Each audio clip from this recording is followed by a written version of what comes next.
this really unique authority in this place, which is to slow things down. And the rhythm of this place is that the majority party goes to the minority party and says, what's it going to take for us to confirm a batch of these nominees? We got a backlog, we got to get some of these through. And so there are a couple of ways that that normally happens. First of all, you pair Democrats and Republicans together so that each party is getting a little bit of what they need. The problem with pairing in the Trump era, and it's different from Trump 1.0, is that President Trump hasn't even nominated Democrats to commissions like the SEC, the FTC, the FEC, the CFPB. All of those agencies usually have Democrats and Republicans nominated, and then they kind of languish on the floor until we cut a deal and we confirm them all.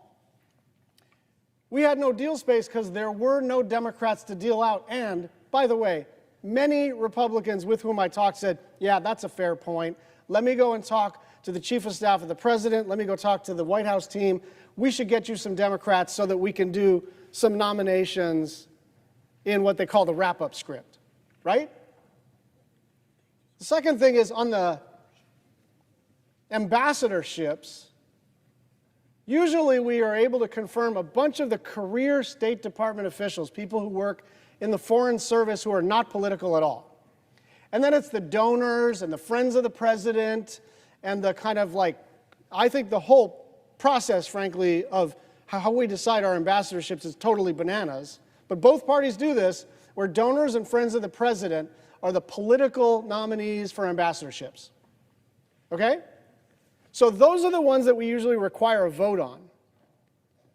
And the civil servants, the long time, some charge d'affaires for Mozambique or whatever it is, like we're not going to fight over that, and we just confirm them. The problem is there were like fewer than 5 career State Department people nominated to these positions, and so again, not a lot of deal space. But still, we found 35 that we were willing to do in exchange for things, and we did not ask for anything that was unreasonable in the sense of something that would be objected to by large numbers of Republicans. This was NIH funding and releasing funds for, even when we did that rescissions package, now about 6 weeks ago on the foreign aid stuff, there were a couple of categories of foreign aid that everybody said they liked. And so we just said, why don't you release the previously authorized and appropriated funding, because people are literally dying around the world. And you guys say UNICEF, PEPFAR, the World Food Program, you're still for that. You didn't like the stuff happening at USAID, but there are categories of foreign aid that you are still in favor of. So we found these relatively small, discrete things that everybody in this plate, maybe 95 of us, are in favor of in exchange for 35 nominees. Great, looks like we've got a deal. We're trending towards a deal. Donald Trump gets on the phone with the leadership of the United States Senate and says, everybody go home. Everybody go home. And so the reason we don't have all of these nominees confirmed is the lack of the ability to conduct business in the United States Senate. And there are a lot of talented legislators, but what they have done is remove their frontal lobe and just substituted Donald Trump's judgment for their own. And so they don't want to cut deals with Democrats anymore. And that, that goes for the big, beautiful bill. That goes for their approach to appropriations. That goes to their approach for basically everything. And so it's true that we put some sand in the gears on purpose. That is what minority parties are supposed to do. That is how the United States Senate is supposed to work. And the way you untangle that is through the hard work of negotiating across the aisle, and they just didn't want to do it. Like, I have been in many bipartisan negotiations over the last 3 or 4 months, and they have mostly all failed because in the end, we can only find a handful of people who are open to a deal. And this time we had everybody saying, okay, this looks like a reasonable solution. And then Donald Trump himself blew it up. Why? Because he doesn't want expediting the Senate's consideration He wants to adjourn. He wants this place to adjourn. Now, why is that a big deal? Adjournment sounds like something you just kind of do to like, okay, we'll see you tomorrow. No, adjournment for the month of August would have meant that Donald Trump himself would have been in a position to appoint whomever he wanted to any Senate-confirmed position. By the way, remove any member of the cabinet or sub-cabinet, and then appoint that person, and then that person could serve until the end of the Congress without the Senate ever weighing in. That's what he wants. And you know, it's kind of part of a piece, isn't it? He finds the Senate to be a nuisance. And I remember this. I wasn't in the federal government executive branch, but I was in the state government executive branch. And, once you're in the executive branch, you find legislators to be annoying, to be an impediment to the kind of stuff you want to do. But the architecture of the Constitution provides that we are supposed to be annoying. We are supposed to put sand in the gears, and then we're supposed to deal with each other. And so what's going to happen this week or next with this rules change is a result of two things. It is an abject failure of the willingness to negotiate at all, of the willingness to interact with Democrats for fear of being seen as too soft and insufficiently compliant with Donald Trump. The other thing I'd just like to say is it's a little rich. It is a little rich that we fly out at 1:45 on a Thursday, and our first vote is at 5:30 on a Monday. And I know senators work hard. I'm not trying to say it's terrible that people go home. They should go home. They should interact with their constituents. But these are 2-hour nominations. We should probably exhaust the possibility of working Fridays and Mondays before we go through with changing the rules on a partisan basis. We should probably consider, do we need a 5-week homework period in the summer, or could we do a 4-week homework period and plow through nominations? And so it is true that there is a big backlog.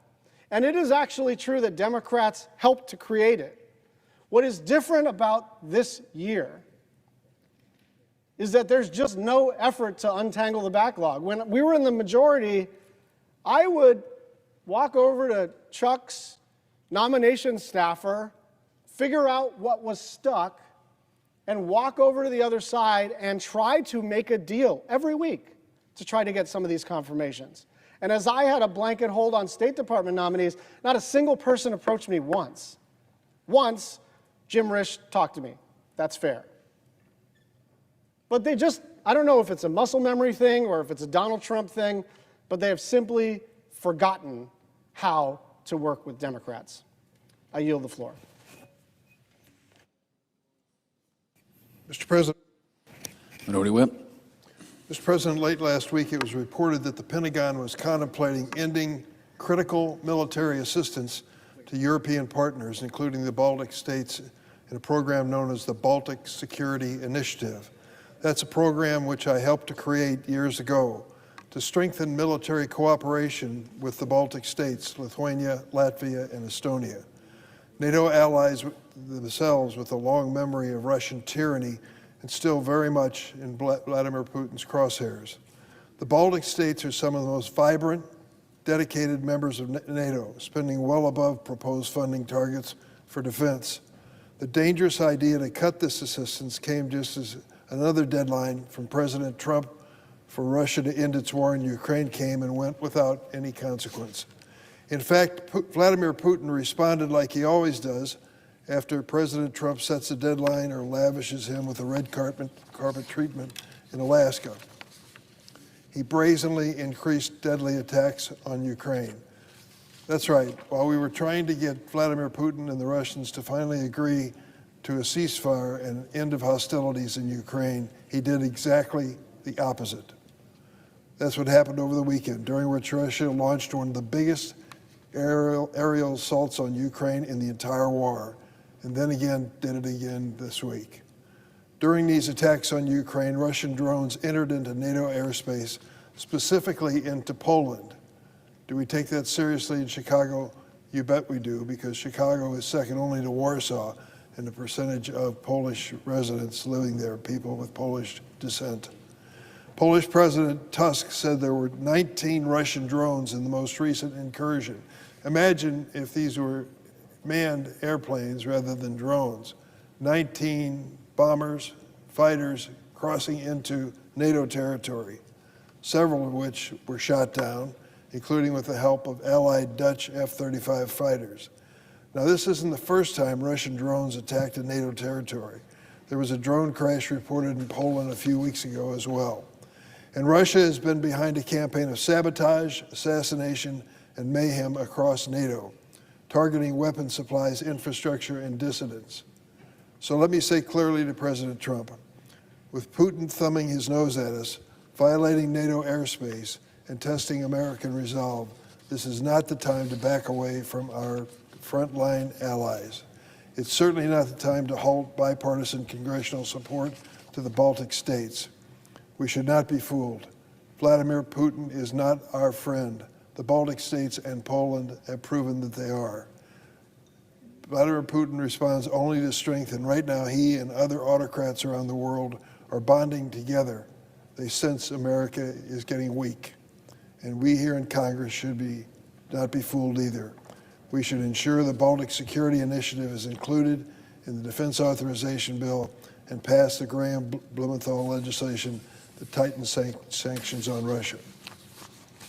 Mr. President, I have a separate statement I'm going to make. I'd like to unanimous consent to place in a separate part in the record. Without objection. On a totally different topic, Mr. President, protecting our children is one of the most important duties of public service. When families send their kids to school or let them play outside or allow them to go online, they should be confident that the kids are safe. But today, too many parents have a sinking feeling every time their kid logs onto a phone, tablet, or video game console. They know that the internet has become a dangerous opportunity for predators looking to exploit the young and vulnerable. This is not a problem of the future, it is the crisis now. And Congress must act now. In 2014, the National Center for Missing and Exploited Children, known as NCMEC, received approximately 1.1 million cyber tips about child sexual abuse material known as CSAM. That was in 2014. 1.1 million received tips. By 2023, less than 10 years later, the number of cyber tips had exploded from 1.1 million to 36.2 million. Over 36 million reports in a single year. Each one of these reports represents a child being harmed, exploited, or degraded. It is sickening and shows the sheer magnitude of the crisis.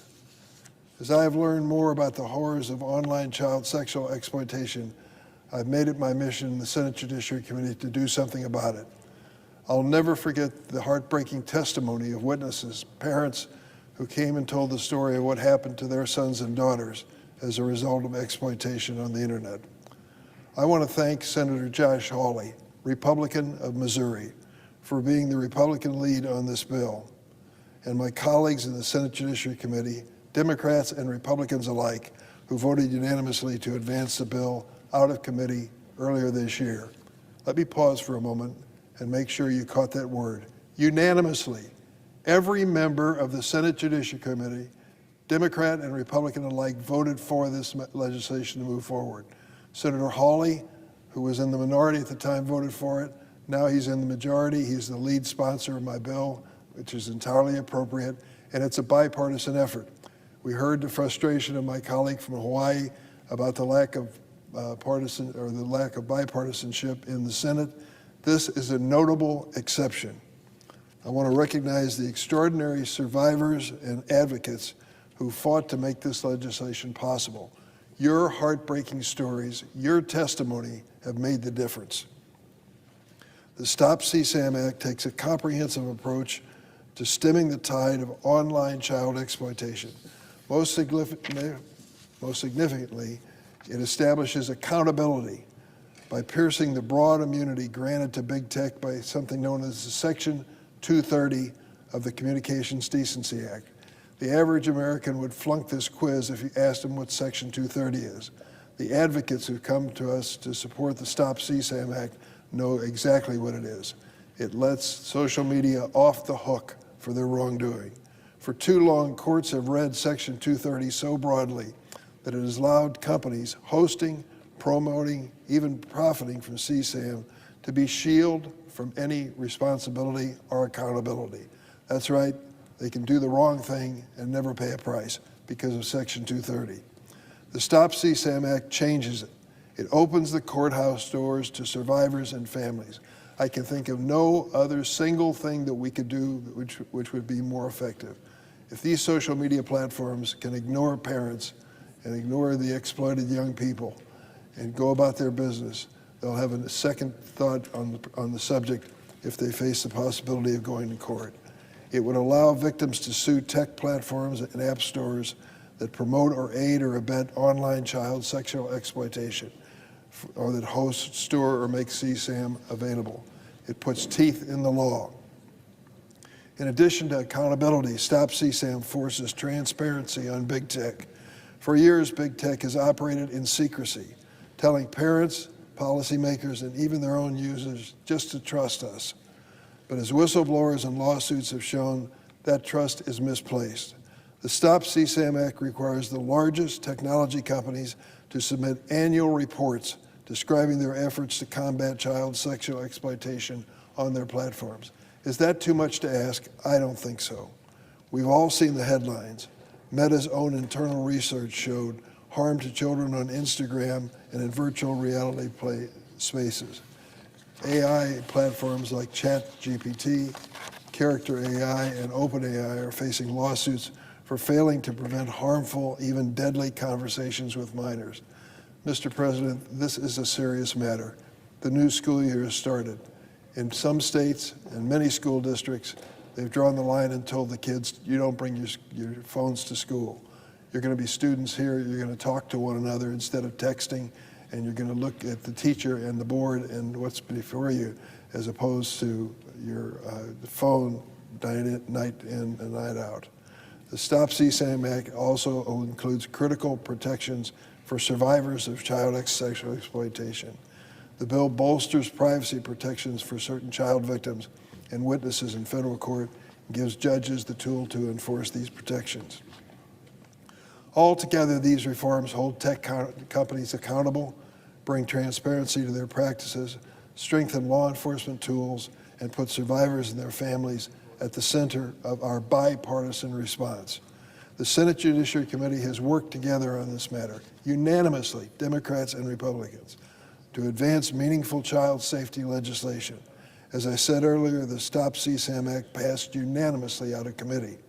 That unanimity is no accident. It reflects a shared understanding when it comes to protecting our kids. Partisanship has no place. We've shown that Democrats and Republicans can work together to write, strengthen, and advance legislation that takes on big tech and prioritizes children's safety. To my colleagues who have not yet signed on to the bill, welcome aboard. We need you. Join us. Become a sponsor of the Stop CSAM Act. There are advocates from all over the United States who are on Capitol Hill today, knocking on the doors of Senate offices, asking colleagues to take a moment, consider co-sponsoring this bill. I salute them. That is what democracy is all about, and that's what protecting our kids is all about. The Judiciary Committee has done its job. The families in our state are watching. Survivors are waiting. Advocates are working day and night to protect kids at home and worldwide. It's time for the Senate to act. Mr. President, during the course of my career in the House and the Senate, I have taken on some issues that have dealt with the security and safety of children. Years and years ago, I took on tobacco usage by kids. When I took on that particular crusade, about 25% of the kids in grade school across America were using tobacco products, cigarettes and chewing tobacco and that sort of thing. 25%. Today, that figure is below 5%. It's a lot of hard work and a lot of people stepping forward and saying, you can do what you want when it comes to adults, but for God's sake, protect our kids. Isn't that what this is all about too? Protecting our kids from the most insidious, destructive, and threatening element when it comes to their future and their safety. I encourage my colleagues, join us in this bipartisan effort. This is something we all should agree on, and I yield the floor.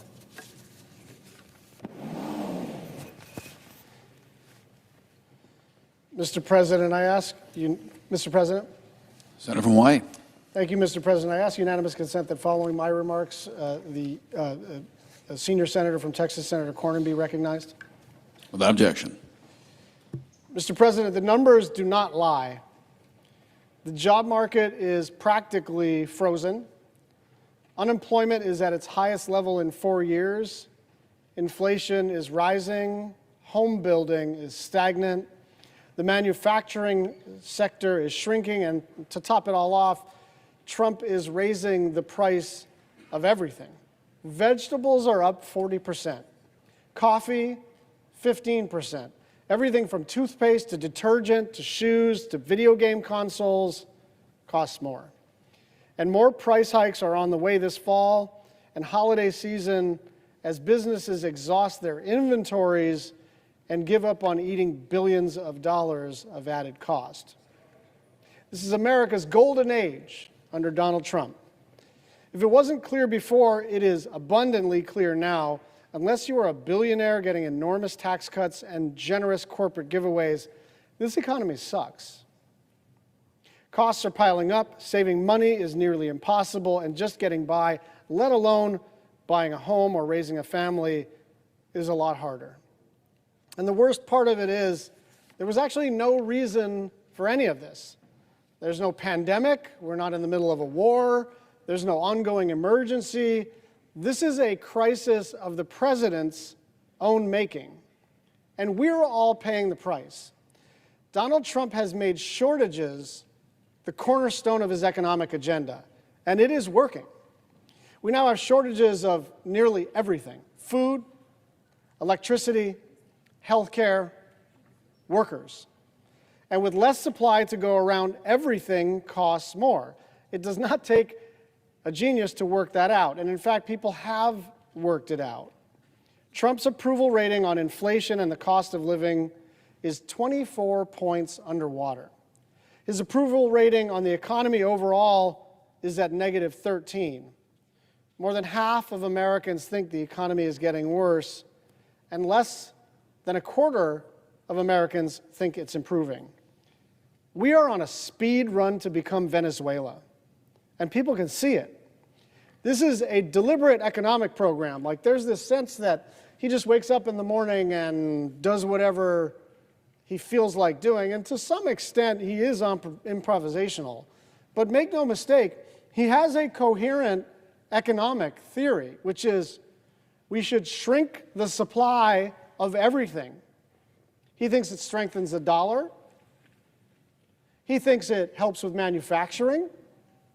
And I think he thinks that the less there is of stuff, the more people have to go and petition the king for mercy.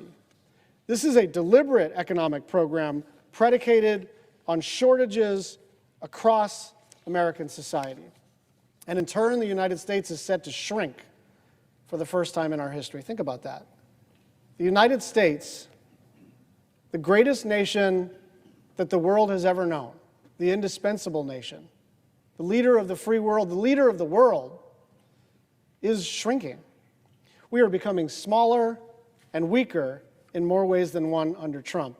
But in this way, we are quite literally following Donald Trump's plan, and there is no escaping the consequences. I yield the floor.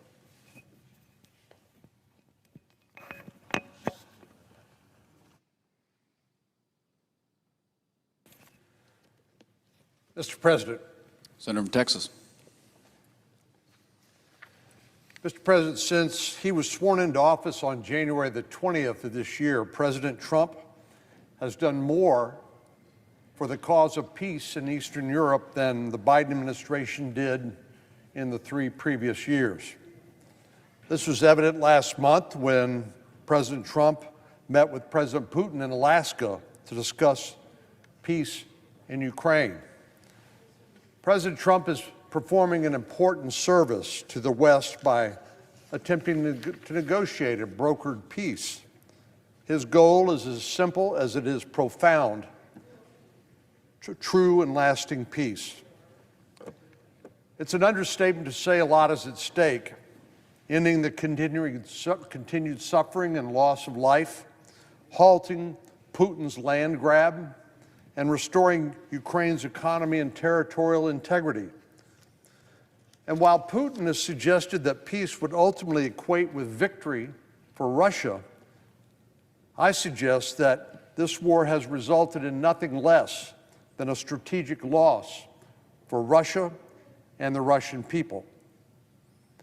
There seems to be a prevailing narrative that Putin is winning and Ukraine is losing, and that the purpose of ending this war is simply to mitigate further damage to Ukraine while appeasing the aggressor, Russia. But if we consider all that's happened in the last 2.5 years, a much different picture becomes apparent. Not only has Russia failed to achieve its operational objectives, it's also suffered significant strategic setbacks that will impact that country for years to come. In February of 2022, Russia invaded Ukraine with the goal of marching to Kyiv and reestablishing Ukraine as part of Russia, restoring that part of the Soviet Union, so to speak. Putin, at first, very nearly succeeded. The Russian army came within miles of Kyiv, but then what happened? Well, to the surprise of many, including Putin, Ukraine mounted an intense resistance, and with support from its allies and partners, it turned the tide of war and reversed Russia's gains, retaking much of that territory and at times even pushing into Russian territory. Now, current estimates are that Russia holds approximately 20% of pre-war Ukraine territory, but this is a far cry from Putin's pre-war aspirations. Not only did the Ukrainians succeed in preventing a complete Russian victory, with support from the West, they've also dealt strategic blows to Russia, the effects of which will reverberate for decades. Let's consider Russia's standing as a significant military force and their ability to project power before the war as compared to today. Part of Putin's plan to invade Ukraine, was to demonstrate their military might. However, more than 2 years in, we see how Ukraine has significantly degraded Russia's ability to project both power at sea and in the air. Before the war, Russia had a significant military presence on the Black Sea and freedom of movement into the Mediterranean. But through daring and ingenuity, and despite having no standing navy, Ukraine severely degraded the Russian Navy, sinking more than 26 ships, or about a third of its Black Sea fleet, and forcing retreat to harbors closer to home and limiting their ability to influence the war. All of this happened while the Russian fleet was already suffering from aging ships in need of repair, while Russian shipbuilding has not been able to keep up with repairing and replacing these old and damaged vessels. More significantly, Ukraine's successful attacks on Russian strategic bomber fleet this last June, which they carried out via Operation Spiderweb, neutralized approximately 40% of 40 Russian bombers across 5 military bases, in all about a third of Russia's strategic bomber force. And more recently, Ukraine has successfully targeted Russian energy assets, which is the main source of revenue that it uses to fuel the war. Now let's consider Russia's security posture in relations to Europe. In invading Ukraine, Putin sought to counter what he characterized as NATO expansionism.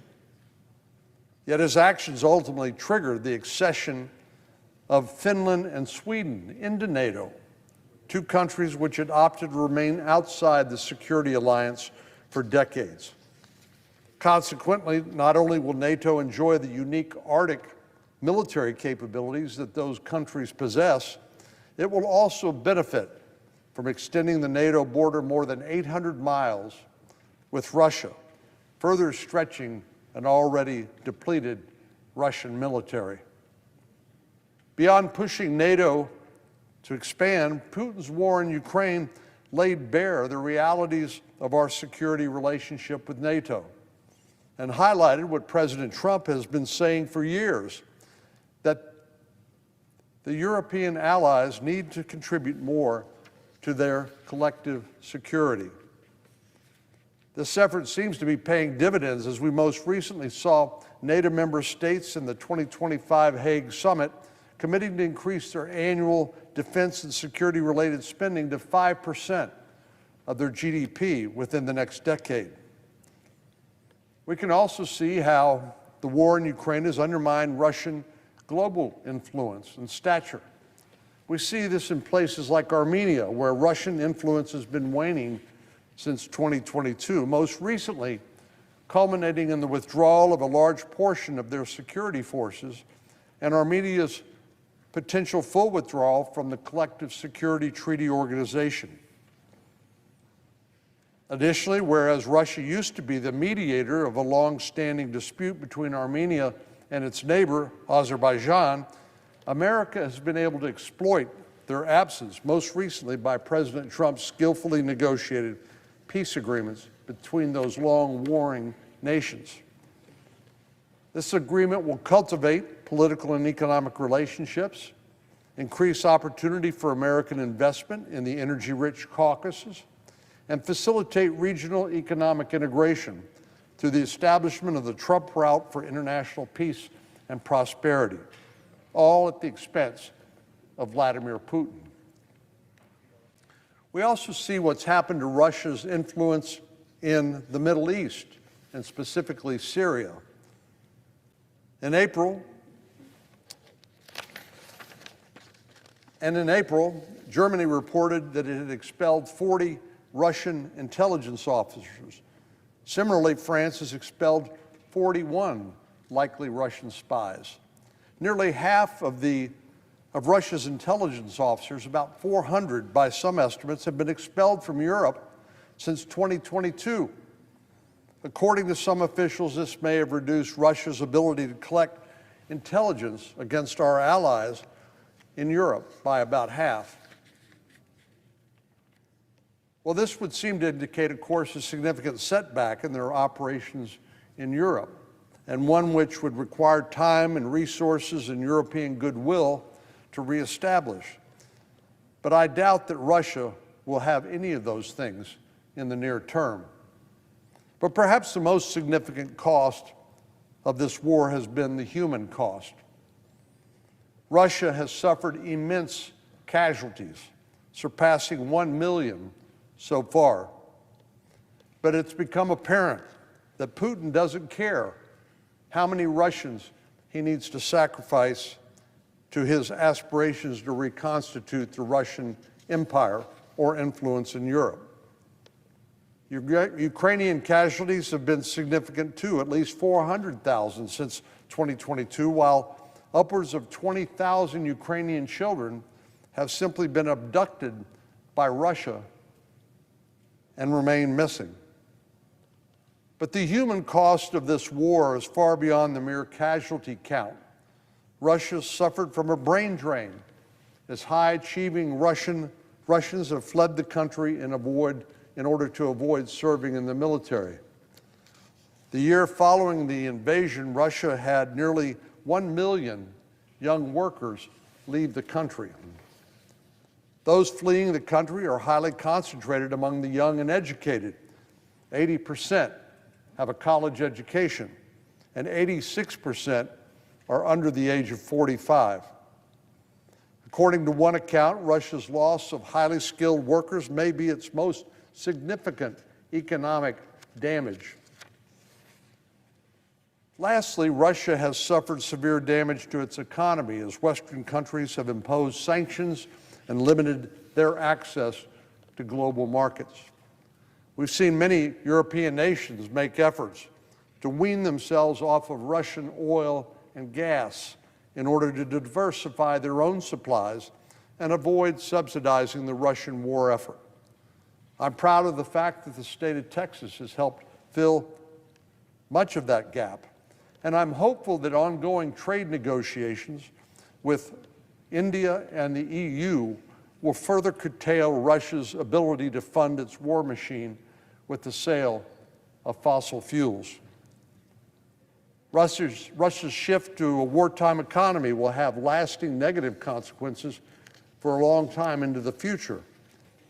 It's been spending as much as 40% of its annual expenditures on defense or offense, as is obvious here, something we know from experience that is unsustainable in the long term and obviously of little benefit to the Russian people. So all things considered, Russia has suffered a significant strategic loss by their invasion of Ukraine. Apart from failing to conquer Ukraine, they've incurred enormous losses to their ability to project power and to collect human intelligence abroad.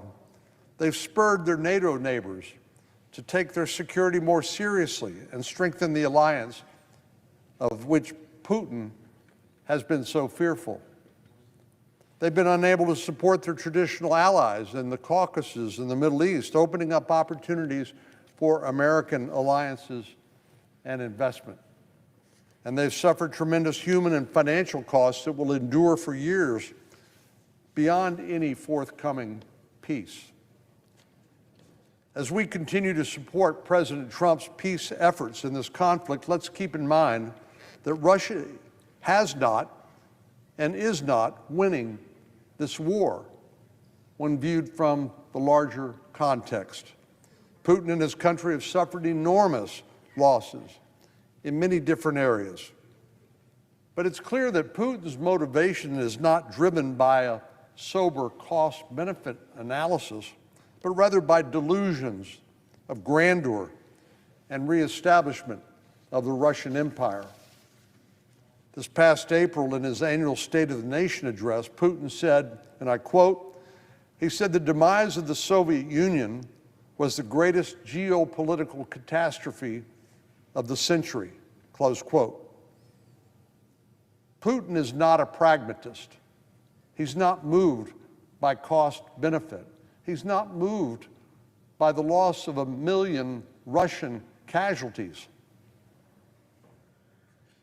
The best way to bring Putin to the negotiating table with a sincere desire to end this war is by making clear that he has not and cannot win this war.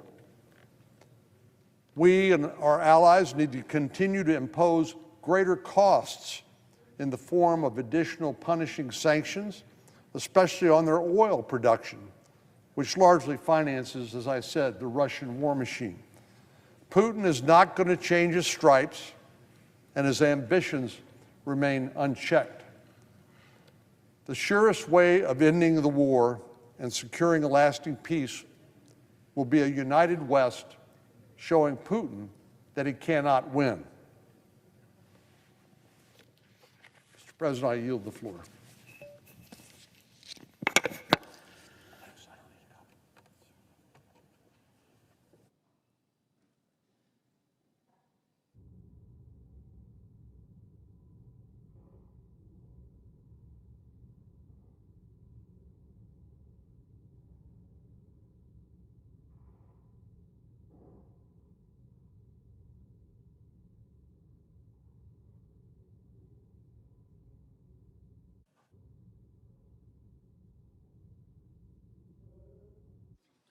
Senator from Hawaii. I sent an amendment to amendment number 3849 to the desk. The clerk will report. The senator from Hawaii, Mr. Schatz, proposes an amendment number 3854 to amendment number 3849. I suggest the absence of a quorum. Clerk will call the roll. Ms. Also Brooks.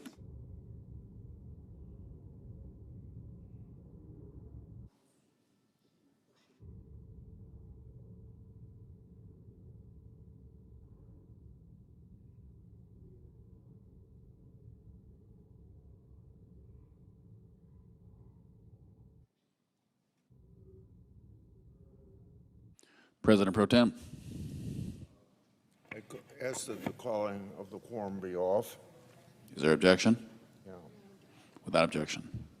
Mr. President, we all have a responsibility to understand the history of our country. We have a responsibility to learn from that history. And we learn from that history so we don't repeat the failures of the past.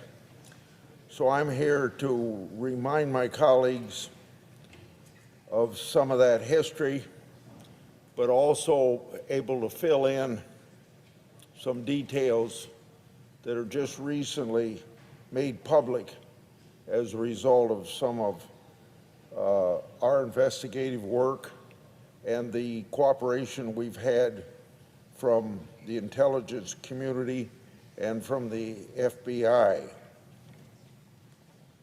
Today, I visit with my colleagues to discuss two dates of significant importance. January 6, 2021, and January 6, 2017.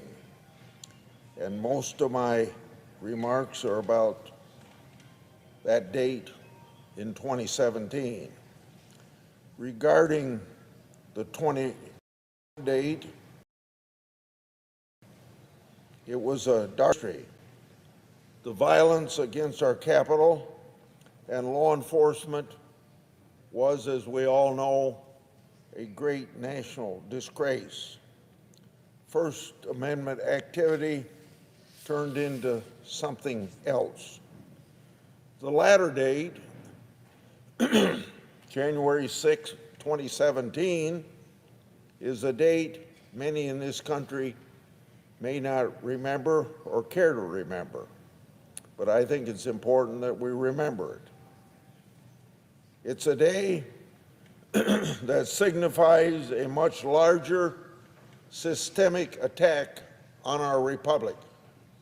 On that date, as the Obama administration planned its exit from its presidency of 8 years,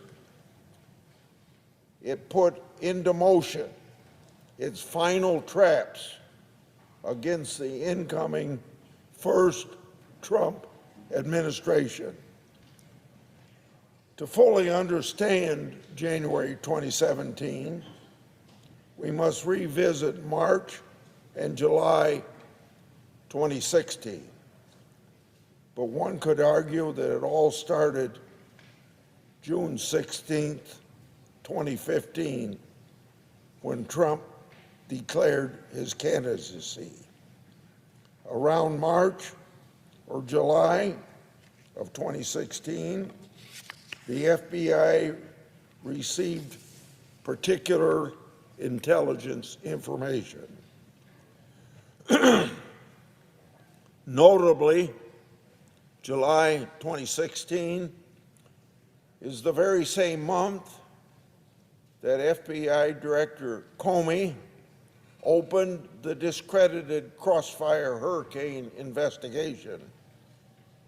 That intelligence information consisted of reports that the Clinton campaign, with Hillary Clinton's approval, created a plan to falsely tie Trump to Russia.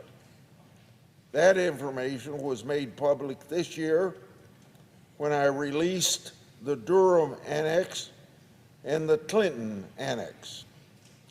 The Clinton Annex showed the FBI had evidence necessary to do a complete investigation into Hillary Clinton, and the FBI failed to look at it, at that very evidence, and perhaps they intentionally decided not to follow up. So the FBI swept the evidence against Clinton under the rug as they planned to advance the Crossfire Hurricane against Trump. Regarding the intelligence about the Clinton campaign's plan to falsely tie Trump to Russia, the Durham Annex notes that, quote, FBI was fully alerted to the possibility that at least some of the information it received about the Trump campaign might have its origin either with the Clinton campaign or its supporters, or alternately was the product of Russian disinformation, end of quote.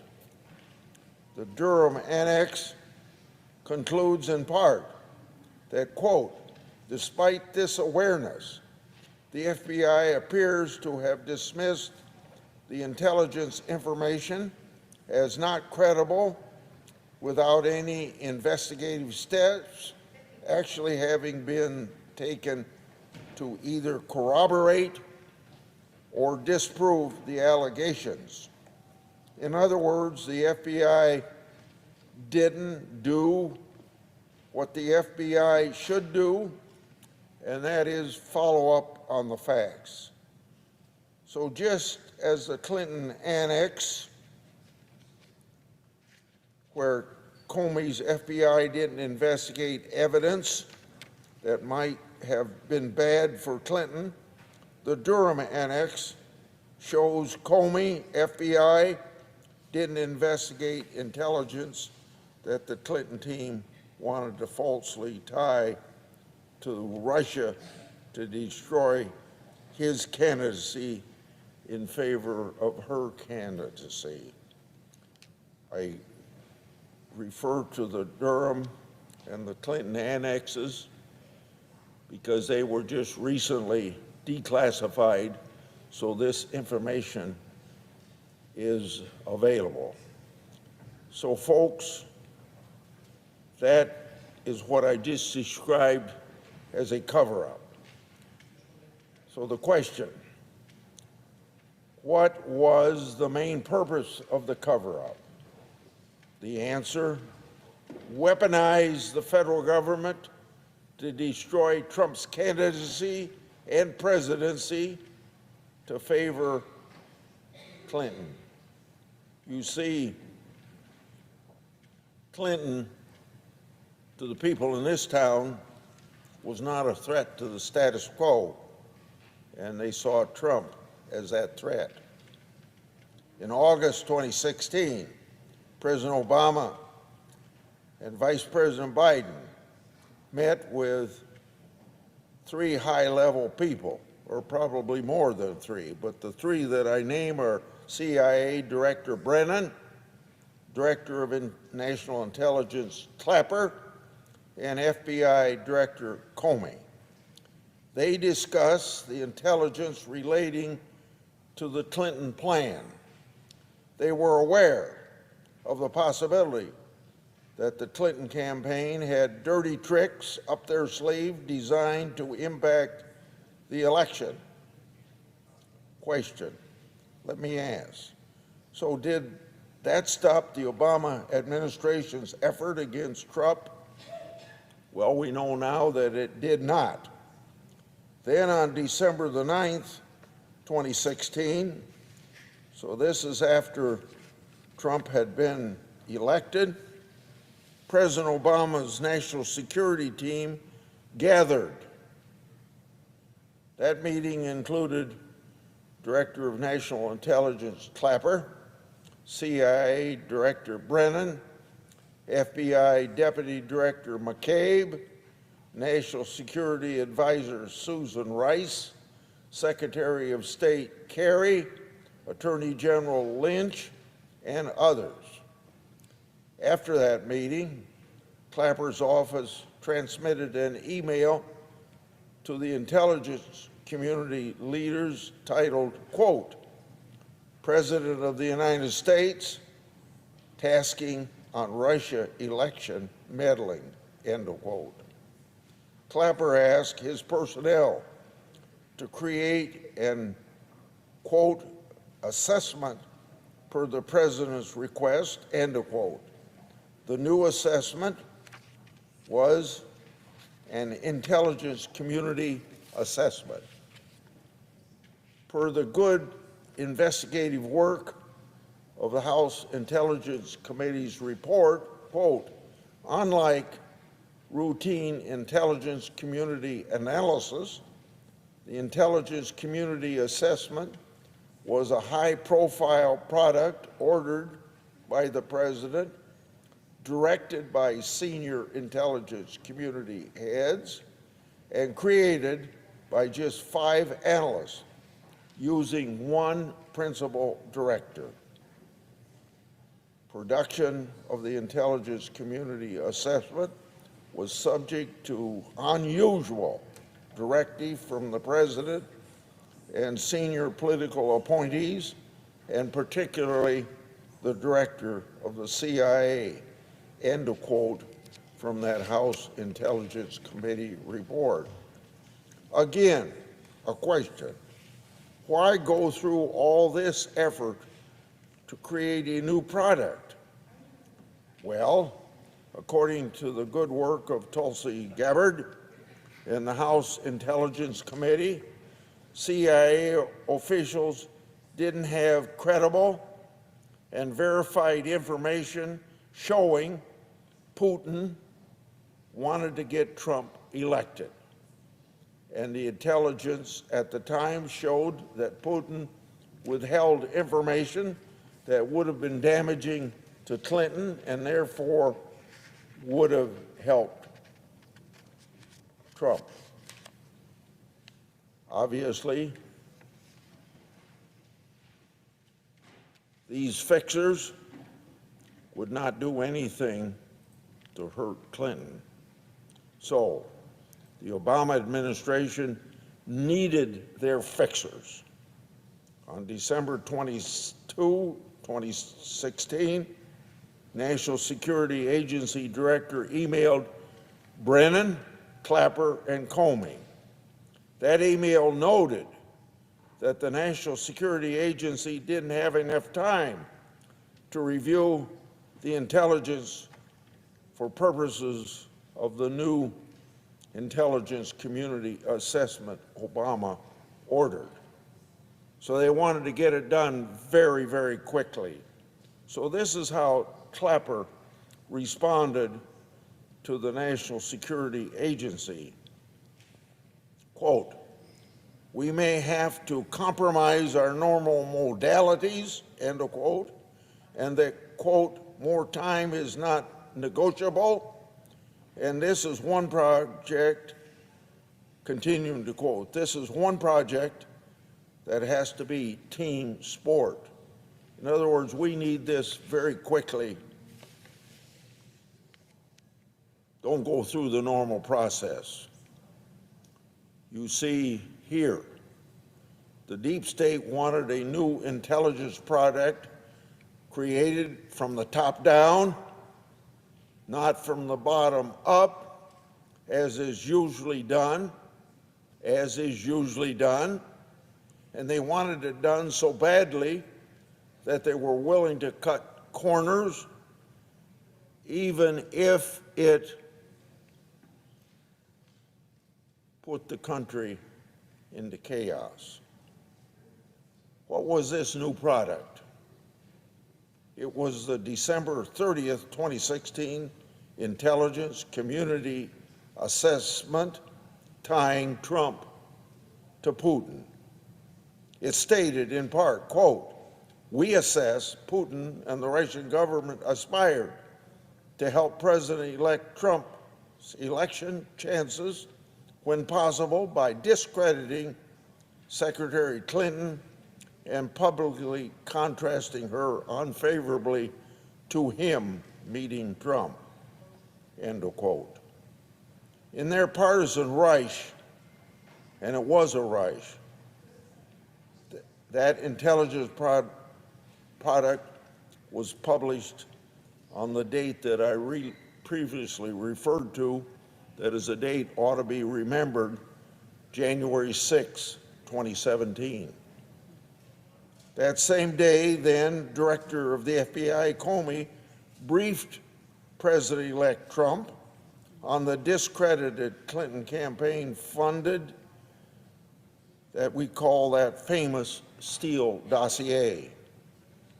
The new intelligence assessment said Putin favored Trump over Hillary Clinton, even though earlier intelligence had shown Russia simply wanted to cause political chaos in the United States, and it didn't matter whether that president was a Clinton or a Trump. The new intelligence assessment is exactly what the Durham Annex and the Clinton campaign wanted to accomplish. The Durham Annex also noted existing intelligence products, said the Clinton campaign believed elements of the Obama administration would help them achieve their political ends against Trump. Based on the available evidence, there is no doubt the new intelligence assessment was a political hit job that had been ordered by President Obama. And let me remind folks that Senator Johnson and I got Annex A to the new intelligence assessment declassified way back in 2020. Annex A was a summary of discredited Steele dossier. Comey and Brennan worked hard to make sure it was included, even though it was unverified and didn't meet the standard for inclusion.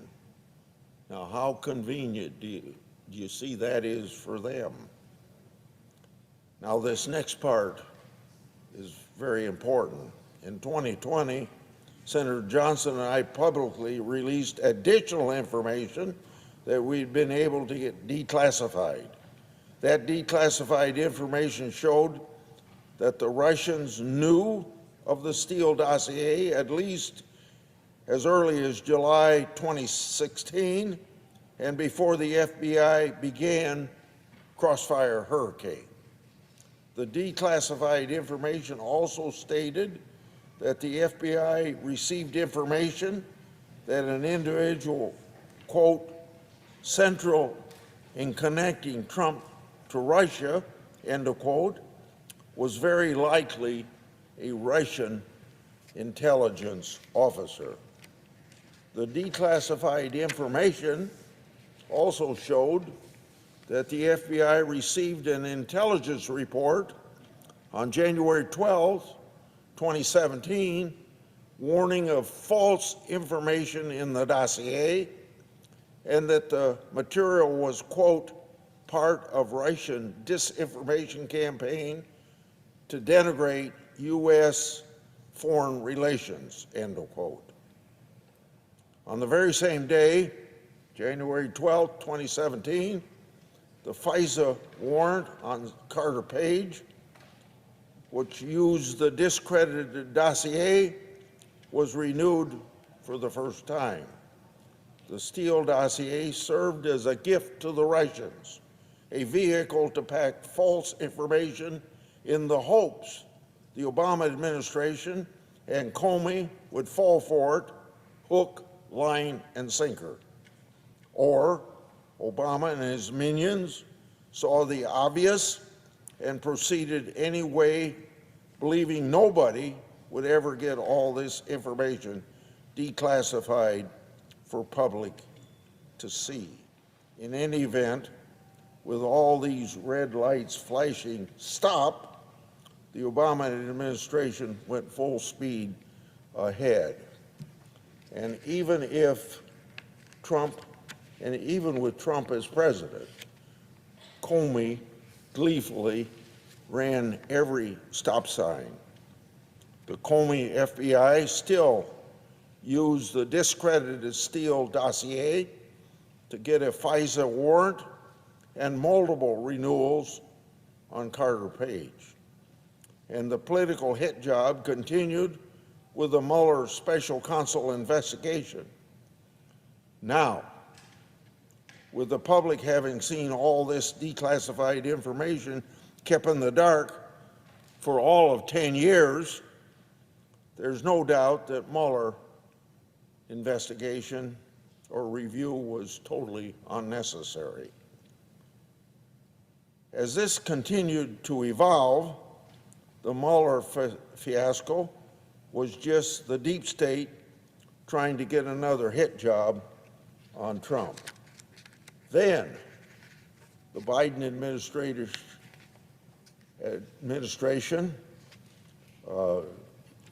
entered the office to consider the partisan political dirty work. For example, Senator Johnson and I released records relating to Arctic frost. That's the FBI case that anti-Trump special agent Thibault created with the help of partisan FBI agents and Department of Justice prosecutors. Based on emails that I've obtained from whistleblowers, we know Thibault opened and even approved the case in violation of the FBI rules. According to Deputy Attorney General Blanche, as defense counsel for Trump, Jack Smith and his team withheld these emails from the Trump defense team. Arctic frost conveniently became one of Jack Smith's cases against Trump, and it was politically infected from the very start. Based on more emails whistleblowers have given me, we also know that Thibault, supervisory agent, Special Agent Blair Tolman, Special Agent Walter Giagardina, and partisan DOJ prosecutors focused their efforts and resources on Peter Navarro. When Department of Justice prosecutors under Merrick Garland authority decided to prosecute Navarro, Thibault said, quote unquote, "Wow, great," end of quote.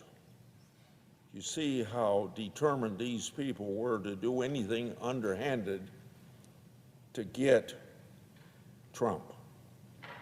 From the time then candidate Trump came down the escalator in 2015 to this very day, it's been a decade of political weaponization of law enforcement and intelligence community activities.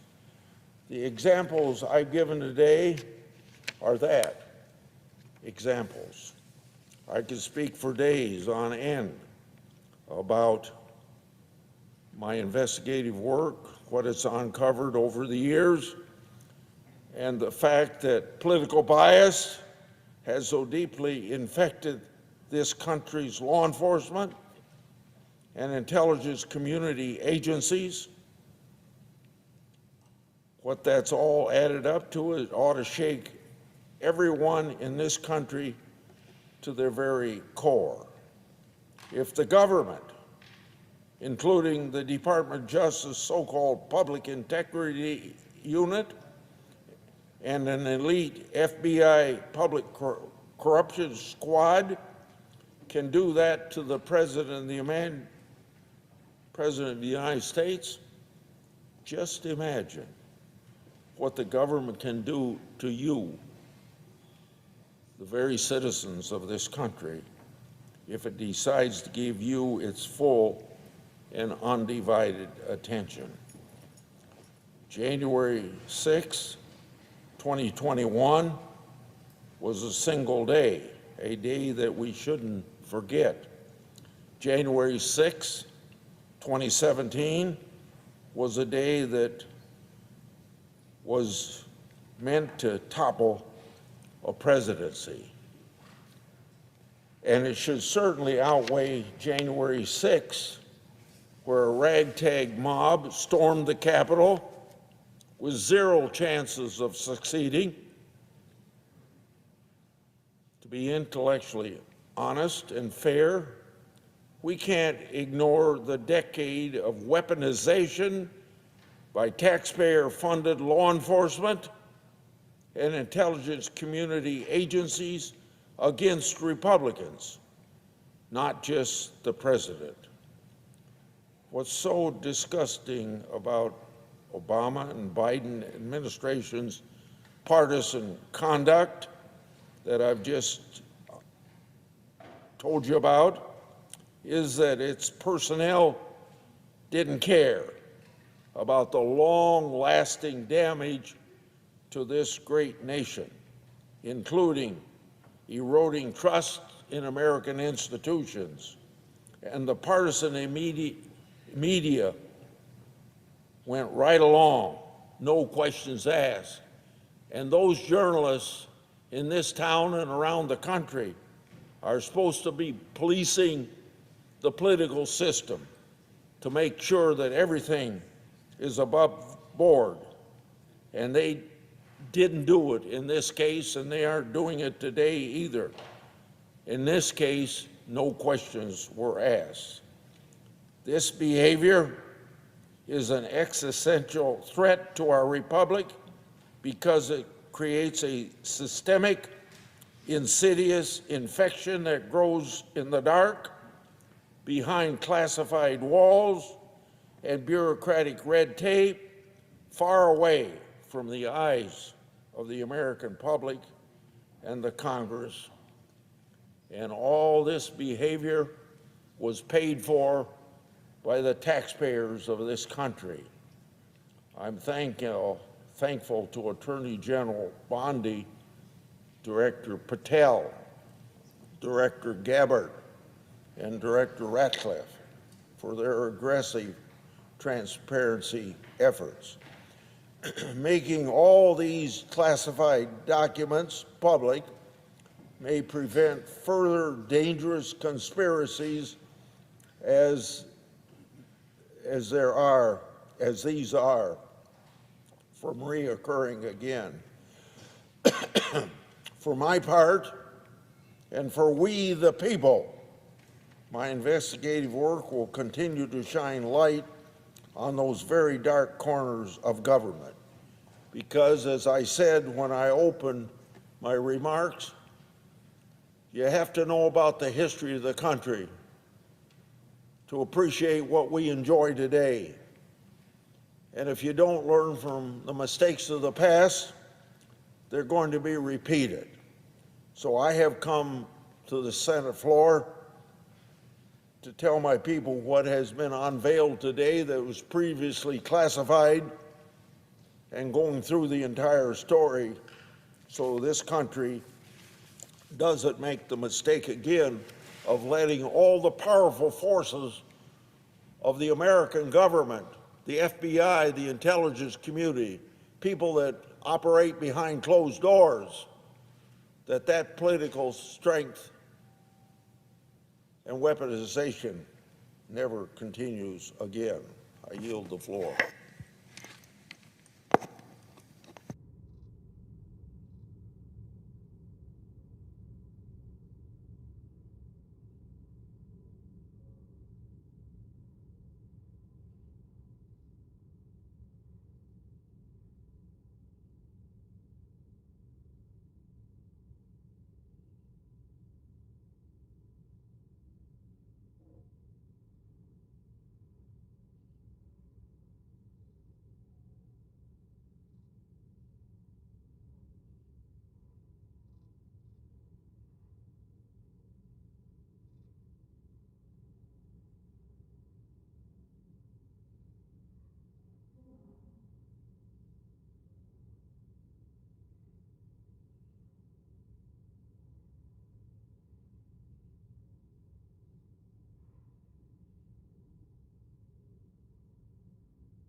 Mr. President. Senator from Vermont. Thank you, Mr. President. Mr. President, we are 9 months into the second Trump administration, and there are two dynamics that have become very painfully clear. One is the arbitrary use and abuse of power by the executive, and two, the regrettable passivity of the United States Senate. it's a dangerous combination. An executive who is doing much more than he has the legal power to do, and a United States Senate not doing what it is constitutionally required to do. The two very explicit examples of executive overreach are tariffs and budgets. The United States Constitution, as you know, Mr. President, granted the Congress exclusive authority over setting tariffs under Article 1, Section 8. And that's because that is the taxing power that belongs to the Congress. And the point of Congress having that obligation is that we are answerable in the House every 2 years, in the Senate every 6 years, to the constituents who elect us. And the power to tax is the power to kill. And we have to exercise our responsibility on the taxing authority vested in this body by the Constitution. Yet the executive is imposing tariffs using as a pretext emergency authorities that under special legislation assumed restraint in the executive. We have seen this in case after case after case. Tariffs that are imposed on the personal decision of one person, an individual, the executive. And they can be for economic reasons, they can be for personal reasons, they can be for political reasons. It's not a policy. It's an erratic imposition of tariffs on our trading partners. In some cases, Canada, under the theory or argument that it's a, quote, national emergency, when there is no threat to our national security by Canada. They're our near and dear friends. Or it's on a personal reason, because the president does not like what the Brazil Congress is doing with respect to its former president. And suddenly there's a 50% tariff that is imposed. This is a tax, and as a tax, it is our obligation to be the ones that decide if, when, whether, and how a tariff will be imposed. This should not be something that we look the other way when the executive takes that constitutional responsibility that only we have. The second area of executive overreach is in the budget. The power of the purse. That belongs to the Congress of the United States. Again, our framers saw that the Congress would be the closest to the people that we represent. We would be the ones who would be making decisions about meeting their needs through the taxing and spending power vested in us. But what we now have is a situation where budgets that have been passed on a bipartisan basis by this Congress are being changed or ignored by the executive. We've seen this year a rolling rescission and a rolling shutdown where funds that were appropriated by Congress are not being spent by the executive with no explanation other than he has the power to not write the check. That is not how the Congress and the executive are supposed to work. Congress sets the budget, we're the appropriators, and then the president implements that. Right now, there's $410 billion in funds that have been frozen by the Trump administration. And it's funds that are really important to our communities, that bipartisan votes authorized. $3.8 billion, for instance, to support local police, victims of crime, and other criminal justice programs. $1.5 billion to help U.S. farmers, to help feed hungry people around the world through the Food for Peace program. $220 million in funding to create regional tech hubs to strengthen the U.S. economic and national security. These are future-looking investments to bolster our higher education system and critical manufacturing supply. $109 million to support new and beginning farmers, veterans, and farmers historically left behind.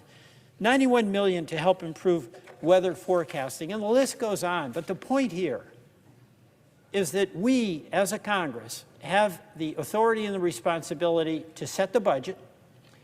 We did it. It was signed by the president, and now he's disregarding what the law requires him to do. So you've got an executive that is seizing the taxing power of Congress, and you've got an executive that is assuming unconstitutionally the spending power of Congress.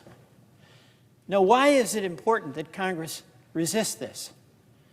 It's important because our founding document rested on the wisdom that there should not be a concentration of power in one branch of government. Not the judiciary, not the Congress, and not the executive. In the separation of powers, with three co-equal branches of government, all hinged on the expectation that each branch would use the powers jealously that it was authorized to have under the Constitution and not cede those to another branch. That's an obligation that we have to the Constitution, that we have as a Republican or as a Democrat to the Constitution. And there's wisdom in that, because as we're seeing the power of Congress being seized by the executive with our assent, with us turning away as though it's not happening, we are failing to maintain that system of checks and balances that has served our country so well for so long.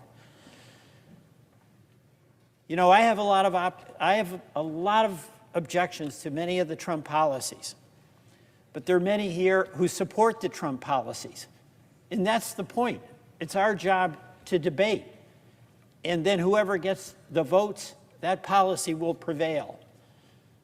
But whatever differences we have about policy, we have a shared responsibility to meet our constitutional obligations, to be the branch of government that takes responsibility for whatever taxes are imposed on our citizens. That's our job. And we don't do it when we cede that authority to the executive. It's also our job under the Constitution to provide for the appropriations that taxes pay for. Those are our decisions.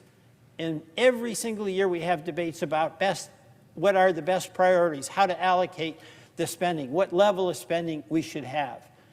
But once we make that decision, it's the limited authority of the executive to then implement the decisions we've made. Instead, what this Congress is now doing is passing a budget only to see the Office of Management and Budget on behalf of the executive saying, you know what? I don't care what you appropriated. I don't care if it was bipartisan. We'll do what we want. We'll spend what we want, or we won't. That is a complete abdication of responsibility by this Congress, and it is very dangerous.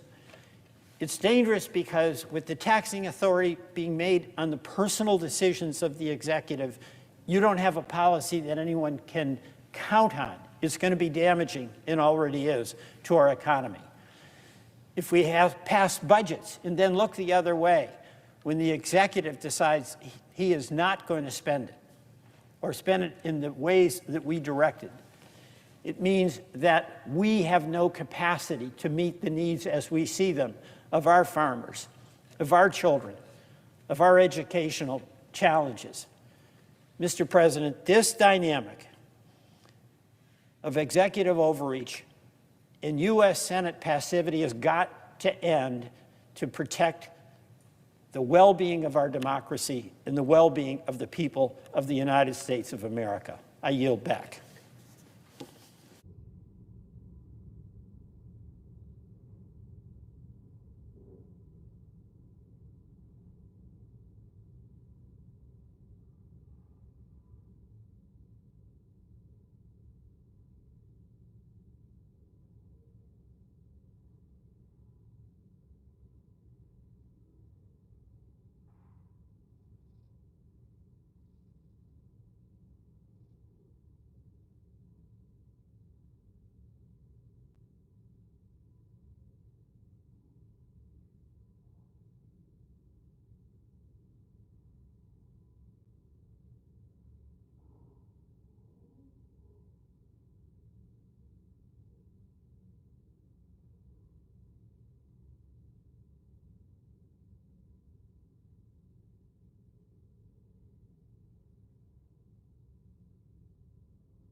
Mr. President. Senator from Utah.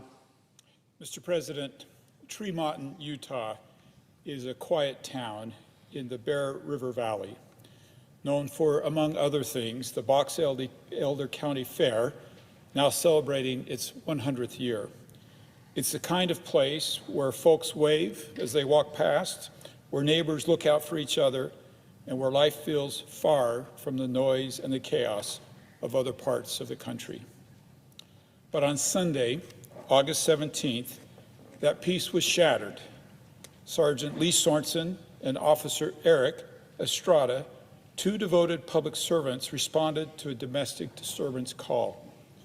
In the line of duty, both were shot and killed while protecting their community. Their loss has left a hole not just in the families, but in Tremonton and across Utah. Earlier today, we laid a wreath at the tomb of the unknown soldier in their honor. It was a humbling reminder that sacrifice, whether on foreign battlefields or the quiet streets of our towns, is what preserves our freedom. We all know policing is never easy. Officers step into the unknown often with seconds or less to decide between life and death. Domestic calls are among the most dangerous. That night in Tremonton, Lee and Eric faced lethal fire, yet their courage saved lives. A deputy with his canine were injured but survived. Others made it home because Lee and Eric did not. Sergeant Sorensen, a 16-year veteran, was known as steady and kind. He checked on grieving neighbors, looked out for late-night grocery store employees, and every year rode his bike in the county fair parade, tossing candy with a smile. Officer Estrada, just 31, was a husband and a father, known for his humor and compassion and for putting people at ease. Together, these men embodied the best of Utah law enforcement, service rooted in responsibility. To give you perspective, the Tremonton Garland Police Department has just 17 people, officers and staff together. They didn't get to stop and grieve. They had to carry on, leaning on each other and on a community that has shown incredible kindness. At their funeral, thousands lined the streets in the rain. Blue ribbons appeared on homes and storefronts, and money was raised for their family. That is Utah at its best. Neighbors locking arms and lifting one another. Mr. President, Utah has always honored sacrifice. My pioneer ancestors climbed Ensign Peak in 1847. They looked out over a barren desert and imagined what could be. A thriving home built on faith, family, and community. They didn't have much, but they had courage. They knew the future would demand hardship and unity. Sergeant Sorensen and Officer Estrada carried that same pioneer spirit. They stood watch so others could rest. They chose duty over comfort. They walked into danger so others could walk in peace. President Kennedy famously said, "Ask not what you can do for your country. Ask not what your country can do for you, but what you can do for your country." Lee and Eric lived that creed. And as President Ronald Reagan reminded us, freedom is never more than one generation away from extinction. On that quiet street of Tremonton, they stood against that extinction. Deputy Allred, who was shot and survived, said while recovering, "If I could ask one thing to come from this senseless tragedy, it's this. Don't forget how much love and support is being handed out right now. Communities are coming together. Kindness and love are being shared. Keep this moving forward and don't stop ever." That's the charge before us. Our mission is to ensure Lee and Eric are remembered not as headlines, but as symbols of Utah values and American courage. And our commitment should be to work for solutions to better support our law enforcement, strengthen protections for families and individuals, and bring peace to mind to our hardworking citizens. So let us pledge today, Sergeant Sorensen and Officer Estrada will not be forgotten. Their service, their laughter, their sacrifice live on in us. May we honor them not only with our words, but with action worthy of their examples. Thank you, Mr. President.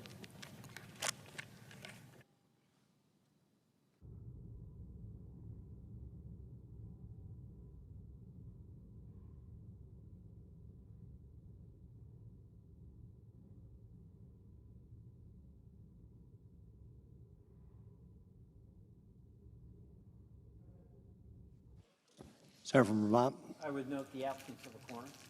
Clerk will call the roll. Ms. Alston-Brooks.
And I urge my colleagues to support this amendment, and I yield back, or reserve the balance of my time.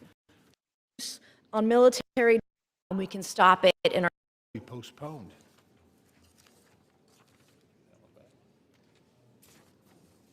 Keep that handy. Is now Carolina. pursuant to House Resolution 682, the gentlewoman from South Carolina, Ms. Mace, and a member opposed, each will control 5 minutes. The chair recognizes the gentlewoman from South Carolina. Thank you, Mr. Chair. This is the second of 5, only 5, and I think there should be more amendments regarding gender-affirming care, trannies, you name it. Castration is not a mistake, by the way. My colleagues on the other side of the aisle want to say that castration is health care, and there's nothing more dehumanizing than going after the trannies out there. One recently shot 2 young school children in Minnesota. It is a mental illness, and it needs to stop, and we can stop it in our military right now. So this amendment, in last year's NDAA, we took the important step of banning TRICARE from covering medical interventions to treat gender dysphoria, which would result in the sterilization of children. This was a strong statement by the Congress in opposition to the mutilation of kids. However, the language allows the Department of War to continue to perform an array of gender-affirming child abuse on military dependents and to continue to mutilate our service members. My amendment is simple. It would prohibit TRICARE across the board from covering or furnishing the chemical and surgical mutilation of our warfighters and their dependents under the guise of health care. Our government should not be in the business of mutilating our fellow citizens, particularly our warfighters, with our tax dollars, with your tax dollars. This does not serve to advance our national security. It serves only to advance a dangerous and radical ideology that the American people have soundly rejected. Not only have the American people rejected the chemical and surgical mutilation of their fellow citizens, but much of the science doesn't support it as well. The science shows playing into the delusions of these individuals is not compassionate, it's cruel.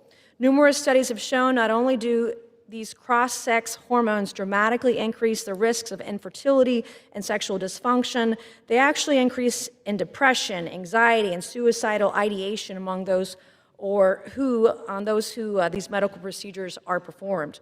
The purpose of our military is to fight and to win wars. It is to create war fighters, killers, not to participate in the latest progressive fad.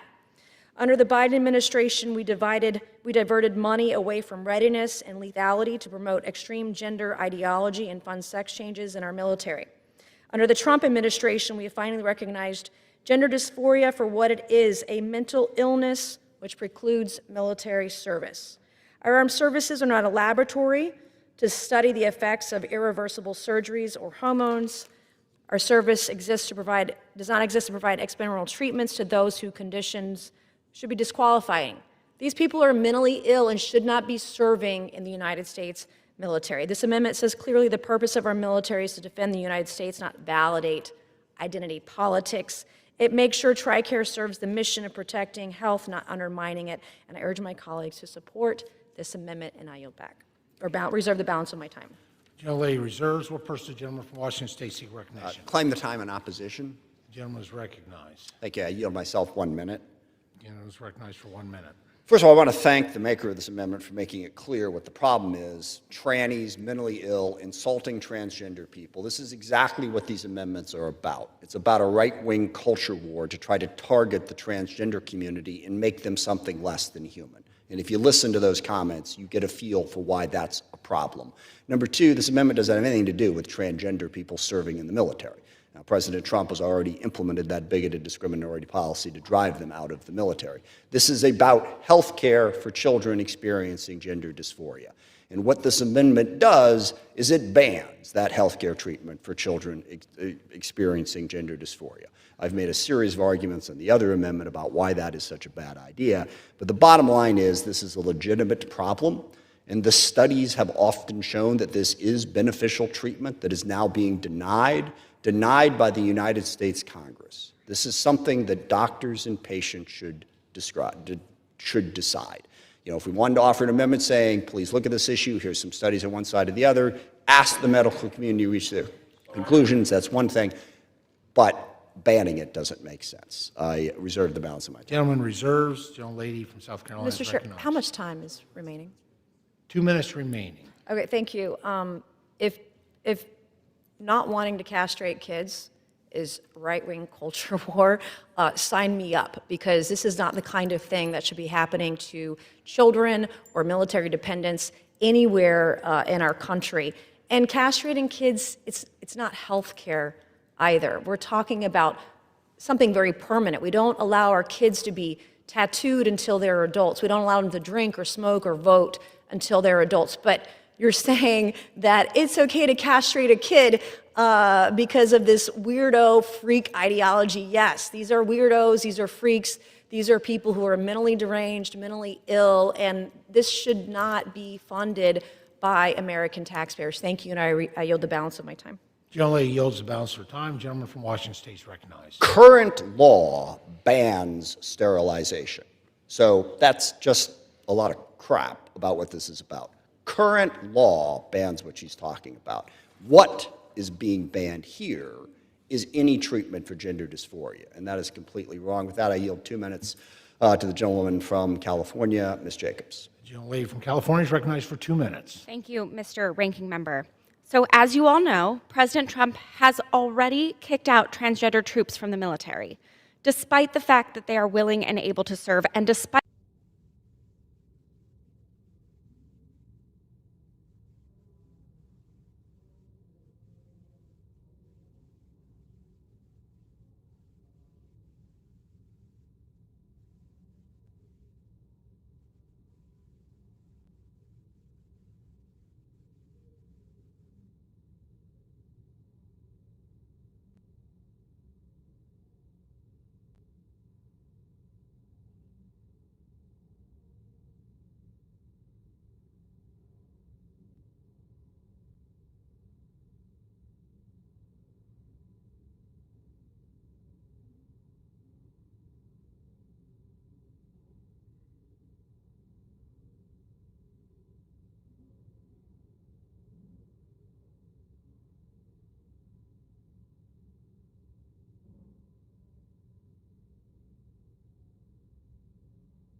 Generally has 3 minutes remaining. Thank you.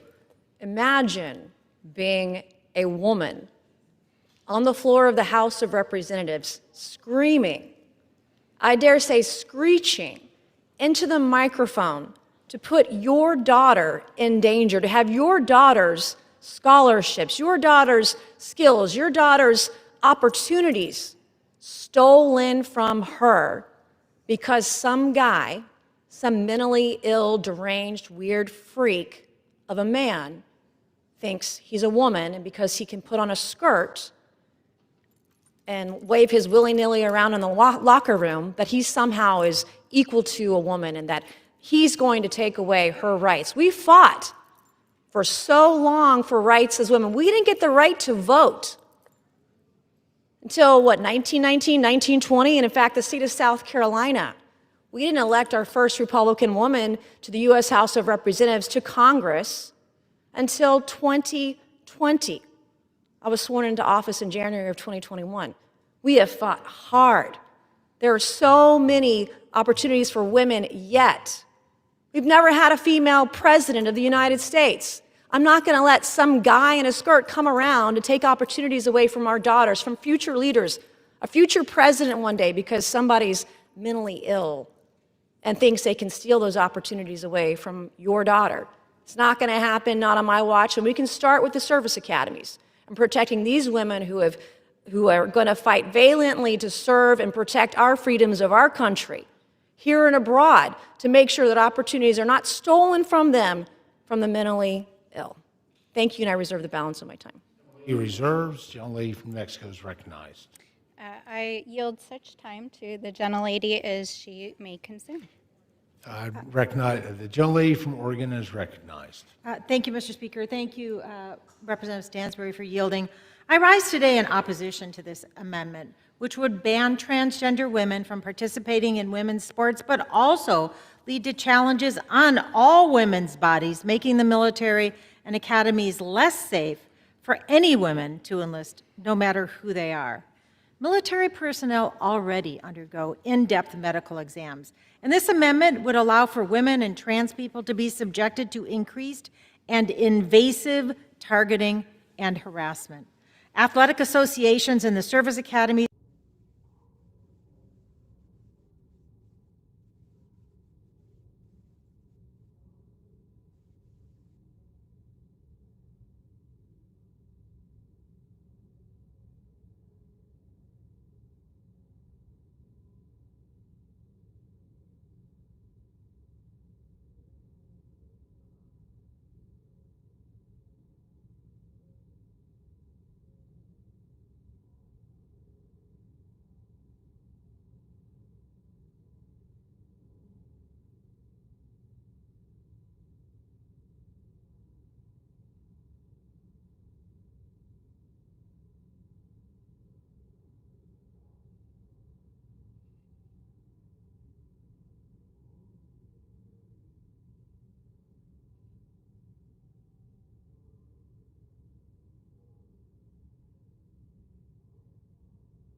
and I yield back. General Reserve. Lady yields back. Reserve. General Lady from New Mexico reserves. General Lady from South Carolina is recognized. How much time remains? 1 minute remaining. Okay, thank you, Mr. Chair. I do want to address the topic of sexual violence, particularly with my female colleagues across the aisle. I have authored dozens of bills related to sexual violence, and very few of my Democrat colleagues will sign up and co-sponsor them in a bipartisan way. And why is that? Is it because I don't want men in women's spaces? Probably. Because I say the word tranny? Yeah. They don't want to protect women, except for when it makes good on their narrative. And in fact, when I gave a harrowing speech for an hour on the floor of this House on February 10th, earlier this year, not a single female colleague across the aisle, as I talked about my personal experiences with sexual violence, not one of them spoke up in defense of women who are victims and survivors of sexual violence.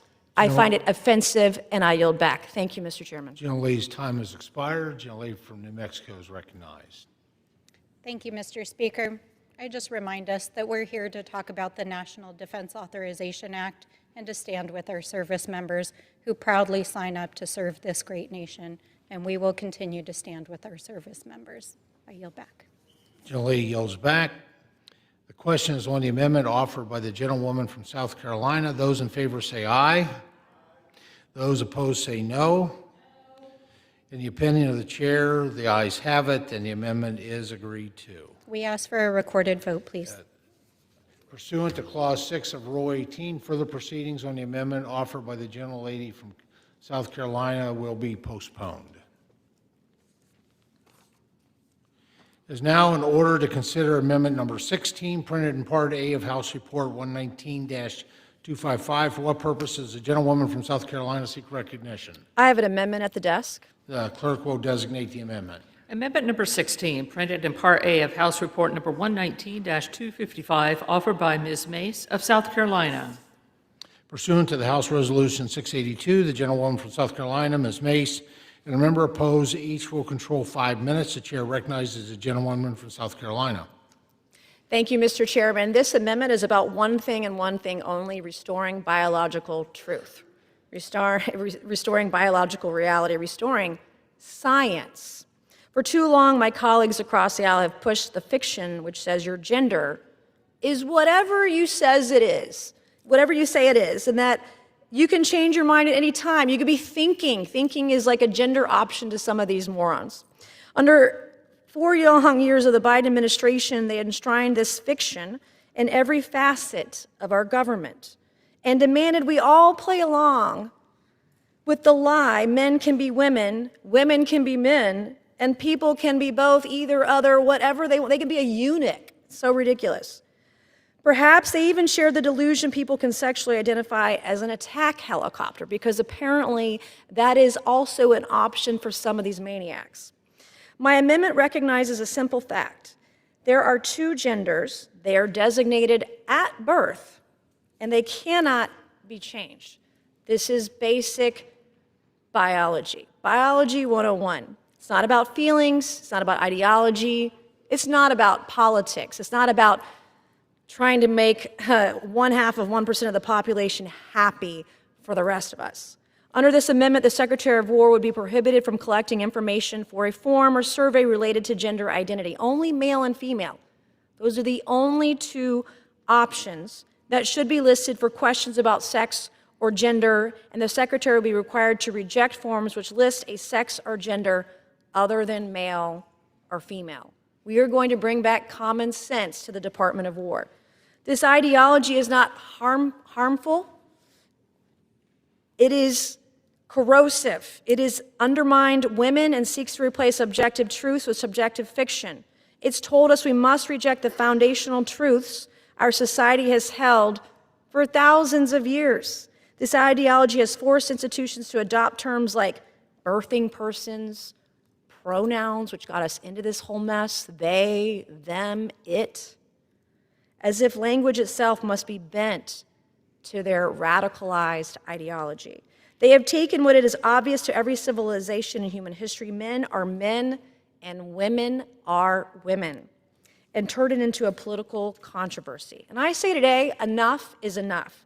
This amendment would put an end to it at the Department of War. It restores common sense and the truth at the department.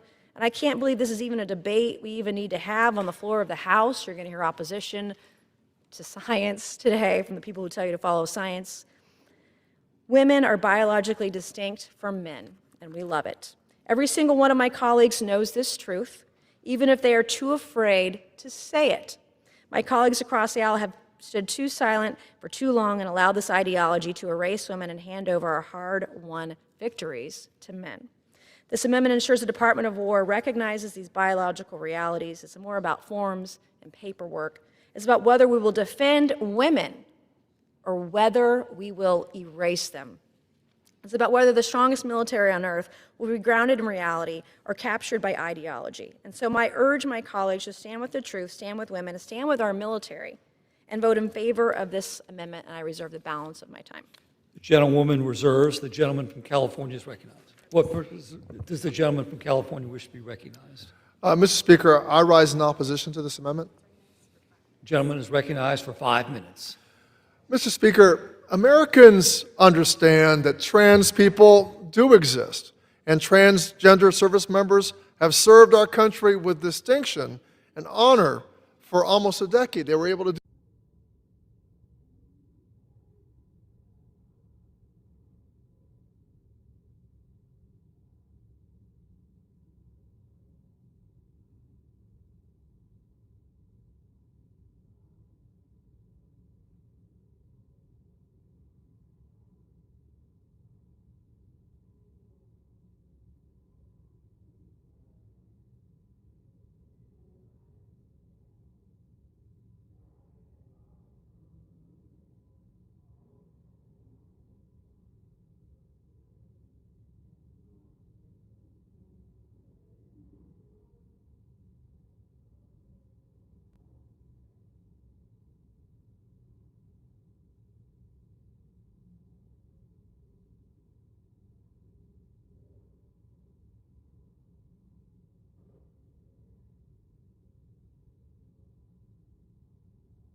Mr. President. Senator from Iowa. Mr. President, I ask unanimous consent to use a prop. Senate is in quorum call. I ask that we vitiate with a quorum call. Without objection. Thank you. Mr. President, I ask unanimous consent to use a prop. Without objection. Thank you, Mr. President. Mr. President, I rise today to raise an alarming issue. The Chinese Communist Party is stealing sensitive intellectual property developed using your tax dollars. We are all too familiar with the threat of Chinese espionage. It wasn't too long ago Iowans raised the alarm on Chinese nationals digging up our seeds and stealing our agriculture technology. Just last month, a Navy sailor was convicted after China paid him in exchange for highly classified data about Navy ships. Unfortunately, this is just the tip of the iceberg. Loopholes in the Small Business Innovation Research and Small Business Technology Transfer programs, which help develop critical technologies supporting America's national security, are being exploited by China and other foreign adversaries to steal sensitive technology.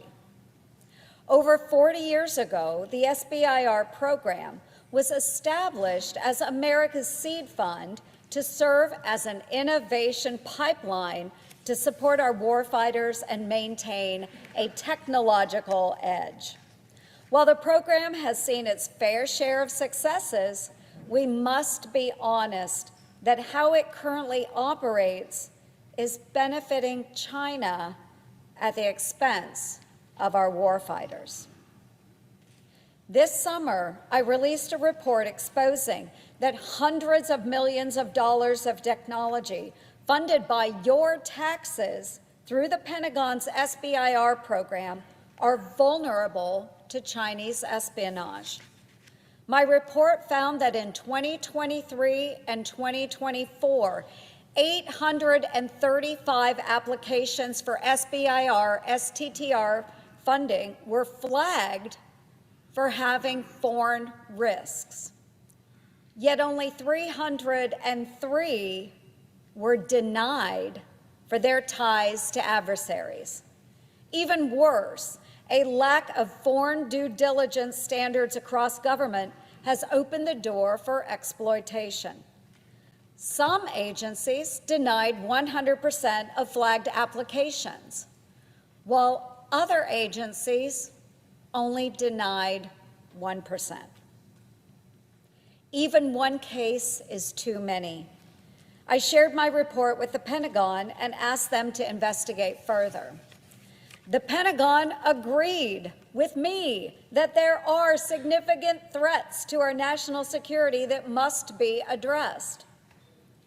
My Innovate Act does just that by implementing foreign due diligence standards across government to ensure we unleash the golden age in America instead of serving as a subsidy for Beijing. Another defect limiting the effectiveness of the SBIR program is the exploitation of the program by a small number of companies, often called SBIR mills. The program too often serves as a private, taxpayer-funded ATM for these select few businesses. In the past decade, 25 companies in the Pentagon's SBIR program, which is just 0.5% of overall award recipients, received 18% of the funding.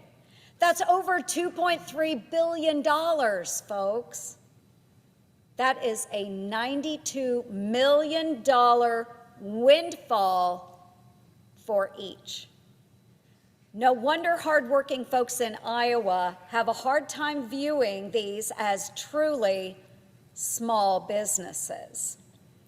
Even worse, these so-called SBIR mills too often produce nothing more than policy white papers, despite many of their business models being largely dependent on your tax dollars. Folks, as a combat veteran, let me tell you, a white paper is not supporting our war fighters. Our men and women in uniform deserve the best, most innovative technology to protect themselves, defend our nation, and deter our adversaries. But when it comes to protecting and defending us, what do these white papers provide? I suppose we could fold them into paper airplanes. I can't throw it on the floor of the Senate, but you get the drift. Okay? We need to strengthen the program to ensure that SBIR serves a greater role than producing a paper army. The Innovate Act fixes these egregious misuses of taxpayer funds and ensures award dollars go to the best and the brightest entrepreneurs, not grant writers who have learned how to game the system on the taxpayer's dime. My bill will reorient SBIR to its original purpose, providing merit-based support for American innovators. It course corrects the program back to helping true American startups get off the ground.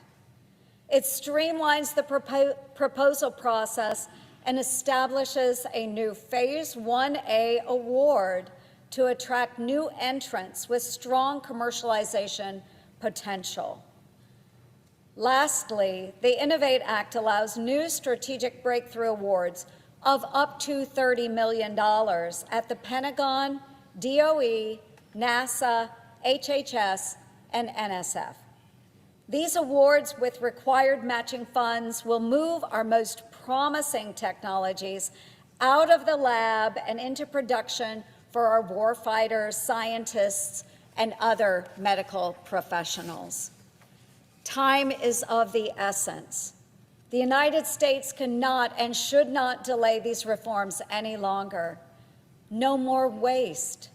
No more giveaways to Beijing. Every dollar must advance innovation that keeps America strong and secure. We must act now to ensure maximum impact of every dollar invested, to secure our edge against our adversaries, and unleash a new golden age for America's small, resourceful innovators. Small businesses everywhere are excited about the Innovate Act and stand ready to deliver the technologies of tomorrow.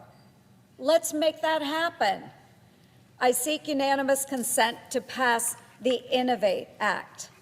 Thank you. And with that, Mr. President, I ask unanimous consent that the Senate proceed to the immediate consideration of my bill, which is at the desk. Further, I ask that the bill be considered read a third time and passed, and that the motion to reconsider be considered made and laid upon the table. Is there objection? Yep. Mr. President, reserving the right to object. Senator from Massachusetts. Thank you, Mr. President. Mr. President, I thank you. Unfortunately, I cannot support the senator from Iowa's proposed legislation. I agree that we must reauthorize the Small Business Innovation Research and Small Business Technology Transfer programs before their authorization expires at the end of this month. However, the legislation proposed by the senator from Iowa would decimate American innovation conducted by small businesses and make wholesale changes to the law without proper data, full information, or appropriate vetting. I am opposed to this bill because, one, the best research proposals will not be funded. Two, technologies like the world's smallest heart pump, oxygen delivery systems for military submarines, and technology to improve radiation threat detection in public spaces would not exist if the senator's legislation was the law. Three, successful, innovative small businesses will be punished solely because they are successful in the program. Four, small businesses will avoid pursuing the riskier, more cutting-edge ideas that keeps American innovation at the forefront, ahead of our rivals in the world.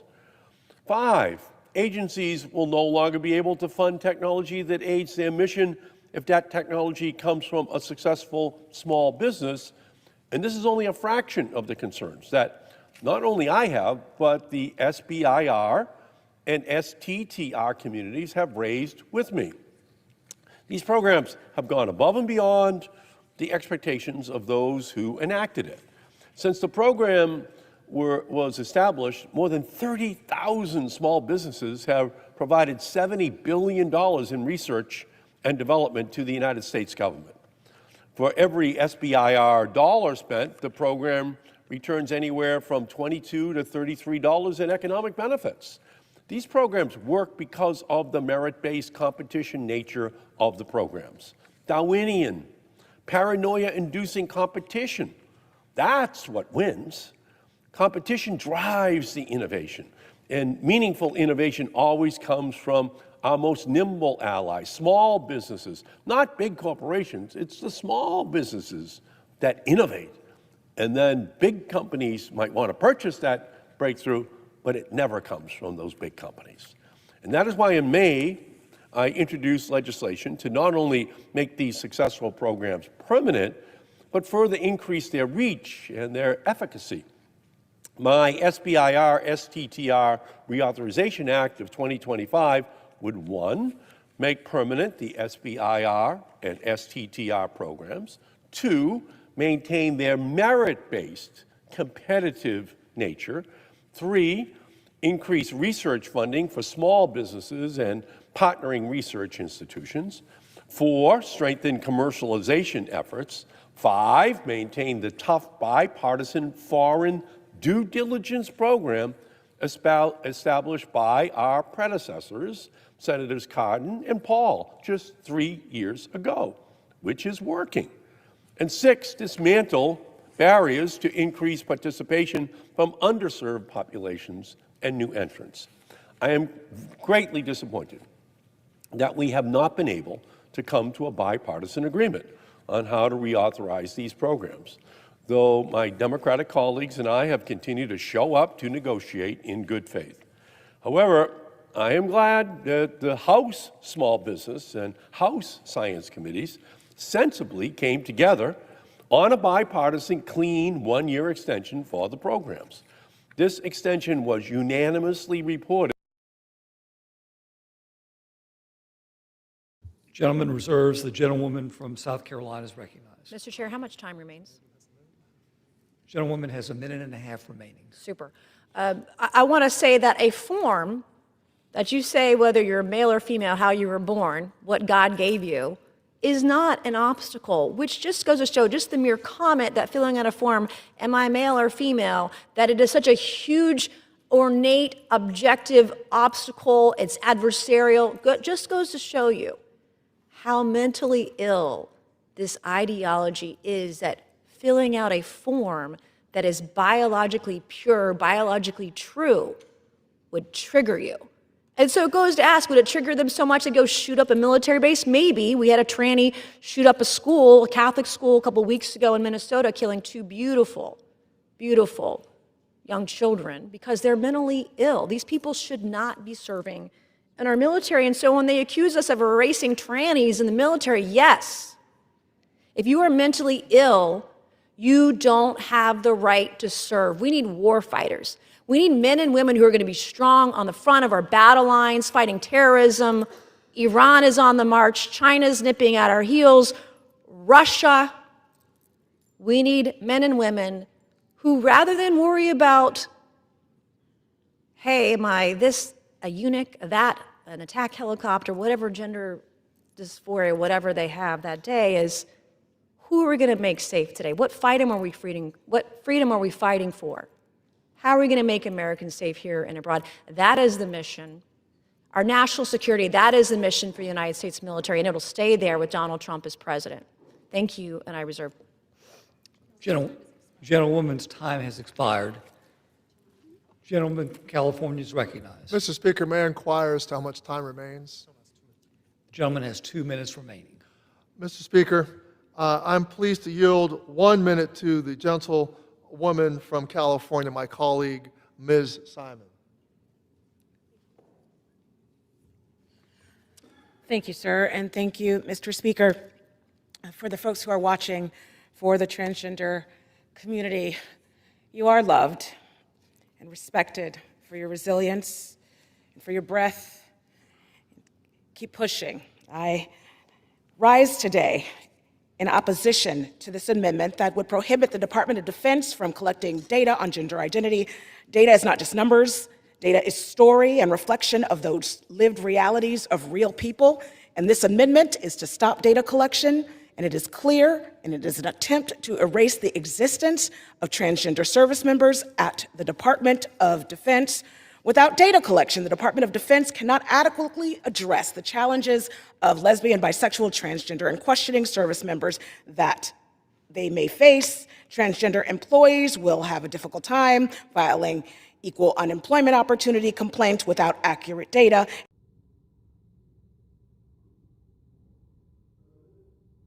The senator from Massachusetts. I question the presence of a quorum. The clerk will call the roll. Ms. Alston-Brooks.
Opposed, each will control 5 minutes.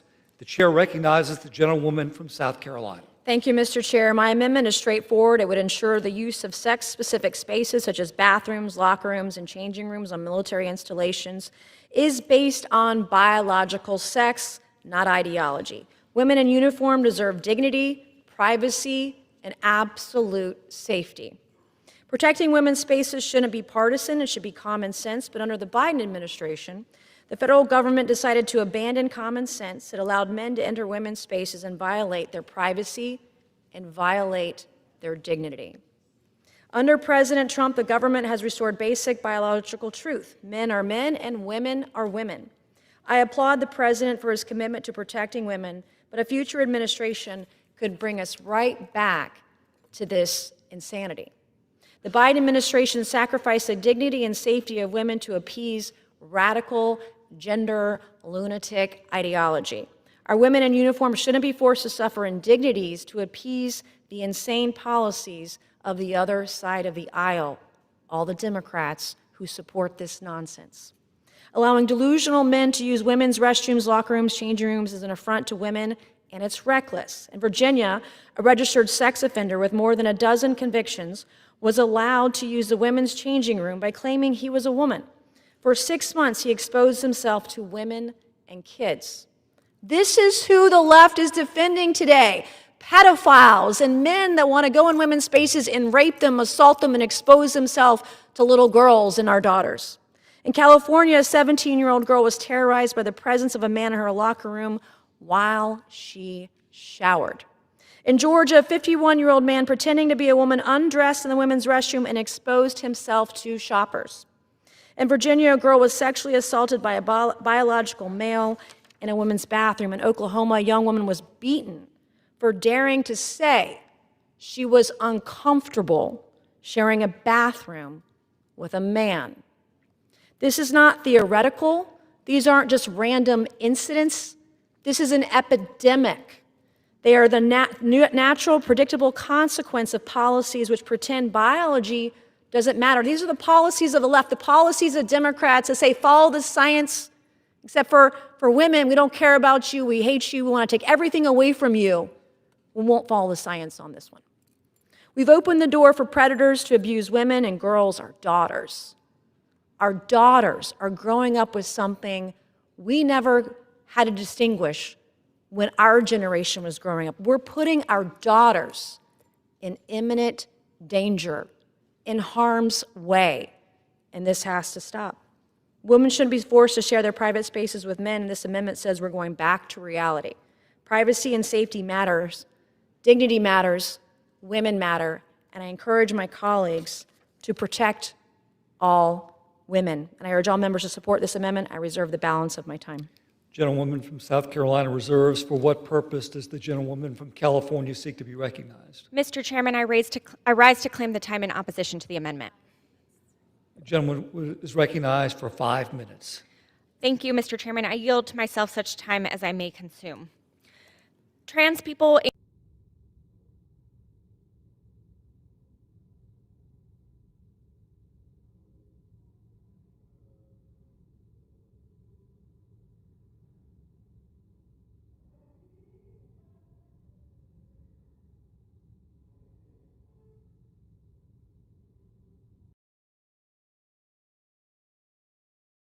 Time remains. 2 minutes. Thank you, Mr. Chair. Ironic that my colleague says that women are harassed going into the bathroom. Well, that might be because nobody wants a transgender, tranny person in the bathroom with them. No one wants biological men in women's spaces. And because of this wacko ideology, not based in science, is now pervasive. We're teaching it in schools. We're forcing kids to use pronouns. And we want to protect women because the left has gone so far. Not just the left. This is mainstream Democrat policy going after our girls. And you heard my colleague say there's no evidence. Literally after I read evidence of incidences of trannies in private spaces assaulting women and underage girls, our daughters, kids, they say no evidence exists. That's because Democrats will not show you or tell you or share with you the facts. But the average American, we see it every day now. It's everywhere. And people are sick and tired of it. And if they want this harassment to stop, then the trannies need to stop harassing the rest of America. This is not what the American people want. It's not what they voted for. And they say that our service members, our service women in uniform go through enough. You're right. That's why we don't want this happening. That's why we want to protect them. In their most intimate moments in the dressing room, no man should be watching them. And they talk about lawsuits. We don't want more lawsuits. I find it ironic because it's Democrats who sue states and sue Republican parties over congressional lines and apportionment and all those things that tie our U.S. elections up in lawsuits. It's their party. not ours. We're just fighting back, and we're going to protect every woman and girl, every single daughter in the United States, but particularly for our service members, our women in uniform. The Republican Party is the party of common sense. We're the party of normal. We're the party of women. Thank you, and I yield back. Gentlewoman yields. The gentlewoman from California is recognized. Thank you. I yield 2 minutes to the gentlewoman from New Mexico, Ms. Leger Fernandez. Gentlewoman is recognized. Thank you. Republicans have a series of amendments targeting trans people and the ability of service member parents to make decisions about the health care for their children. All of these amendments, including this one, do not do anything to make us safer or to honor our commitment to the servicemen and women who are willing to give their lives to this country. These amendments are part of a culture war that is intended to make Americans angry, divided, and fearful. They want to rename it the Department of War because they are in a war against the idea that the American life is something that includes all of us, that we can all belong. Their proposed facilities ban is a huge violation of privacy and would make all women and girls less safe. Will Republicans require menstrual monitoring, checking reproductive organs, as has happened, as my colleague pointed out? Girls and women who are tall, strong, and gender nonconforming are already being questioned and yelled at. Republicans seem to always want to dictate from D.C. what we can do with our bodies, and that's not freedom. I stand with all our service members, including our trans service members, who are willing to fight and die for our freedoms. I'm going to fight for their freedom to be who they are, to fight for an America where we all belong. We should not be at war with each other. We all belong. I yield back. The gentlelady from New Mexico yields back. The gentlelady from California is recognized. May I inquire how much time is left? The gentlelady has 1.5 minutes remaining. Thank you. I would just like to point out that I think it's very interesting that my colleague from South Carolina is so obsessed with the issue of trans people, using horrible slurs to talk about them, when many people in this body have received gender-affirming care. Filler is gender-affirming care. Boob jobs is gender-affirming care. Botox is gender-affirming care. Lots of my colleagues have received gender-affirming care, and let me be clear, I think everyone should have access to the gender-affirming care that they need, and I think we should respect everybody in this country. With that, I yield back. Ridiculous.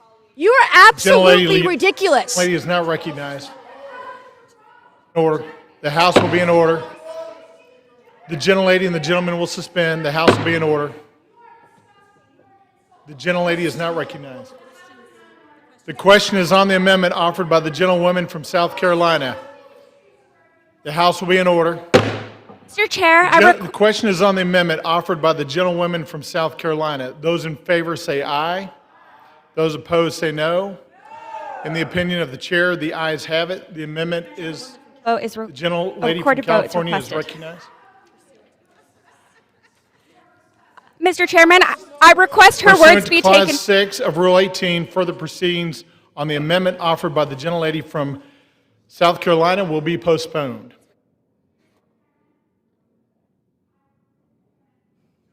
Recognized. For what purpose does the gentlelady seek recognition? I request her words be taken down. The gentlelady was not recognized for that purpose. For debate. The House will be in order. There is no one that is recognized. The chair is prepared to move on and recognize the next amendment. It is now in order to consider amendment number 18, printed in Part A of House Report 119-255. For what purpose does the gentleman from Florida seek recognition? Mr. Speaker, I seek recognition to address the no-flag discretion by base commanders. The clerk will designate the amendment. Amendment number 18, printed in Part A of House Report number 119-255, offered by Mr. Mills of Florida. Pursuant to House Resolution 682, the gentleman from Florida, Mr. Mills, and a member opposed will each control 5 minutes. The chair recognizes the gentleman from Florida. Thank you, Mr. Speaker. This amendment would pass the House, the NDAA, last year, would ensure that base commanders follow federal law by ensuring that only approved flags be flown on military installations. Patriotic Americans understand that the American flag is to be revered. Anybody who has served understands the sacrifice that has been made to keep Old Glory flying. And on military bases, it is truly sacred, this symbolic altar of the nation. During morning and evening colors, all work ceases as troops salute her, raising and lowering. In battle, our forces carry her, wearing them proudly on their sleeves. And she serves as the final blanket for soldiers who come home having given and paid the last full measure. The 2024 NDAA rightly addressed this issue by codifying an appropriate list of approved flags that uphold the honor and dignity of our military is built on. However, there is a glaring error. A caveat built into the list gives commanders the ability to fly any flag they deem appropriate. And since President Trump and Secretary Hegseth have taken office, the woke infiltration of our military, even at its highest leaders, continues to be exposed. The embarrassment of these flags are hard to grasp. Drag shows on ships and military installations, base security training teaching guards that pro-life bumper stickers were indicators of possible terrorism, and taxpayer-funded gender transition and the hormone treatments that kept soldiers non-deployable for non-trainable for years. The list goes on, but the points remain. Even still, there are senior officials and officers that refuse to mount the portraits of President Trump and Secretary Hegseth on their chain of command due to insubordination. Believe me, these individuals will not last long in our armed forces. But I ask you, do you think that commanders that approved and even encouraged all of this to happen would exist or hesitate before deeming a pride trans flag appropriate for the month of June? Of course not. And it would likely be their idea in the first place. Finally, I want to emphasize the power of symbolism. Symbols serve as a representation of our values, priorities, and our identity. When a company completes a grueling training hike and sees that flag flying over their garrison, it symbolizes home. And I promise you that that last mile may feel like a sprint to get to that cloth. When a platoon returns from a patrol and re-enters the wire, she symbolizes safety. Imagine what our enemies would think that our strength and resiliency if we ever allow flags flown contrary to the principles of America. I promise you that as much as this stands as the military standard, it also serves as a deterrence to our adversaries. Therefore, I invite my colleagues to vote yes on this important measure and reserve the balance of my time. The gentleman from Florida reserves. For what purpose does the gentleman from California seek recognition? Mr. Chairman, I rise in opposition to this amendment. The gentleman is recognized for 5 minutes. I yield myself such time as I may consume. Mr. Chairman, I do not understand why my colleagues across the aisle are so triggered by a piece of cloth. Yet here we are, for the third year in a row, voting to ban the pride flag from spaces at the Department of Defense. Nearly half of the House Republicans' FY26 appropriation bills include bans on the pride flag as well. I don't know what they think this flag does. The pride flag did not make me gay, and it will not make DOD employees gay either. And what displaying a pride flag does do, however, is send an important signal to LGBTQI plus people that they belong. And you know, our Department of Defense, what does it exist for but to defend America, to defend all Americans, to defend the dignity, rights, and freedom of all Americans. And so what the flag does do is send an important signal that LGBTQI people belong. Displaying pride flags is a way for service members and DoD civilian employees to show that they are committed to creating an affirming and inclusive environment for LGBTQI plus people, or a way to celebrate their own identity. It does not indicate to exclude anybody else for what they may believe in. And at a time when the LGBTQI plus community is under attack, displaying a pride flag is especially important.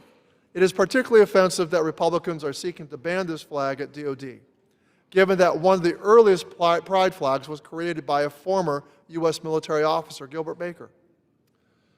Mr. Chairman, I believe the American people are fair.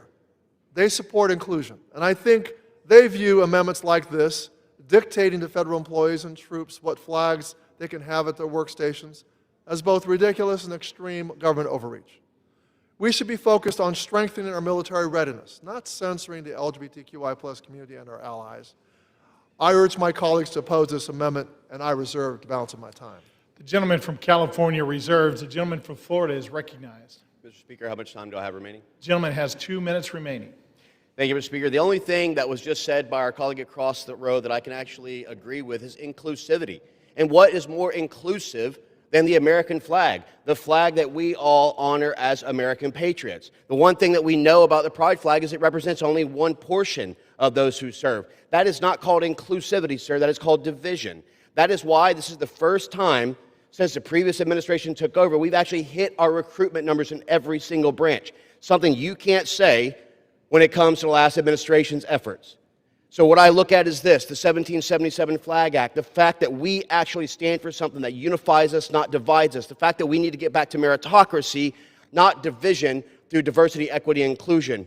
Mr. Speaker, this is very simple. It's a patriotic stance. The very flag which stands behind you, that stands proud in this Capitol, are the same ones that sits over presidents, over our fallen soldiers, and over our military installations. That's not division. That's not recognition of others' sexual preferences. That's the actual acknowledgement of what we fight for day in and day out as Americans. With that, I reserve the rest of my time. The gentleman from Florida reserves. The gentleman from California is recognized. Mr. Speaker, thank you. I would say in response to the gentleman, the pride flag does not replace the American flag. It is flown at certain times of the year, and it affirms a huge portion, a significant portion of our military. Yes, I agree the American flag is inclusive, but we can also show that we can include an often disparaged minority. I'd like to yield 1 minute of time to my colleague, the gentlewoman from Oregon, Ms. Dexter. The gentlelady from Oregon is recognized for 1 minute. Thank you, Mr. Speaker. I rise in opposition to this cruel and callous amendment. There are 20 days until the government shuts down, 8 legislative days. And what are Republicans focused on? Flags, pride flags.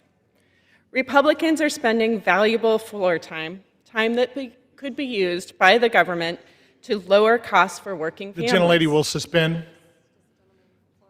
Does the gentleman from Florida seek recognition? For what purpose? To identify the fact that that flag violates our House rules by flying any other flag but the American flag. The chair will remind members, Speaker's announced policy prohibits flag waving on the floor. I am not waving it, Mr. Speaker. The gentlewoman is recognized. Thank you. We are Mr. Speaker, we are simply not spending waving the flag, valuable but presenting it. Time that could be The gentlelady is recognized. Could be used to fund the government or lower costs for working families. Trying to ban the display of pride flags in any workplace or common area at the Department of Defense.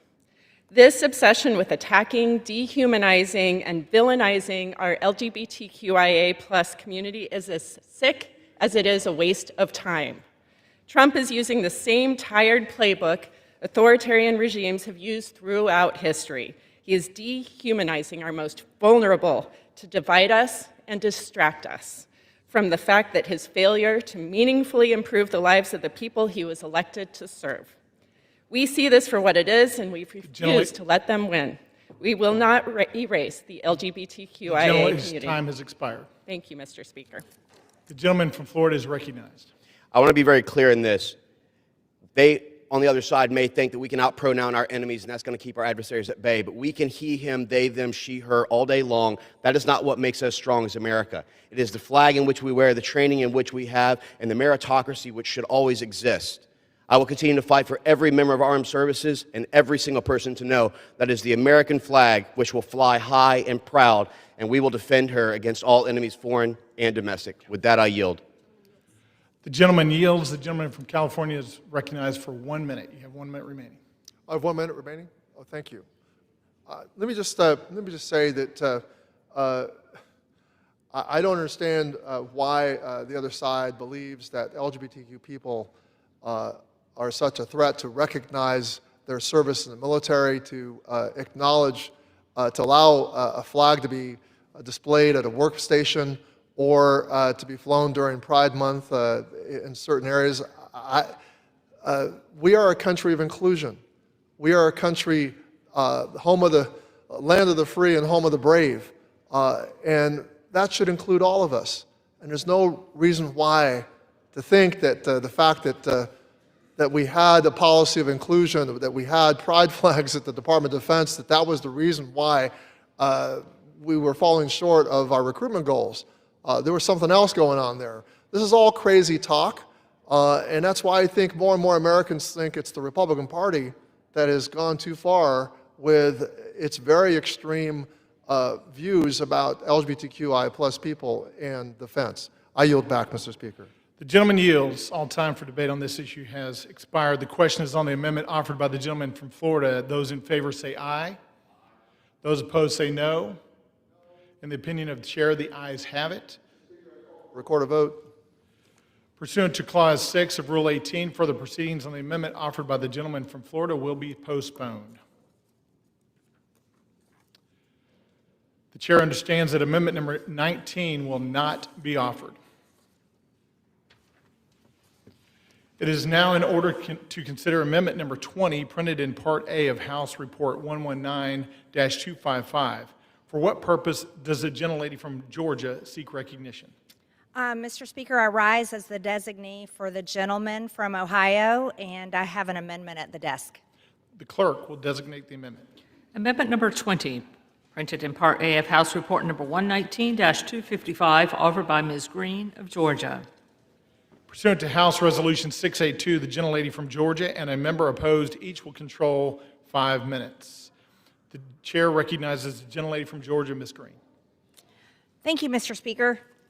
I rise today on behalf of my friend and colleague, Congressman Warren Davidson from Ohio, who's a proud Army Ranger, and I am offering his amendment to prohibit the Department of War from researching or procuring lab-grown meat.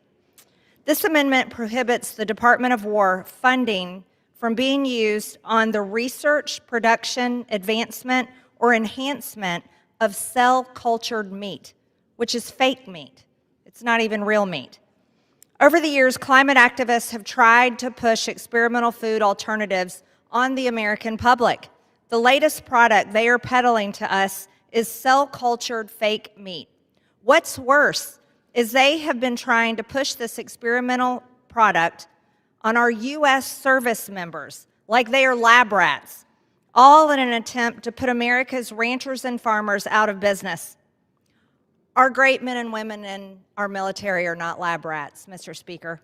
In 2024, the Defense Department announced up to $500 million in grant funding for the development of lab-grown meat products. In case anyone at home is wondering if this is real, yes, it was real and it happened. Last year, small farms and mom-and-pop operations across the country raised their voices in outrage against this ill-considered initiative. We won and got the DoD to back off on trying to put our farmers out of business while trying to feed our soldiers fake, poisonous garbage. It is now time to codify this win into law, and it's important to do so with the fiscal year 26 NDAA. That's why this amendment is so important. A product this experimental has many unresolved safety and environmental concerns. These products are not yet approved for retail sale in grocery stores. It should not be tested on our brave service members who put their lives at stake for this country. I urge the adoption of this amendment, and Mr. Speaker, I reserve the remainder of my time. The gentlelady from Georgia reserves. The gentlelady, for what purpose does the gentlelady from California seek recognition? I rise to claim the time in opposition to the amendment. The gentlelady is recognized for 5 minutes. Thank you, Mr. Chairman. I rise today in opposition to Amendment 20, which would place blanket statutory ban on any DoD research, development, procurement, or promotion when it comes to cultivated cell-based meat. Let's be clear, this isn't about whether the Pentagon is going to serve cultivated meat tomorrow. It's about whether we let our military continue doing what it has always done best, and that's preparing for the future. Readiness has always been America's edge. Our military leads the world because we don't close doors, we open them. We evaluate every tool, every technology, every option that might keep our service members better supplied and better prepared for future missions. This amendment does just the opposite. It ties our hands. It says, don't even consider it. Meanwhile, China has already made cultivated meat a national priority in its 5-year plan, scaling up production, while countries like Singapore, Israel, Australia, and the UK are moving forward as well. If cultivated meat helps deliver cheaper, scalable protein solutions worldwide, do we really want China setting the standards, dominating the intellectual property, and reaping the jobs this burgeoning industry creates? I have spoken directly with senior DoD officials who have shared with me the potential benefits cultivated meat could bring to readiness. From operating in harsh bases to sustaining missions where supply lines are contested or disrupted. Keeping the option open for DoD research and evaluation ensures we remain competitive and ensures U.S. leadership in the broader protein biotech space that underpins global supply chains. Voting no on this amendment preserves the military's discretion. Let me say that again. Preserves the military's discretion to explore a technology that could strengthen readiness, create U.S. jobs, and help maintain our competitive edge. This ban doesn't save money. It doesn't improve readiness. All it does is close off technology others are racing to develop, while handing China a free lane in a strategic biotech domain. So I urge my colleagues to vote no on this amendment to ensure DoD can test, validate, or reject technology on the merits, not because of short-sighted anti-science ideology. I reserve the balance of my time. The gentlelady from California reserves her time. The gentlelady from Georgia is recognized. Thank you, Mr. Speaker. You know, it's so interesting to listen to my Democrat colleague across the aisle talk about China and how China made cultivated meat a national priority, and so we should too. That's pretty shocking. Don't forget that the COVID virus was made in Wuhan, China, released upon the world, and look at the consequences from that. Never forget it was the Democrats that were all about forcing poisonous vaccines into people's bodies against their will. And we saw the devastating impacts on that on many military members. Myocarditis, nerve conditions, heart problems, heart attacks, and many reported issues, not just on the military, but the American people. As a matter of fact, there's vaccine injuries and deaths that have not been investigated to this day. But now Democrats want to continue to force our great men and women in the military to eat fake, lab-grown meat. That's repulsive and disgusting. I can tell you right now, myself along with my Republican colleagues want to feed our great men and women in the military ribeyes and those that are grown right here on good old USA farms. I think our men and women in the military, in order to quote my colleague across the aisle, to have readiness, to be ready and prepared for war, they need to be as healthy and fit as possible. And I would argue that lab-grown, disgusting fake meat is not going to make them ready, not going to make them healthy, not going to make them fit, and not going to make them the best possible shape they can be in to go to war. God forbid they go to war. I don't want to see them go to war either. You know, they talk about this fake meat being a tool or an option to keep them better supplied. I think it's repulsive. I think it's an insult. And I can't imagine anyone signing up for the military saying, I can't wait to eat a big old portion of nasty lab-grown fake meat. Mr. Speaker, I reserve. The gentlelady from Georgia reserves. The gentlelady from California is recognized. For informational purposes, you will have 1.5 minutes remaining. Thank you, Mr. Speaker. I will just say that, yes, I want to be competitive with China's military and their readiness, first and foremost. Second, our DoD officials are talking about the future. They're not talking about today. They're talking about preparedness for the future. If you want a ribeye steak, cultivated meats can create that, and I assure you it will be delicious. And they will love it. They will not know the difference. Our military will not know the difference. Look, if we take this even out of the military, this is about investing in a new industry in our country that both Democrats and Republicans support, because it is an opportunity for us to move and lead this, as opposed to having China or Singapore or Israel or Australia who are already leading in this. We want to be competitive in the global marketplace. We want our military to be ready. This is about the future. This is about research. This is about science saying it's either good or it's bad. But to move forward with the research so that we know what our options are for the future, for our military who might be deployed on an offshore island somewhere where there's no access to food whatsoever except for what they can develop. I yield back. The gentlelady from California yields back. The gentlelady from Georgia is recognized for her 1 minute remaining. My Democrat colleague across the aisle just said it's about the science. Boy, where have we heard that one before? I think everyone in the country remembers the past few years of forced mandated COVID vaccines. When it becomes about the science and not about feeding our men and women in the military good, cultivated, real meat, then it's a serious problem. Being competitive with China, according to the Democrats, means being just like China, a communist country that America should never be like at all. Mr. Speaker, I'll finish this. When Democrats are saying that they won't know the difference when they're being fed fake meat versus real meat and they'll love it, I think that's the most terrifying thing we can hear. Mr. Speaker, I urge the adoption of this amendment, and I yield.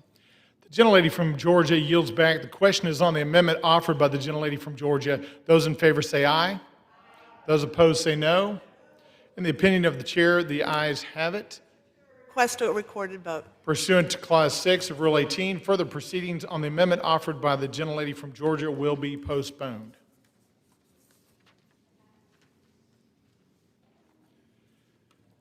It is now in order to consider amendment number 21, printed in Part A of House Report 119-255.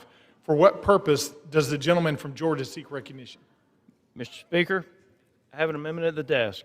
The clerk will designate the amendment. Amendment number 21, printed in Part A of House Report number 119-255, offered by Mr. Austin Scott of Georgia. Pursuant to House Resolution 682, the gentleman from Georgia, Mr. Scott, and a member opposed, each will control 5 minutes. The chair recognizes the gentleman from Georgia. Thank you, Mr. Speaker. First, I want to thank my friend, Mr. Panetta, and Mr. Carvajal from the Democratic Party for being sponsor of this amendment as well, making it bipartisan. My amendment authorized the Secretary of Defense to carry out security assistance program known as the Baltic Security Initiative for purposes of expanding security cooperation with the armed force of Estonia, Latvia, and Lithuania. This assistance program has been in existence since the first Trump administration in fiscal year 2020. Mr. Speaker, I would now like to yield 1 minute to my friend, Salud Carvajal. The gentleman from California is recognized. Thank you, Representative Scott. Thank you. In the spirit of bipartisanship, I rise to speak in support of my colleague from Georgia's amendment to authorize the Baltic Security Initiative. This amendment comes up at a crucial time. Just last week, the administration announced the U.S. would be pulling out of all security assistance programs for Europe, including the BSI. I have had the privilege of traveling to the Baltics. When you speak with the people there, it is not a question of if Russia will invade, it's a matter of when. Now is the time to stand firm in our support of these allied nations to detour Russian aggression. What type of signal does cutting support send to the Kremlin? Cutting off the BSI is a massive gift to Putin. Deterring a war between Russia and NATO is in our best national security interest. I urge a yes vote. Thank you. I yield back. The gentleman from California yields back. The gentleman from Georgia is recognized. Mr. Speaker, I'd like to yield 1 minute and a half to Mr. Turner from Ohio. The gentleman from Ohio is recognized for 1.5 minutes. Thank you, Mr. Speaker. I want to thank Representative Scott for offering this amendment. This is incredibly important to secure the funding for the Baltic Security Initiative. The Baltic Security Initiative, which has assisted the states of Estonia, Latvia, and Lithuania, important NATO allies which have contributed well above the 2% NATO benchmark and who have committed to reach the 5% GDP of defense spending in the upcoming years are vulnerable NATO allies. We are debating this amendment at a time where Russia's bombs have just fallen upon NATO ally Poland. It is important that we secure this funding. The Baltic states have contributed about $10 for every dollar of U.S. funding that has gone into the Baltic Security Initiative.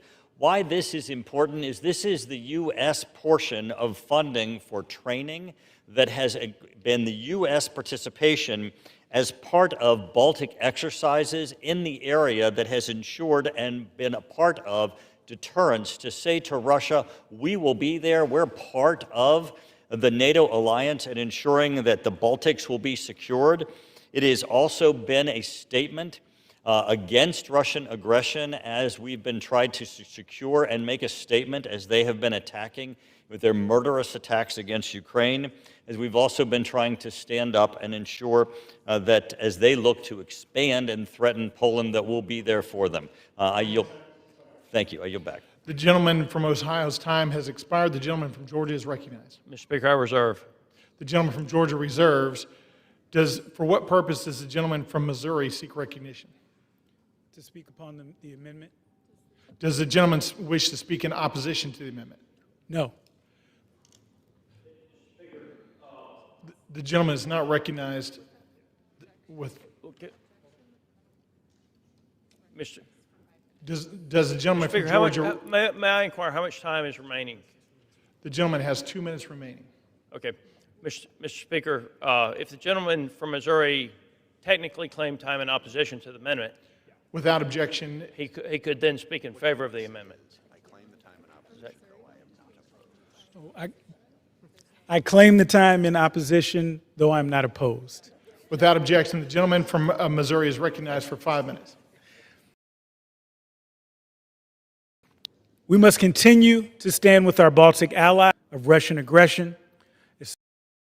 Estonia, Latvia, and Lithuania are strong democratic partners that contribute significantly to NATO's collective defense. What we saw last night is a reminder of why this amendment is so critical. Vladimir Putin's aggression will not end with Ukraine. His goal is to reassert control over the former Soviet sphere, including NATO allies like the Baltic states. Yet what is concerning is the current administration has already announced plans to suspend key European security programs, including the Baltic Security Initiative. And this is not peace through strength. It is weakness that plays directly into Putin's hands. Turning our backs on NATO allies would embolden dictators and further undermine American credibility. Walking away would send a dangerous signal to Putin and Xi Jinping. We cannot strip away resources from allies confronting Russian aggression or or leave a vacuum for our enemies to exploit. Instead, we must reaffirm our commitment, strengthen our alliances, and provide the tools our partners need to deter aggression and defend democracy. I am proud to co-sponsor this bipartisan amendment. I am proud to stand with our Baltic allies and with Ukraine in the fight for freedom and global democracy. Does the gentleman yield back? The gentleman reserves. The gentleman from Georgia is recognized. Mr. Speaker, I now recognize Mr. Bacon, the gentleman from Nebraska, for a minute and a half. The gentleman from Nebraska is recognized for a minute and a half. Mr. Speaker, I 100% support the Baltic Security Initiative. All three countries are our best friends. They embrace freedom, democracy, free markets, and the rule of law, and no one has embraced our values like these Baltic states.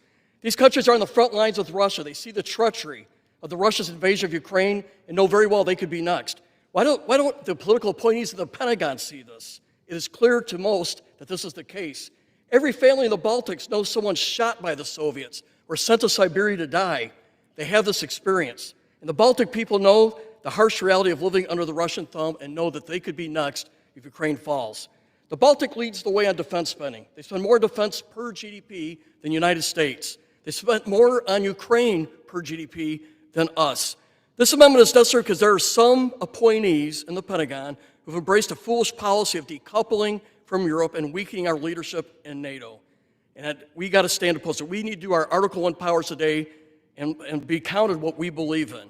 What happens if we withdraw from the Baltics? Well, first, no one will be more happy than Russia's Putin. Secondly, deterrence will be weakened and war in Europe becomes more likely if we withdraw. So strong support for the Baltic Security Initiative is a vote for deterrence. It's a vote to stand by our allies and to oppose a dictator who's invading its neighbors. I yield. From Nebraska yields back. The gentleman from Georgia is recognized. Mr. Speaker, I reserve. May I inquire how much time is left? The gentleman has 30 seconds left. The gentleman from Georgia reserves. The gentleman from Missouri is recognized. I reserve. The gentleman from Missouri reserves. The gentleman from Georgia is recognized. Mr. Speaker, this is an extremely important program. It was originally done in fiscal year 2020 under the Trump administration. Estonia, Latvia, and Lithuania, they deserve our support. And if you look at what happened last night with the Russian incursion of drones into Poland, I think it is now more than ever necessary that we make sure that these countries have what they need to defend themselves from Vladimir Putin's aggression. Does the gentleman yield back? The gentleman from Georgia yields back. The gentleman from Missouri is recognized. I urge my colleagues to support the amendment, and I yield back. The gentleman from Missouri yields back. The question is on the amendment offered by the gentleman from Georgia. Those in favor say aye. Those opposed say no. In the opinion of the chair, the ayes have it. The amendment is agreed to.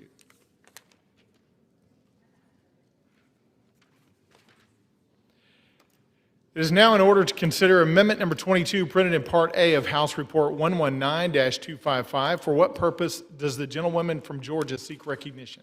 Mr. Speaker, I have an amendment at the desk. The clerk will designate the amendment. Amendment number 22, printed in Part A of House Report number 119-255, offered by Ms. Green of Georgia. Pursuant to House Resolution 682, the gentlewoman from Georgia, Ms. Green, and a member opposed, each will control 5 minutes. The chair recognizes the gentlewoman from Georgia.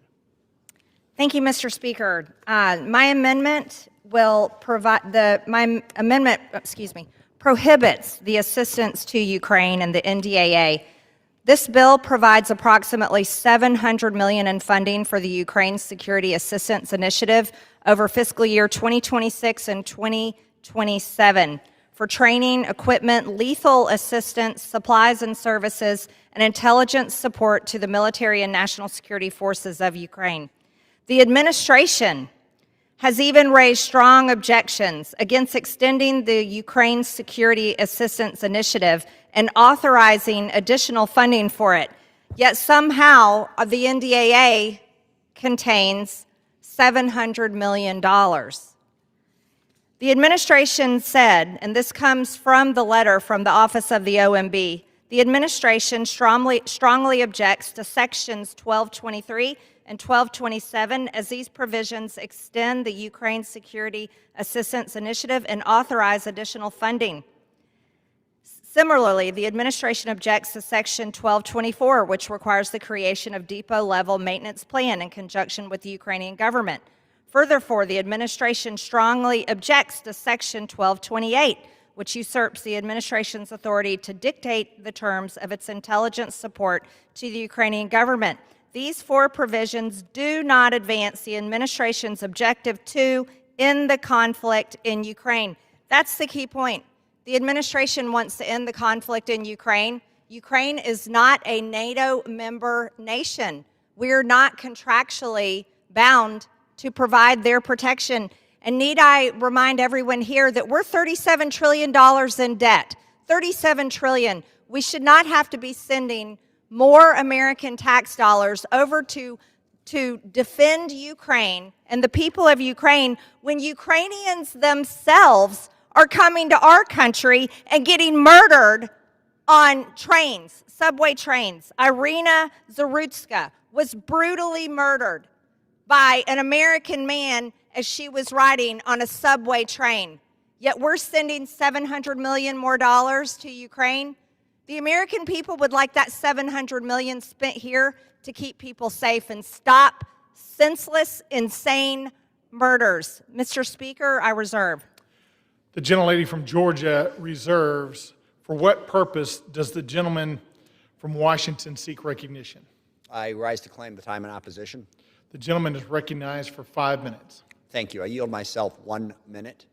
The gentleman is recognized. This amendment would be very destructive to achieving peace in Ukraine. I agree with the gentlelady. That should be the goal. But what has been clear for quite some time is that Putin will only stop his war when it is clear that he cannot achieve his objectives in Ukraine. President Trump showing weakness on that issue, literally rolling out the red carpet for Putin, has only made the war worse. Ever since President Trump has tried to blame the war on Zelensky and Ukraine, Putin has ramped up the war, launching more aggressive attacks than he ever has in the 3.5 years of the war, and most recently, sending drones over Poland as well. Weakness invites aggression. And I know the proponent of this amendment says that many, many times, but apparently doesn't recognize weakness when she sees it. That is what cutting off Ukraine does. You want to stop the war, back the 53-nation coalition that is supporting Ukraine and making it clear to Putin he's not going to win. That forces him to the peace table. Showing weakness, backing off, undermining the coalition only extends the war. Please defeat this amendment. I reserve the balance of my time. The gentleman reserves. The gentlelady from Georgia is recognized. Mr. Speaker, the American people have war fatigue. Not just war fatigue, they're absolutely fed up. Absolutely fed up with funding foreign wars, defending foreign nations' borders, while here in America, many cities are completely unsafe and senseless murders go on and on. My amendment would reorient defense policies and priorities to America only by prohibiting all assistance to Ukraine. This lines up completely what Trump's administration has asked for. For some reason, Congress has decided they want to keep funding the war, funding the killing in Ukraine. To date, Congress has provided U.S. taxpayers have provided over $175 billion in assistance to Ukraine, including direct military aid, funding for their government, and essentially funding for their entire economy. Mind you, this was while American businesses were shut down during COVID lockdowns, and our border was completely overrun. Everyone needs to understand it wasn't Putin killing Americans, it was the cartels killing Americans and insane murderers and criminals on our own city streets in our own country. I'm going to remind everyone, the American people are broke, and the people in this room are responsible for that on both sides of the aisle. $37 trillion in debt is no joke. And I say that on behalf of my children's generation, and they're all in their 20s. So I want to know, how deep are we going to continue digging the grave to bury our children and our grandchildren? I'll have no part of it. I reserve. The gentlelady from Georgia reserves. The gentleman from Washington is recognized. Thank you, Mr. Chair. Well, sadly, the gentlelady has had a big part of it, just voted for a budget that would add $4 trillion to the debt. So I don't know that that's a particularly consistent position. But with that, I will yield 1 minute to the gentleman from Nebraska, Mr. Bacon. The gentleman from Nebraska, Mr. Bacon, is recognized for 1 minute. Thank you, Mr. Speaker. I stand 100% opposed to this amendment. I'm a Reagan and Eisenhower Republican, a post-World War II conservative. I believe in peace through strength, strong allies, that we're the world's leader in defense of freedom, and we do not cower to bullies. Russia invaded Ukraine because it wants what they call little Russians to be their vassal state. Ukrainians have suffered for decades and centuries under Russia. 4 million Ukrainians killed alone in the 1930s, purposefully. A Ukrainian victory is in our national security interest. A thriving Ukraine that is a democracy with free markets is in our national security interest. If Ukraine falls, then you can assume Moldova, Georgia, and others will also fall. Russia will also threaten the Baltic countries. Our military aid is necessary and cost-effective. If we lose here, it will cost a lot more. We have to remind ourselves the Russians are bombing cities every single day, kidnapping kids, murdering POWs. We got to stand on the right side of this issue. We are on the side of freedom. It's not conservative to appease Putin, nor is it conservative to have a lack of moral clarity who's at fault at this war. And it's not a conservative position to embrace isolationism. So with that, I stand with 2/3 of America, and I oppose this amendment. The gentleman from Washington is recognized. Does the gentleman reserve? Well, I would inquire as to how much time is left. The gentleman has 2 3/4 minutes remaining. Does the gentleman reserve? I reserve. The gentleman reserves. The gentlelady from Georgia is recognized. Mr. Speaker, I will push back on what my Republican colleague just said. Ukraine is not our national security interest. Our national debt is a matter of national security for United States of American citizens. I reserve. The gentlelady from Georgia reserves. The gentleman from Washington is recognized. Thank you. I yield 1 minute to the gentleman from Connecticut, Mr. Courtney. The gentleman from Connecticut is recognized for 1 minute. Thank you, Mr. Speaker. Mr. Speaker, I rise in strong opposition to this amendment, which would have our nation turn its back on the brave people of Ukraine in their greatest hour of need by cutting off all military assistance. As we stand here today, Russia's illegal invasion, which is now in its 4th year, is intensifying to the highest levels of the war, despite all the oily, phony, happy talk coming from Vladimir Putin about seeking peace. On Sunday, Russia launched the largest drone assault of the war with 805 drones, 13 cruise missiles, killing 5 people and hitting the Ukraine cabinet ministry. The Tuesday before, a glide bomb killed 23 Ukrainians. Just last night, Russia and Belarusian drones made 19 hits in sovereign Polish airspace, scrambling NATO F-35s and F-16s to fend off civilian casualties. It was Ukraine's Air Force that alerted their neighbors in Poland to these blatantly illegal incursions, demonstrating Ukraine's commitment to protecting not only their own population, but to the rest of Europe. If this amendment were to pass, it would cripple not only Ukraine's legal right to defend itself, but also our NATO treaty allies. I yield. Yields back. The gentleman from Washington is recognized. I reserve. The gentleman reserves. The gentlelady from Georgia is recognized. Mr. Speaker, I missed that part in my civic lessons, and pretty much every single United States map I've ever seen where Ukraine is the 51st state. In fact, it's not. And it's shameful that in the United States House of Representatives, more United States members of Congress fight for money and fight for the defense of a foreign country than they actually fight for their own people. I think members of Congress should have to wear sponsors like NASCAR race cars have to wear for which country they represent and which industry that they are shilling for. Mr. Speaker, I urge the adoption of my amendment. No more money to Ukraine. Let's end the war. I yield. Yields back. The gentleman from Washington is recognized. No more money for Ukraine will not end the war, and this is absolutely in the interests of the United States national security. And with that, I yield 1 minute to the gentleman from Ohio, Mr. Turner. The gentleman from Ohio is recognized for 1 minute. Mr. Speaker, I oppose this amendment. Russia is murdering innocent civilians in Ukraine. Our support to Ukraine opposes Russia's murderous aggression. Ukraine is fighting on the front lines against Russian aggression. Vladimir Putin is threatening NATO's eastern flank, including the Balkans. Russian drones have flown over Poland.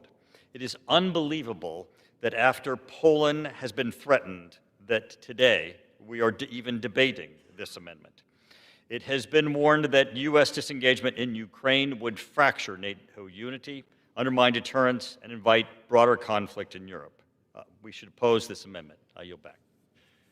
The gentleman from Ohio yields back. The gentleman from Washington is recognized. You have 30 seconds remaining.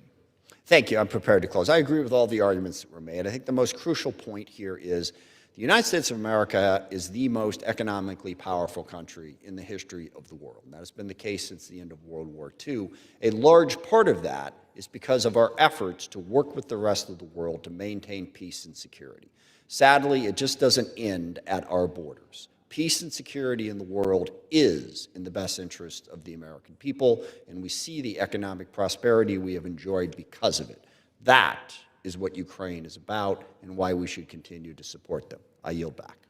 The gentleman yields back. The question is on the amendment offered by the gentlewoman from Georgia. Those in favor say aye. Those opposed say no. In the opinion of the chair, the ayes have it. Mr. Chair. For what purpose does the gentleman from Washington seek recognition? Request a recorded vote. Pursuant to Clause 6 of Rule 18, further proceedings on the amendment offered by the gentlelady from Georgia will be postponed.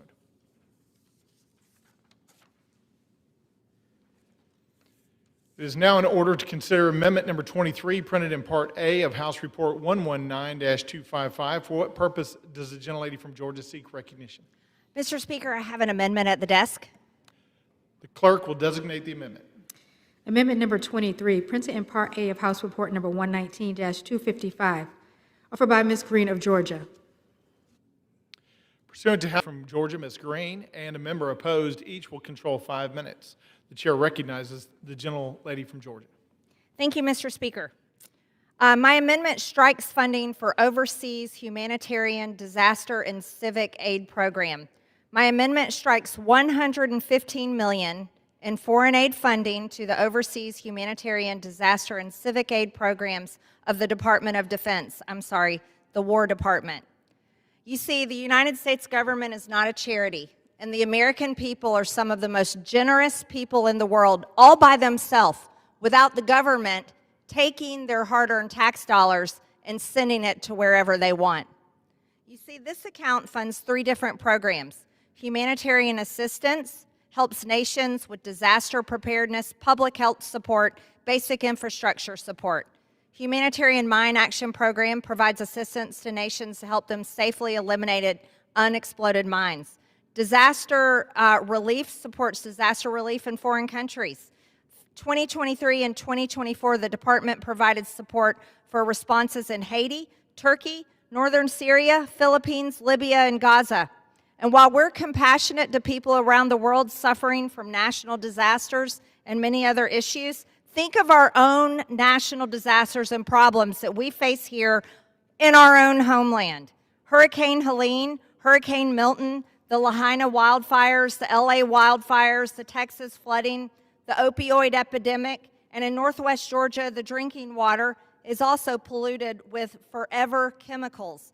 These are the issues that the American people care about. These are the issues that the American people pay their taxes for. And $115 million shouldn't be sent to go sit in an account somewhere, ready to go pay money off to every foreign country and every foreign country need. We're $37 trillion in debt, and I cannot believe that we can't cut spending here in this body that has created that debt. Mr. Speaker, I reserve. The gentlelady from Georgia reserves. For what purpose does the gentleman from Washington seek recognition? To claim the time in opposition. The gentleman is recognized for 5 minutes. I yield myself 2 minutes. The gentleman is recognized. I think basically what this amendment says, as the gentlelady was saying, we are a compassionate nation. She's saying she wishes we weren't, basically. We need to stop being a compassionate nation.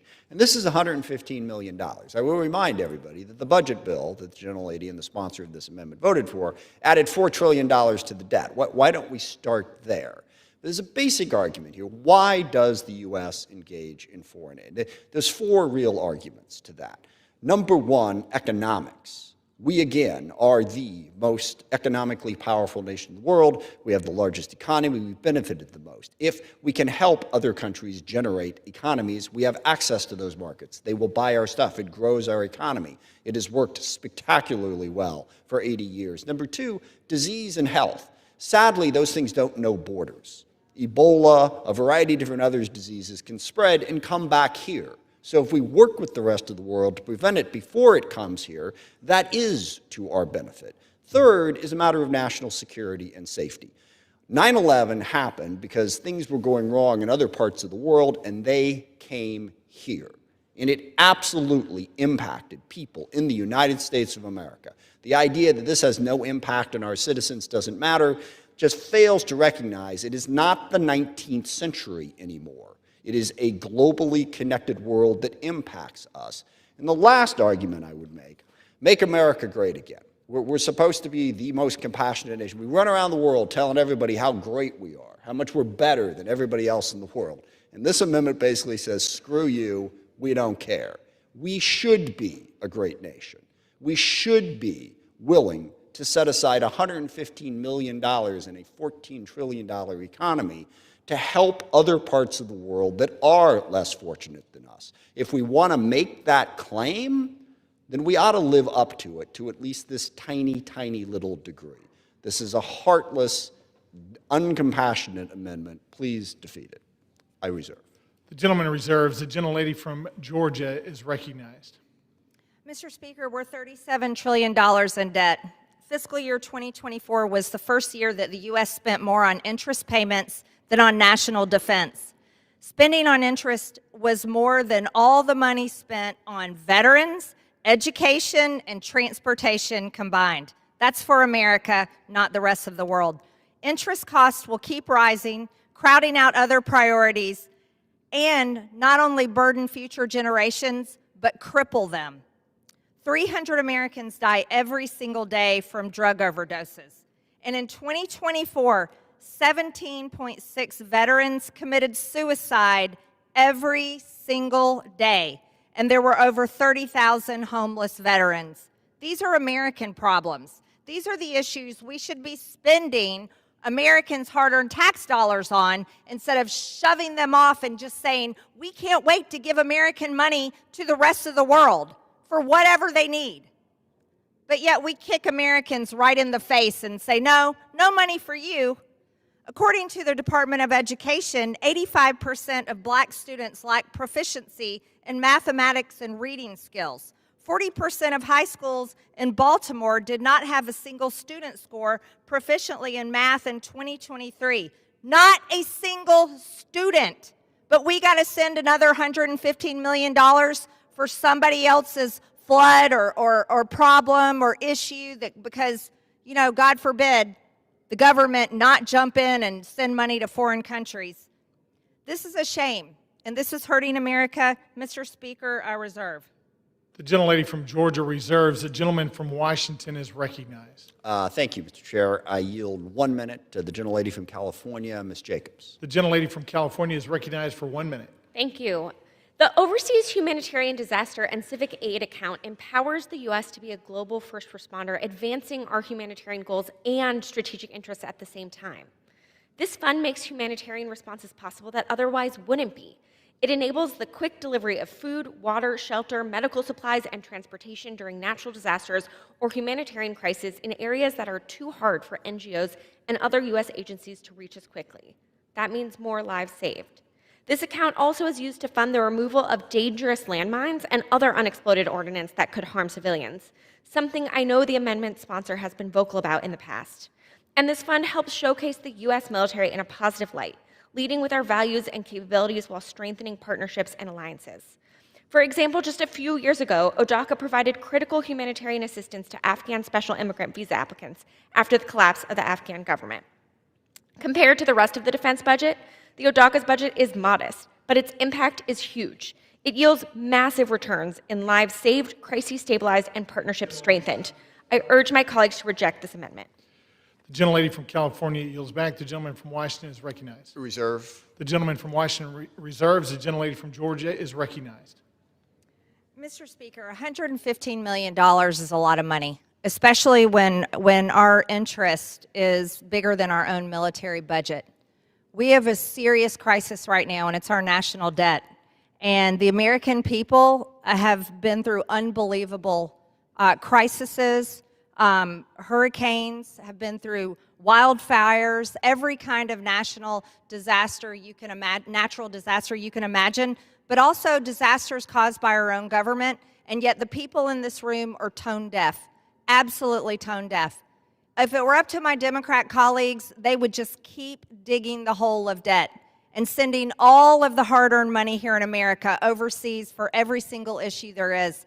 I'll reiterate, Americans donate more money to worldwide charities than any other country on earth. And so if Americans want to be able to check a box on their IRS tax return that says, here's some extra money I want to send over for humanitarian aid, by God, let them do it. But they shouldn't be forced to do it at gunpoint, and this body should not force them to do that. Mr. Speaker, I yield the remainder of my time. Gentlelady yields back. The gentleman from Washington is recognized. Thank you. I yield myself the balance of my time. The gentleman is recognized. I mean, there's two aspects to this. One is a budget debate. And it's fascinating. We're having this passionate debate about $115 million. And we didn't apparently have that debate when we passed the budget resolution that the sponsor of this amendment voted for that added $4 trillion to the debt. All those passionate speeches about the debt, the deficit, and its impacts, absolutely real. But how can you ignore that? Vote for the $4 trillion debt, and they're all passionate about $115 million. Also, it is not true that we do nothing for the American people. It's a somewhere around $6.5 trillion budget. It's $115 million, all right? So let's not act like we're not funding those other priorities. We are funding those other priorities. And then the second piece of this is, does this benefit the United States of America to spend this money to help the rest of the world deal with disasters? As I explained earlier, it 100% does. Would it make sense for us to do, as the gentlelady has suggested we're doing, to fund every single crisis all around the world? No, it wouldn't, and we don't.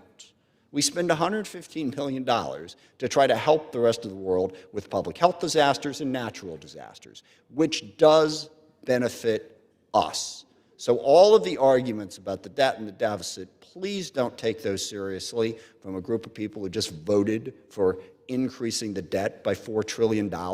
This is $115 million that is absolutely in the best interest of the United States of America. It will help us.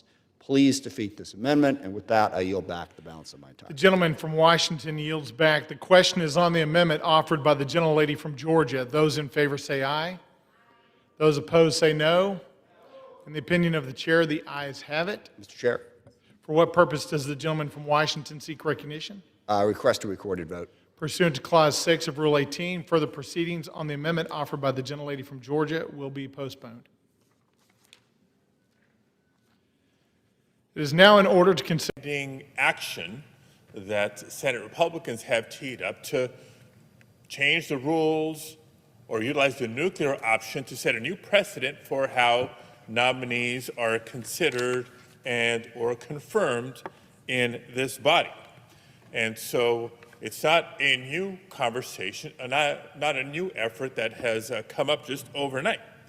There have been efforts over the years to revisit this, including last year by Senate Democrats. And I referenced that proposal from last year because it was intentional. It was presented at a time when nobody knew who would be elected President of the United States. It was done at a time when no one knew who would be occupying or which would be occupying the White House and be charged with filling key positions in the federal government. It was done at a time when we were not sure who would be in the majority of this body. And so it was an ideal time to discuss and implement reforms on a nonpartisan basis. It was a chance for the two sides to come together in a bipartisan fashion and negotiate a change to the Senate rules at a 67-vote threshold for the purpose of improving the process, improving the Senate as an institution. Now, Democrats proposed ideas out of the interest of fairness, of reform, and of making this institution work better. Unfortunately, at the time, my understanding is the Republican response was basically, no, we're not really interested. They wouldn't play ball. They didn't want to be part of the solution because they were busy at the time obstructing Democratic nominees. Now, fast forward to today, we know that Donald Trump is in the White House. Not only is he in the White House, he is nominating historically underqualified nominees, political hitmen, loyalists, and extremists. And surprise, surprise, guess who all of a sudden has changed their tune? Not only do Senate Republicans now want to revisit the nominations process and the confirmation process, they're doing it in a way that can have them very, very quickly confirm unlimited numbers of these nominees. And they're doing so in a way without trying, not even trying to build bipartisan support for these changes. They're threatening to go nuclear once again and only require a 50-vote threshold. So you have to wonder why. Maybe because they want to hide some of Donald Trump's most controversial nominees. Just look at who they've worked so quickly to confirm over the last several months. Let me give a couple of examples of the kind of Republican nominees who could have qualified for mass consideration with hardly any oversight under this new proposed process. Nominees like Kash Patel, a conspiracy theorist who made a target list of Trump's perceived enemies, who's now been elevated to serve as director of the FBI. Dan Bonino, a far-right podcaster turned Epstein apologist, confirmed as deputy director of the FBI.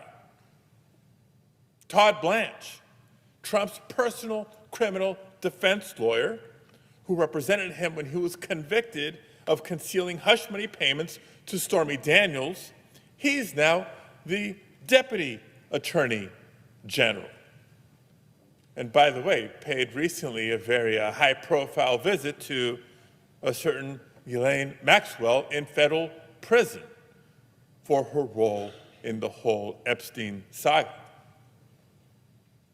Russell Vought, the architect of a scheme to steal hundreds of billions of dollars from the American people and illegally stop funding critical housing and food assistance programs, he's now returned as OMB director. The same Russell Vought who has publicly said and advocated for less bipartisan actions when it comes to appropriations and more partisan determinations on our federal government's spending plan. E.J. Antoni, slated to replace the head of the Bureau of Labor Statistics, who Trump fired after he didn't like the July jobs numbers. Someone who has a history of making sexually degrading attacks, homophobic remarks, promoting conspiracy theories, and lobbing crude insults at anyone critical of the president. Look, there's dozens more nominees coming before the Senate who repeatedly denied the legitimacy of the 2020 election in order to please Trump.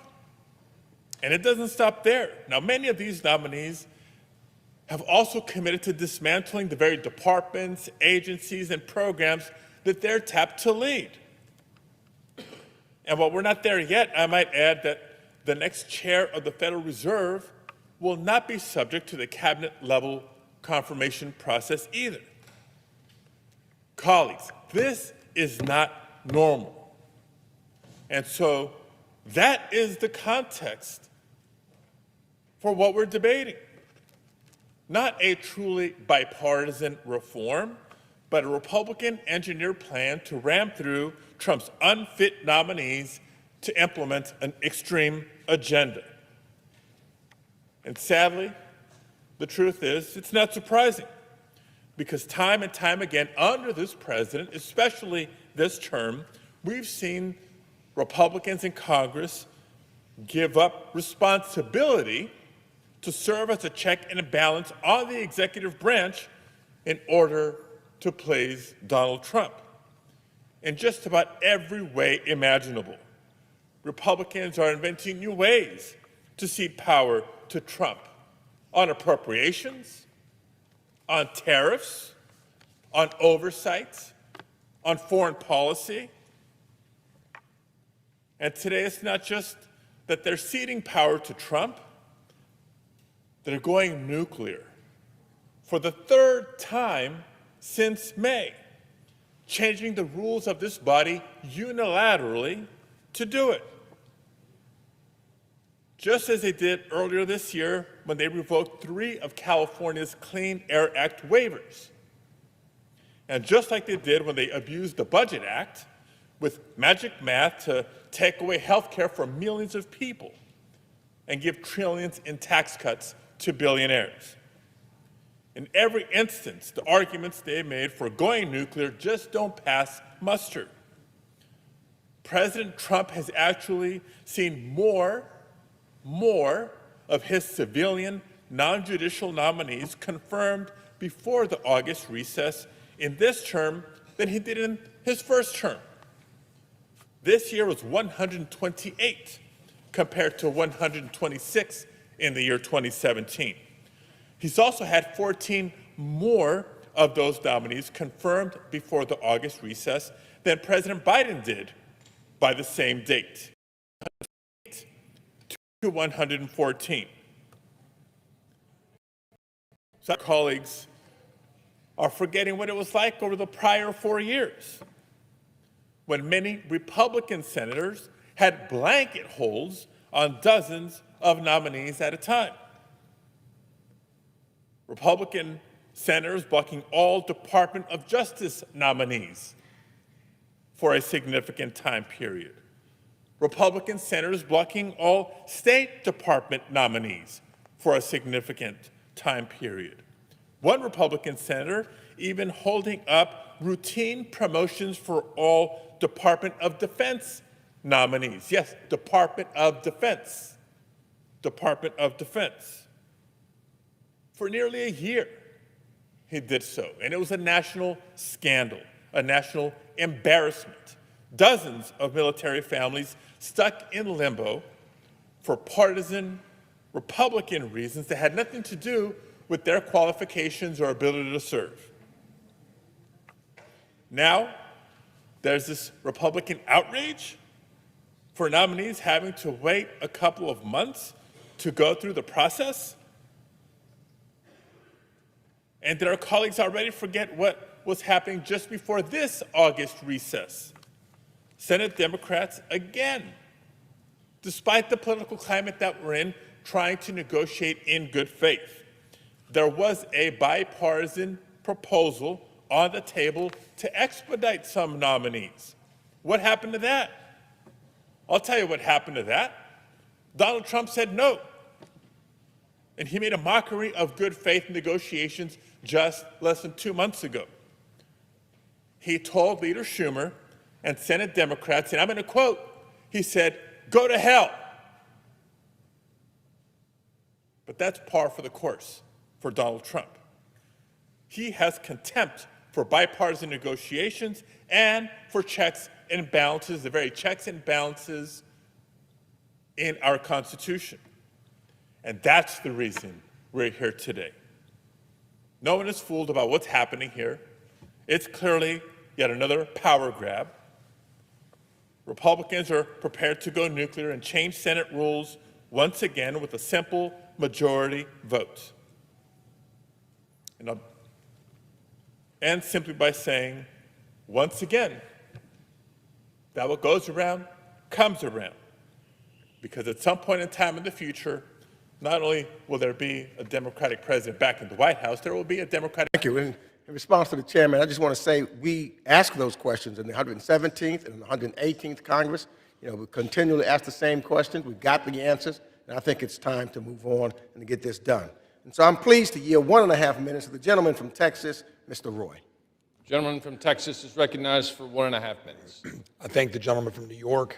Proud to work with him and others of my colleagues on both sides of the aisle to stand for a simple proposition that 23 years after this chamber authorized force, at a time when most of the members who did so aren't even here, at a time when numerous facts have changed, after Saddam Hussein was captured in 2003, was executed in 2006, when troops were withdrawn and the hostilities were over in 2011, and then we went back in regarding ISIS, and then out by 21, that we should not be operating under a 23-year-old authorization of the use of military force. We can do better than that. We're not touching 01. We're not touching 01. We're touching 02 and 1991. Come on. Look, we don't need to have Congress effectively modern day declaring war and leaving it in place for a quarter of a friggin' century, or in this case, 34 years since 1991. We can do better. If we want to actually authorize force, deliberate, vote, and authorize force. But Article 1 has to mean something. Please support this bill to end an endless authorization of force. I yield back. The gentleman yields. The gentleman from New York is recognized. You have the only time remaining. I reserve. Gentleman from New York. The gentleman from New York has the only time remaining. So. I yield 1 minute to the gentlelady from California, Ms. Jacobs. The gentlelady from California is recognized for 1 minute. Thank you, Mr. Chairman. These AUMFs were literally voted on when I was 2 years old and 13 years old, respectively, and now I'm old enough to be a member of Congress. Let's be clear, presidents from both parties have abused these AUMFs, and my generation is tired of these endless forever wars. But we know that President Trump will exploit, bend, and break any law. The courts have even said it. And that's why this body should leave no ambiguity, no wiggle room, no daylight about our congressional intent and congressional authority. Congress has the sole constitutional right to declare war, not President Trump or any other president. And yet, we've already seen this president take unauthorized military strikes in places like Yemen and Somalia and Syria and Iraq. And earlier this year, he launched strikes on Iran without congressional authorization. And right now, he's weighing military strikes on cartels in Venezuela and hasn't sought congressional authorization. This body should not sit idly by while the president makes a mockery of our Constitution and our laws. Only we have the power to declare war. So I urge my colleagues to pass our bipartisan amendment and repeal these outdated AUMFs.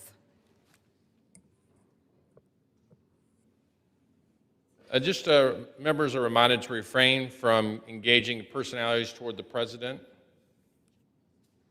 New York is recognized. How much time do I have left? The gentleman has 3/4 of a minute remaining.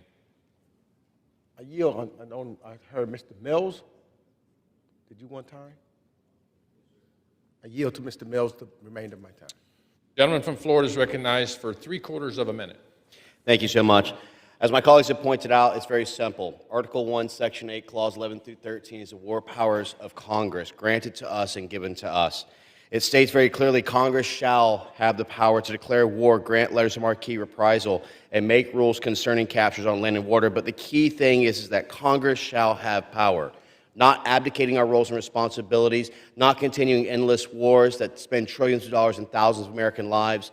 We need to bring the power back to Congress to ensure that it is not being abused by anyone within the executive authority, regardless of who's in the actual seat. This is very simple, Mr. Speaker. We have abdicated and abdicated and abdicated to where the Article 1 section of the Constitution no longer has its intended powers and purposes that it initially had. We must get that back, and I support this, and thank you for this time. Gentleman yields back. All time has expired. The question is on the amendment offered by the gentleman from New York. Those in favor say aye. Those opposed say no. In the opinion of the chair, the ayes have it. The amendment is The gentleman from Florida has requested a recorded vote pursuant to Clause 6 of Rule 18. Further proceedings on the amendment offered by the gentleman from Florida will be, from New York, postponed.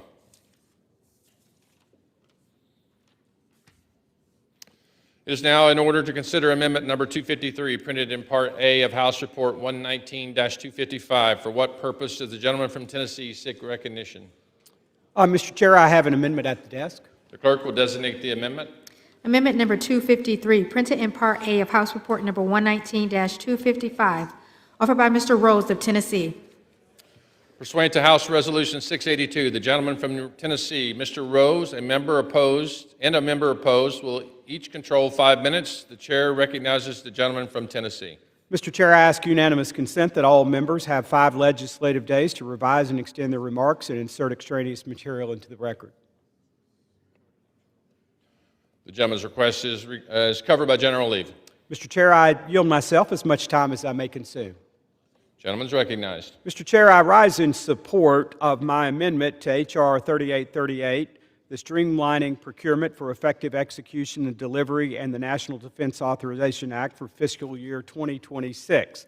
My amendment is intended to address the Janet Mello fraud case, the Army civilian who was indicted and pleaded guilty to stealing over $100 million that were intended for the 4-H Military Partnership Grant Program. The 4-H Military Partnership Program serves 4-H clubs that are in many military installation youth centers. These programs include 4-H positive youth development programming, engaging in hands-on learning in day and overnight summer camps, including military teen adventure camps. We as a nation ask so much of our military families.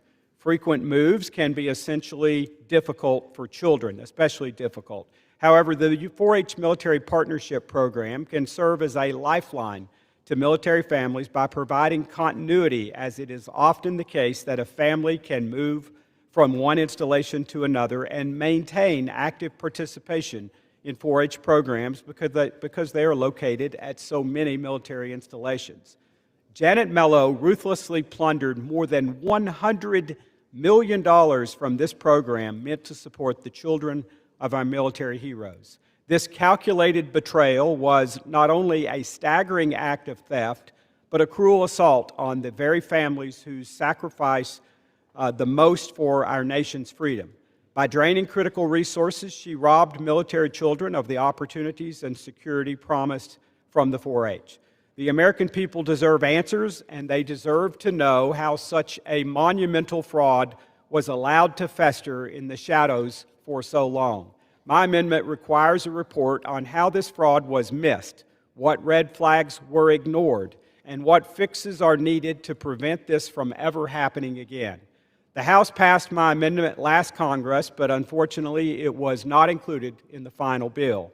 I'm proud to reintroduce this amendment again this Congress with slightly adjusted reporting requirements. I would also note that for my colleagues that my office sought and received technical assistance on this amendment from the Office of the Secretary of Defense Controller. Mr. Chair, I ask unanimous consent to enter into the record a press release from the Department of Justice describing this fraud in greater detail. The gentleman's request is covered by general leave. Mr. Chair, I reserve the balance of my time. The gentleman from Tennessee reserves. What purpose does the gentleman from Washington seek recognition?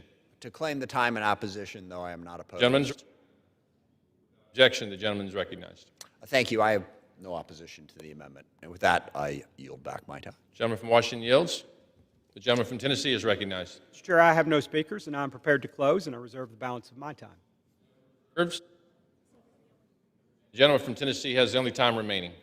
I yield myself the balance of my time. Gentleman may proceed. In closing, I thank Congressman Fulker for co-sponsoring this amendment, and I urge my colleagues to join me in supporting accountability by ensuring that we get answers to how this fraud was able to steal from military families and taxpayers undetected from 2016 through 2023. I urge members to vote yes on my amendment, and I yield back the balance of my time. Gentleman from Tennessee yields. The questions on the amendment offered by the gentleman from Tennessee. Those in favor say aye. Those in favor, opposed say no. For a recorded vote. In the opinion of the chair, the ayes have it. The amendment is agreed to, and the gentleman asks for recorded persuade to Clause 6 of Rule 18. Further proceedings on the amendment offered by the gentleman from Tennessee will be postponed.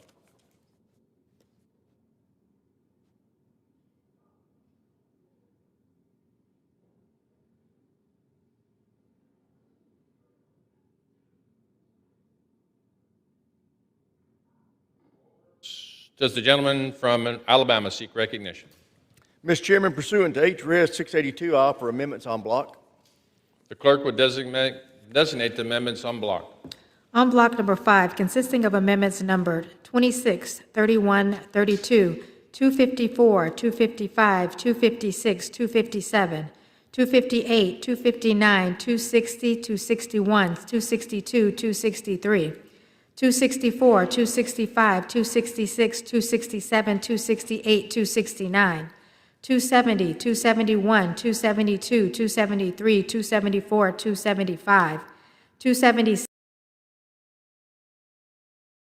280, 281, 282, 283, 284, 285, 286, 287, 288, 289, 290, 291, 292, 293, 294, 295, 296, 297, and 298, printed in Part A of House Report Number 119-255, offered by Mr. Rogers of Alabama.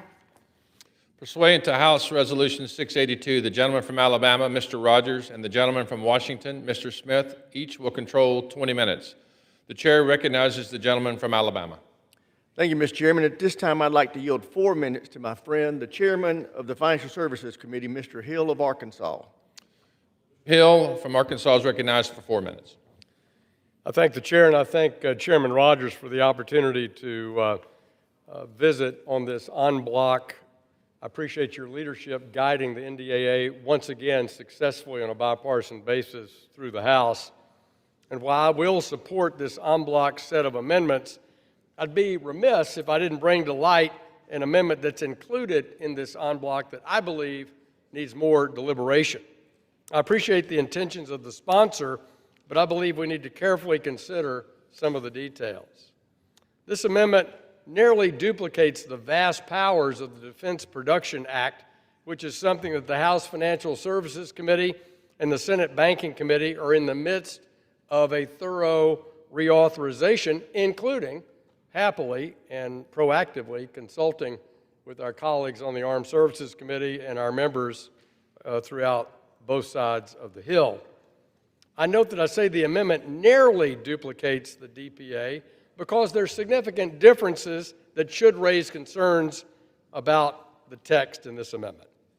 Over the course of 75 years, Congress has built in crucial safeguards to the Defense Production Act. The amendment does not include these safeguards. Here are just a few examples.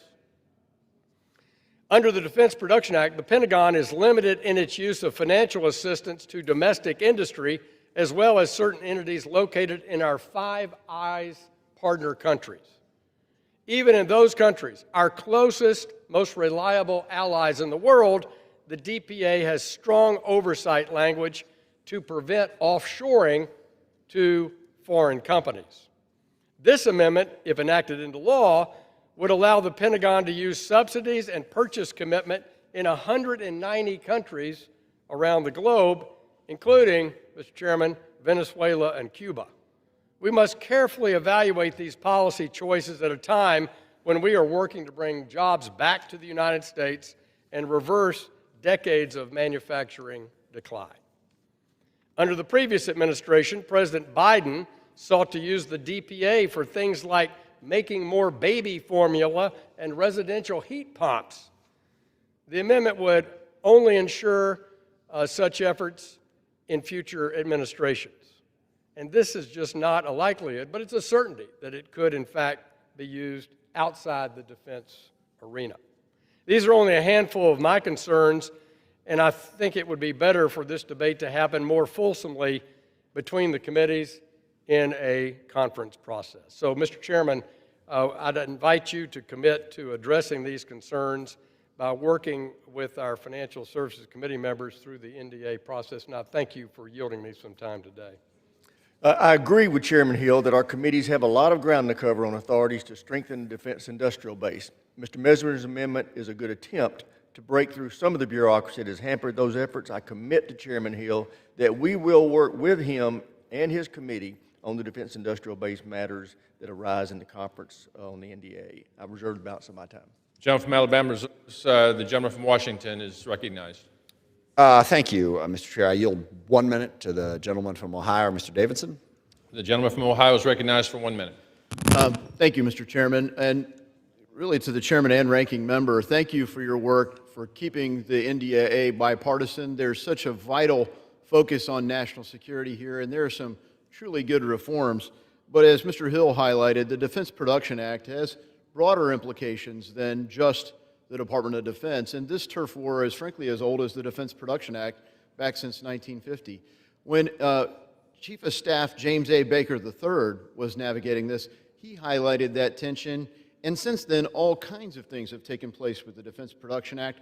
This year is the first opportunity to reauthorize it since the COVID pandemic. So HHS has been used. There's a lot of thoughtful work underway as we seek to modernize and reauthorize this. I look forward to future collaboration. Chairman, thank you for your commitment to Chairman Hill.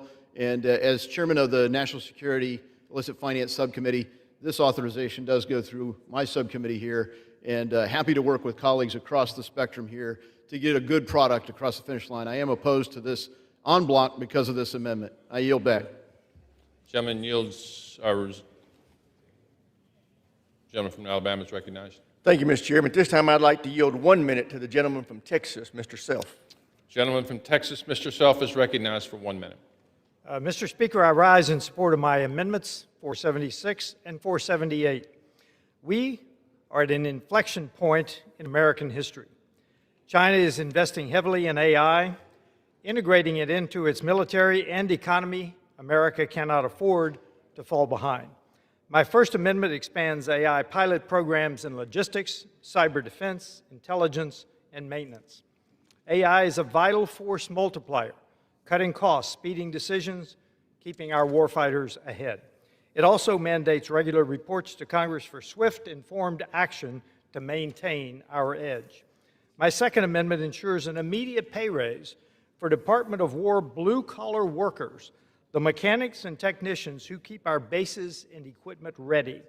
These Americans have yet to receive a 2025 pay raise because the fully partisan committee that was supposed to represent these blue-collar workers failed in its mission and had to be dissolved. I look forward to working with the Department of War on implementing recommendations to make sure these crucial workers are paid what they deserve. I yield back. Gentleman yields. I reserve. Gentleman from Alabama reserves. The gentleman from Washington is recognized. Thank you, Mr. Chair. I'm now pleased to yield 3 minutes to the gentlewoman from Pennsylvania, Ms. Houlihan. The gentlelady from Pennsylvania is recognized for 3 minutes. Thank you. Mr. Speaker, I rise in strong opposition to this bill. I was very proud of the markup that passed out of the Armed Services Committee. The bill that we delivered to this floor this week was overwhelmingly bipartisan. It supported our men and women in uniform, and it strengthened our national defense. It was an honor to work so closely with Chairman Rogers and Ranking Member Smith on that bill. Unfortunately, the toxically amended bill that is here before us is no longer that. Not only have a number of very difficult amendments been added to the original markup, but also since the markup, this administration has recklessly and dangerously deployed the National Guard to American cities without the request or permission of either state or local officials. For good reason, the governor of each state makes the decision about when and where to deploy National Guard, not presidents who are trying to score cheap political points and who are trying to divide our nation. I am very proud to be a veteran, and as ranking member of the Military Personnel Subcommittee, it is my responsibility to make sure that we're taking care of our troops and deploying them responsibly and legally. But you don't need to be a veteran or a member of a military family to see what this administration has done with our military. It's divisive, it's shameful, and it's irresponsible. It's divisive, shameful, and irresponsible for us to ask our soldiers to act as local police officers, a role that undermines our readiness for actual conflicts. It is divisive, shameful, and irresponsible that we force them to leave their families and their jobs for an uncertain period of time with uncertain pay and benefits. And it is most certainly divisive, shameful, and irresponsible when we force them to spend their days picking up trash at a cost of millions to the taxpayer. Our National Guard is designed and trained, indeed purpose-built, to serve key roles in domestic emergencies, natural disasters, and in deployment overseas. When we stray from that mission, we put our national security at risk, and we disrespect these men and women. For these reasons, at the appropriate time, I will offer a motion to recommit this bill back to committee. If the House rules permitted, I would have offered the motion with an important amendment to this bill. This simple amendment to require that the state governor must consent before the National Guard can be deployed. I know that many of my colleagues may agree with me, including some who are indeed running for governor of their home state. So I ask these members and all of those who believe in federalism and states' rights to have the courage to support this important amendment today. At the end of this debate, I will insert into the record the text of this amendment. I hope my colleagues will join me in voting for this motion to recommit. I yield back. The gentleman from Washington? I reserve. Reserves. The gentleman from Alabama is recognized. Thank you, Mr. Chairman. At this time, I'd like to yield 3 minutes to the gentleman from Minnesota, Mr. Stauber. The gentleman from Minnesota, Mr. Stauber, is recognized for 3 minutes. Thank you, Mr. Speaker. I want to thank the leadership, Chairman Rogers and Ranking Member Smith, on this important piece of legislation. I rise today in support of this en bloc package, which contains 4 of my amendments. The first requires the Secretary of the Air Force and the Director of the Air National Guard to work together to modernize the Air National Guard's fighter fleet. Last year's NDAA required a similar report, but this report did not fulfill several requirements, like consultation from the Director of the Air National Guard and recapitalization plans for all fighter wings. It was entirely inadequate. The average age of our fighting fleet has grown from 10 years to 30 years, and 51% of the Air Force's service-retained fighting force is in the Air National Guard. We need to act to modernize our fleet. My second amendment will provide a 2-year funding mechanism for the state sponsorship program. This is a key security cooperation program that enables our National Guard units to train with United States allies and increase the interoperability, compatibility, and overall readiness of the National Guard. Budget volatility has brought fiscal uncertainty to this program, putting its future in jeopardy. A 2-year funding mechanism will bring much-needed stability to the program. My third amendment will require the DoD to increase the efficiency of the Funeral Honors Program. The Funeral Honors Program helps the families of fallen veterans give their loved ones the dignified and respectful burial that they have earned. This program relies on local veteran service organizations to provide these funeral honors, and VSOs receive stipends for costs incurred. Last year, it was brought to my attention that some VSOs had their stipends withheld due to budgetary shortfalls and the National Guard's operational needs taking priority. My amendment will require the DoD to identify best practices and cost-effective ways to protect the operational needs of our National Guard while ensuring VSOs are supported in their selfless dedication to our nation's heroes. My last amendment will require the DoD to address our crippling reliance on Communist China for critical minerals. We currently rely on Communist China for roughly 80% of our critical minerals. These minerals are used to produce everything from cell phones to fighter jets. With the flip of a switch, Communist China could cease all exports of critical minerals to the United States. In fact, they have already started reducing their exports. Further, we have turned a blind eye to the atrocities committed by our supplier. Communist China owns 13 of the 19 industrial mines in the Congo, and they utilize child slave labor and follow zero environmental laws. My amendment would require DoD to help develop a strategy to reshore critical mineral production and end our reliance on Communist China. I urge my colleagues to support this en bloc package, and I yield back. I reserve. The gentleman from Alabama reserves. The gentleman from Washington is recognized. And I am prepared to close. May I inquire, are you done with speakers at this point? I'm done with speakers. Yeah, I'm prepared to close as well. I yield myself the gentleman from Washington is recognized. Thank you. I yield myself the balance of my time. Really, 3 things I want to do in the closing here is first of all, really recognize the efforts of all of the staff that were involved in bringing us to this point to get the bill to the floor. Certainly the House Armed Services Committee staff, The bipartisan staff, ably leaded on both led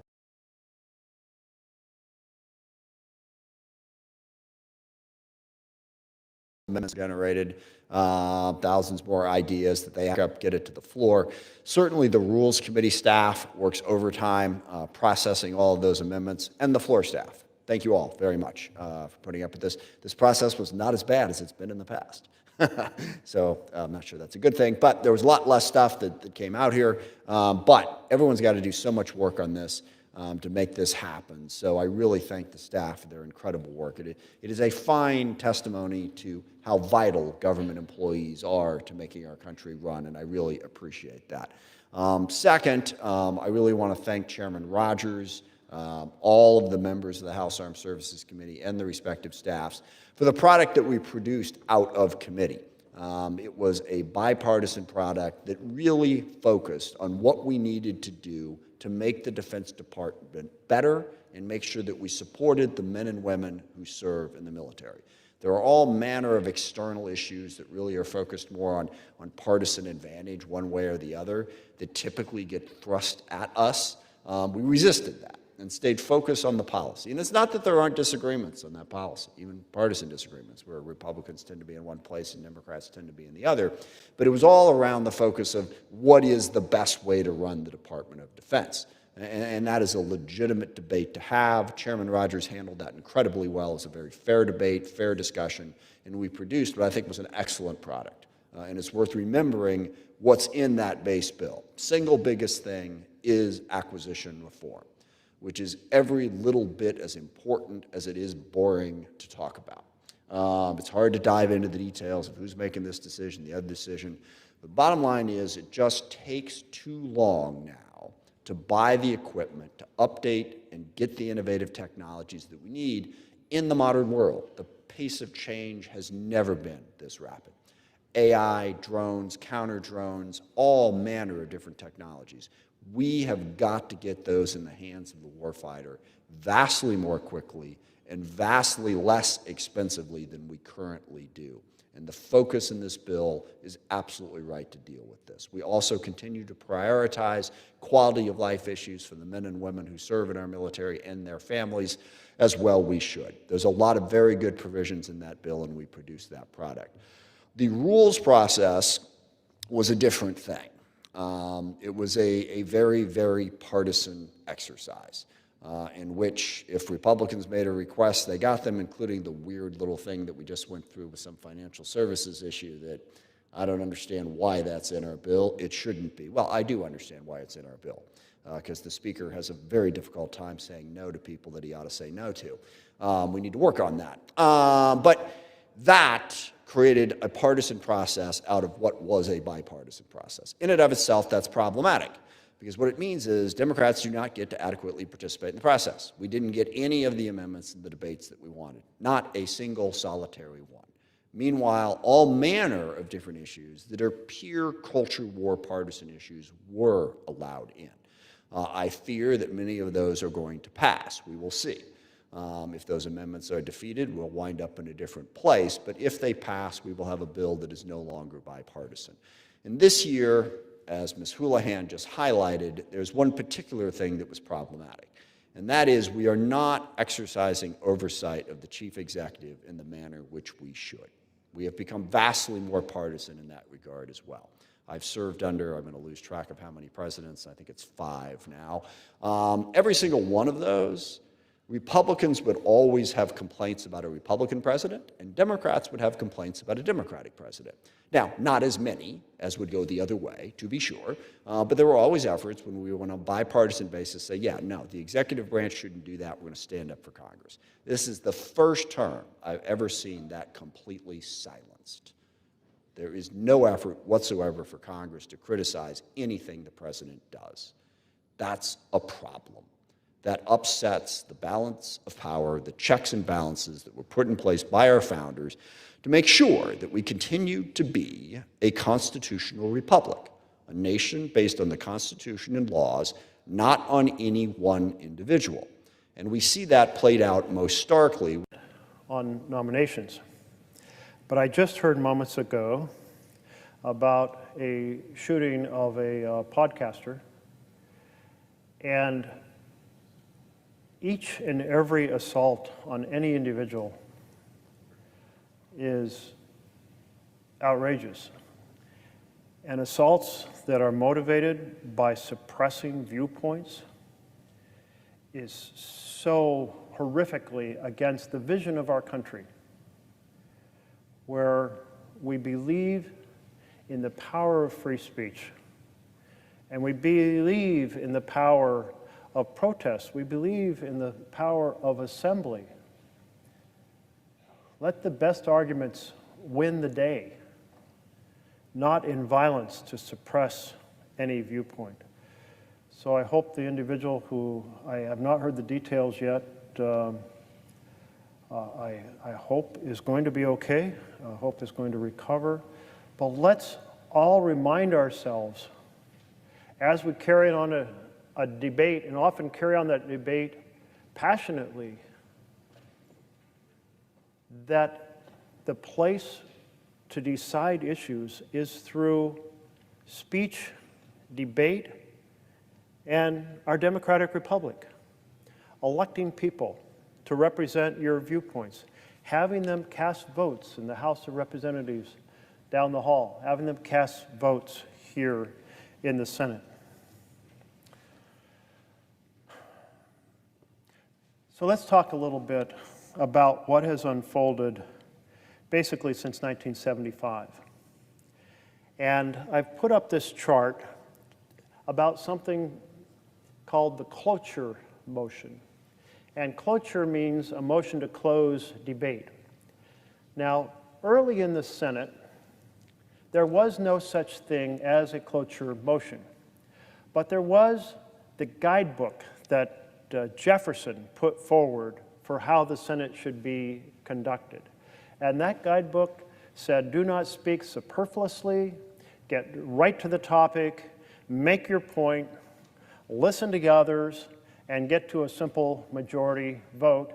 Everyone should be heard, and then you should make a decision, and always it should be the majority making the decision, not the minority, because to do otherwise is to turn democracy on its head.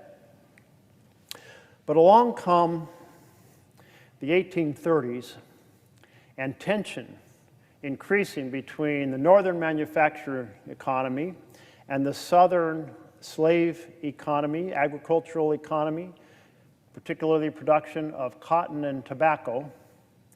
And those tensions really were manifested around tariffs.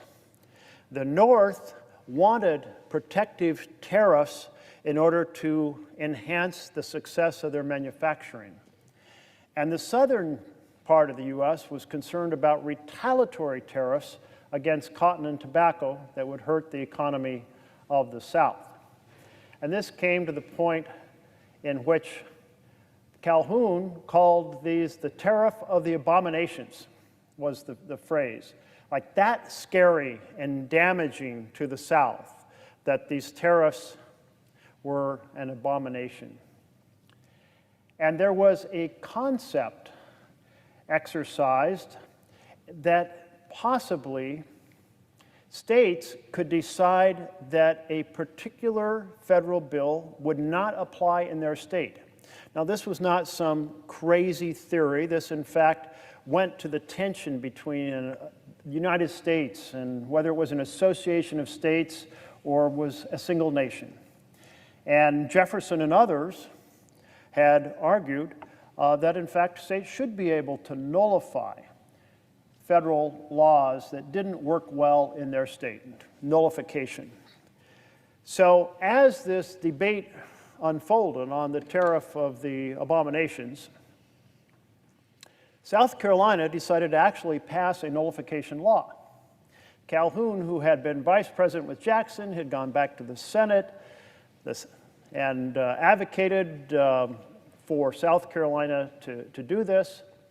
But it didn't unfold as Calhoun expected, because President Jackson, who was a slaveholder, who was from a slave-owning state, proceeded to say no.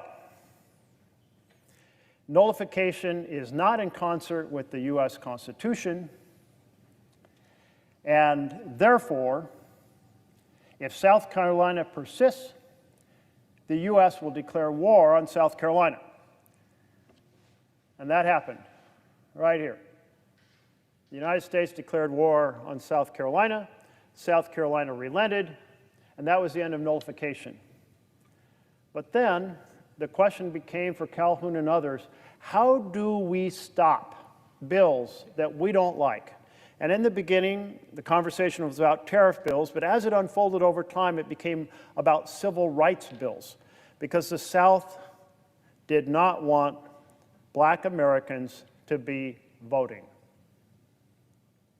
And thus came the idea that really gained traction in the 1850s of talking a civil rights bill to death, continuing floor speeches until everyone was exhausted and you couldn't get to conclude debate and have a vote.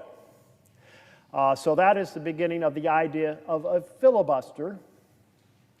And the filibuster is a word coming from the Dutch word for freebooter or pirate. So piracy overcame the Senate. That is, you had Jefferson laying out that everyone should speak succinctly and to the issue, get to a simple majority vote, and then you had Southern senators saying, wait, we want the opposite. We want to celebrate lengthy speeches as a victory for free speech, the First Amendment, glorification of long speeches here in this as a way to stop bills from getting passed. And that's where the filibuster comes from. Why do I tell you all of this? Because that is how we came to have a motion called cloture here in the U.S. Senate, because in 1917, there was a debate over putting armaments onto commercial ships, and a group of senators said we're going to talk that bill to death because that's the equivalent of declaring war, and declaring war is our responsibility under the Constitution, and we haven't done it, and therefore, since we haven't done it, we shouldn't arm the ships, and we, honoring our constitutional responsibility, are going to talk this bill to death. And that was a national outrage. And President Woodrow Wilson rallied the nation to condemn that small group of senators who were standing in the way of arming our civilian ships back in 2017. In fact, the day after the transition from one Congress to the next day, essentially, the Senate acted, and they acted and created a cloture motion to close debate. Well, here I have for you a chart of cloture motions, and you can see that in the entire history from 1917, when that motion was created, on through 1974, it was only done 125 times, so less than twice a year. And the motion was thought to be an occasional way to interrupt a lengthy process by a few senators to get to a vote, and therefore it was created with a lot of time associated with it. Initially, you file the motion, you have to wait 2 days to vote on it. Even if it succeeds to close debate, you debate for another 100 hours on a bill. Well, that's a very, very lengthy process. It means a single cloture motion takes up several weeks. But when it only happened once or twice a year, that was acceptable to the Senate. But let's fast forward and realize that that started to change. And this change really began in 1965. 1965, 1964, we passed the Civil Rights Bill and we passed the Voting Rights Act. And as a consequence, the cloture motion, or the filibuster, which had been used primarily to block civil rights bills, lost some of its racist taint, because we finally passed a civil rights bill and we finally passed a voting rights bill. And people started to say, well, maybe we will talk other issues to death, not just civil rights measures, and maybe, rather than just using it on final passage of bills, we will also use it on amendments. And we will also use it on motions to proceed to bills. And we will also use it on nominations, which brings me to this next chart. And this chart displays how the use of cloture motions on nominations has accelerated in recent years. Rarely used in the past on nominations, even when it was filed, it rarely had to be voted on. And now, in the decade from 2010 to 2020, 545 times. And only halfway through the next decade, if you include the additional uses of cloture on nominations that have happened just this year, which are not on this chart, we are already exceeding the previous decade. We're on a pace to double it. This reflects the kind of growing tension between the parties and growing use of this tool to slow down the process in which people fill the executive branch. Now, this is not good for our country to make it so difficult to debate and vote on a nomination. Make it so difficult that there are more than 100 sub-cabinet nominations awaiting action in this chamber. It was not good when the Republican majority really initiated this strategy during the second term of President Obama, which led to a 2013 change where we went to a simple majority to close debate on most nominations except for the Supreme Court. Well, fine, but that still required the cloture motion to be gone through, even with the simple majority, and it still meant significant delays. And that process kind of has just continued to increase in the tension between the parties. And now we have about 150 sub-cabinet nominations awaiting action on the floor, and dozens more that are likely to come out of committee in the next few weeks. And my Republican colleagues are saying this is unacceptable. And indeed, if we turn the tables, if it was the Democrats in charge and the Republicans doing the same thing, it would be unacceptable. And we're spending way too much time in this chamber on nominations, way too much time that takes away from considering bipartisan bills, way too much time from addressing the fundamentals of health care and housing and education, investment in infrastructure, the creation of good-paying jobs, strategies to reduce pollution in our nation. So therefore, we need to work together across the aisle to improve the process.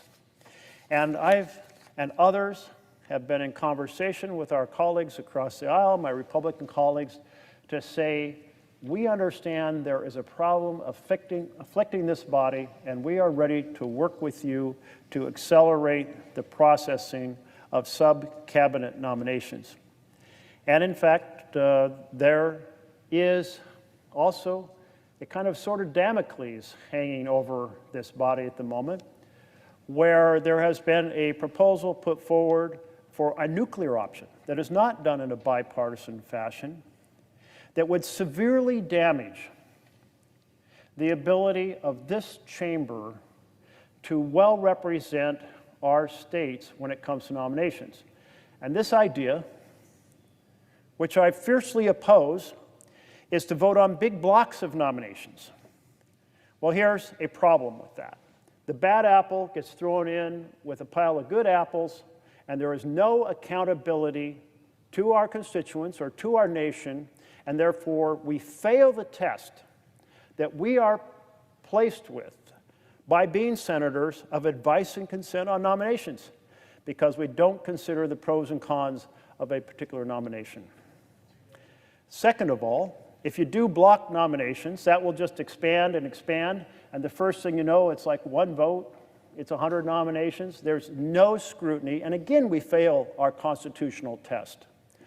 Third problem, if this chamber is led by a majority that's the opposite chamber from the president, it'll be tempting to use that same block process in order to extract kind of big action by the president. And that use of the advice and consent as to blackmail the president, that is not healthy. That was certainly not the intent of our constitutional responsibility. And so if we look at all those pieces, there's a better way. There's a better way. We can accelerate massively the consideration of sub-cabinet nominations.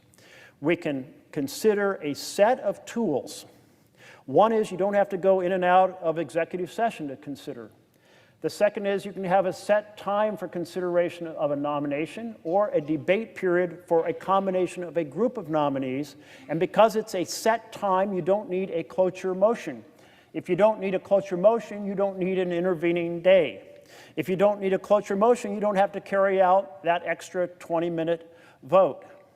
And in addition, we could greatly accelerate the votes that occur at the end of a debate time for a group of nominees, so that those votes happen rapidly, one after the other after the other. These are all things we could consider in dialogue. But let's have that bipartisan dialogue.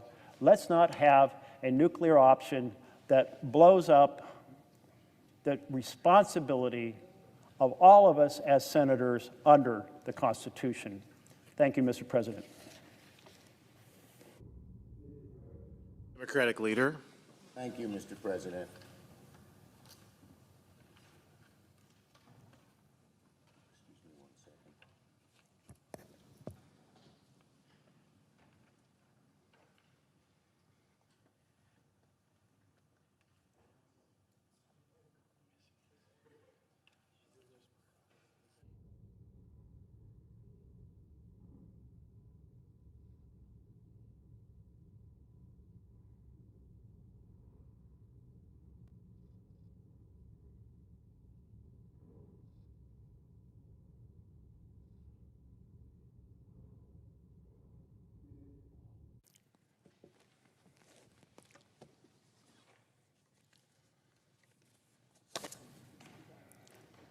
What's that? Democratic leaders recognized.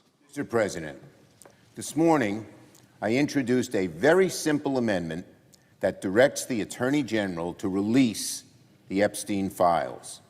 It's the same amendment as the one working its way in the House, and the same one that my good friend from Oregon, who just spoke on another issue, has been so active in championing. As soon as today, Republicans have a chance to take a step further in releasing the files. The same files that for years they have said they wanted released. If Republicans vote no, they'll be saying to the American people, you should not see the Epstein files. I asked my Republican colleagues, after all those years you spent calling for accountability, for transparency, for getting to the bottom of these awful crimes, why won't you vote yes? Let me remind my colleagues of the things they have said for themselves on the Epstein issue. After all, Leader McConnell said, quote, there's no question the accusations against Epstein are horrendous, and I think it's good news that they're being pursued further.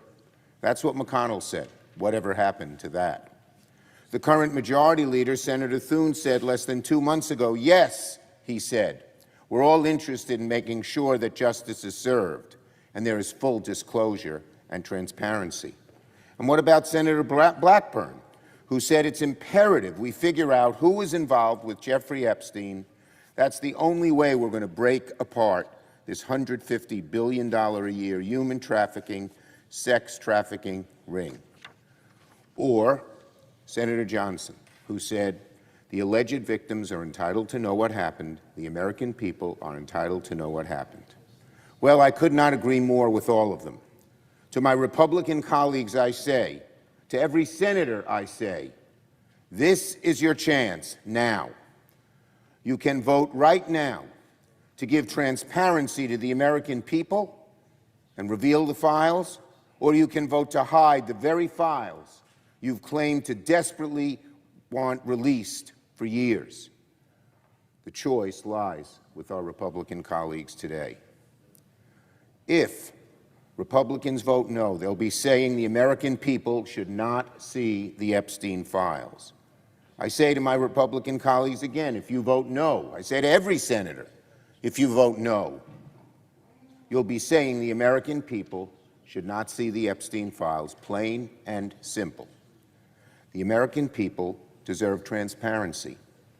The American people are sick of Donald Trump's endless string of pathological lies and cover-ups when it comes to the Epstein files. Trump lied when he promised he'd release the Epstein files. Trump lied when he said the FBI never told him if his name was mentioned in the files. Trump lied when he said he never wrote that gross, salacious letter to Epstein on his 50th birthday. And he lied last week when he called the whole thing nothing but a Democratic hoax. It's not a hoax, it's real, and Americans want to get to the bottom of it. Americans want transparency. From Trump, we're hearing one brazen lie after the other. From Trump, we're hearing a massive cover-up. Americans are wondering, what the heck is Donald Trump hiding? Well, we can take back that veil. We can release those files, take a big step to releasing those files by voting yes on my amendment. It's clear Donald Trump can't be trusted to tell the truth to the American people, so it should be up to the Senate to do so. The Senate must force the issue. And I say to my Republican friends, as long as you keep voting no, America's going to lose trust in government and lose trust in you. I yield the floor. And note the absence of a quorum. Clerk will call the roll. Ms. Also Brooks.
5.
and they are stepping forward to help protect our children.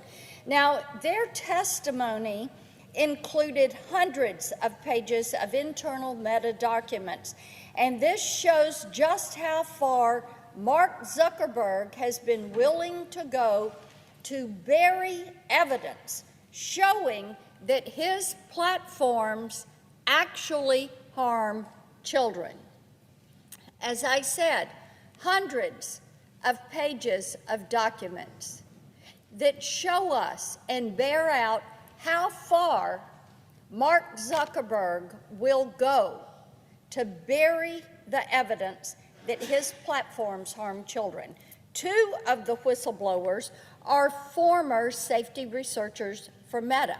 As part of their job, they would meet with families who used Meta products, which included Facebook and Instagram. Through their research, they hoped to learn how safe these products truly are. But as soon as they conducted the interviews and went through the process of reporting, what they figured out, Meta only hired them to check a box and appear as if the company was doing something about children's safety. While researching children's experiences on Meta's virtual reality headsets, they spoke with a family who revealed that one of their preteen sons had been sexually propositioned numerous times by sexual predators in the company's metaverse. Now think about this. These predators, who were virtual strangers, were going up to this child in virtual reality, and they were trying to groom him. Can you imagine if this was allowed to occur in the physical space? When it launched in 2021, Zuckerberg said that, and I'm going to quote from him, "In the metaverse, you'll be able to do almost anything you can imagine," end quote. Apparently, that included preying on children. For the child who is using the headset and in virtual reality, it's as if they are talking directly to the predator. We know that the physical and physiological impact and the psychological impact on children is no different as if it occurred in person. There is plenty of research that bears this out. Now, this shocking information would cause any responsible company to reevaluate their product and try to figure out how to stop this from happening. But after the interview with the family, the whistleblower supervisor, get this, the supervisor ordered them to delete the audio recording and the written records about what the child had experienced. The child admitted they were propositioned numerous times. Meta didn't want to know that, and they were so offended by this because it might hurt their profit that they told the researchers to delete the audio recording of the child admitting this and then to expunge. All those opposed say no. The ayes have it. The motion is adopted. Accordingly, the committee rises.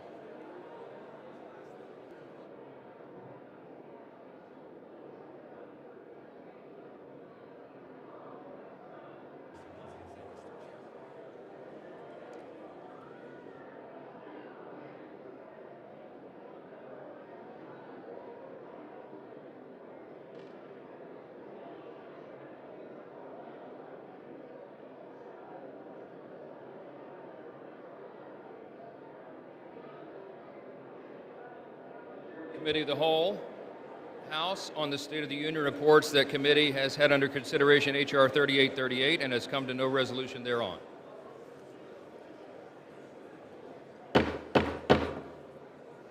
Shh.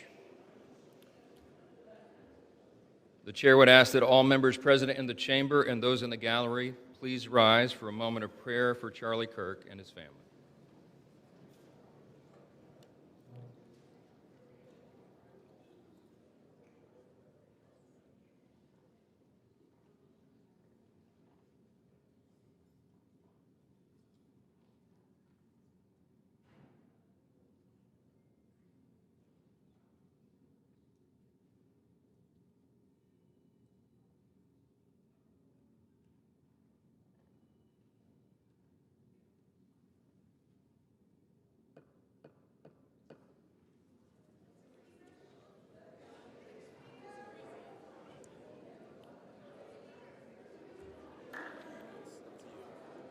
For what purpose does the gentlelady from Colorado rise?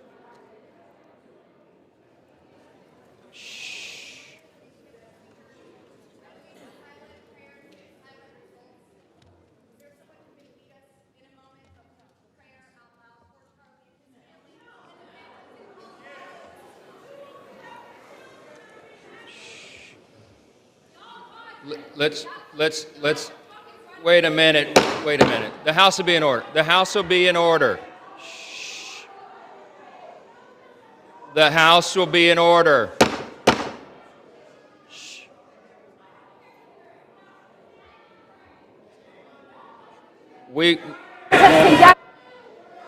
The House will be in order. We will join prayer right after this, okay? The chair lays before the House a communication. The House will be in order.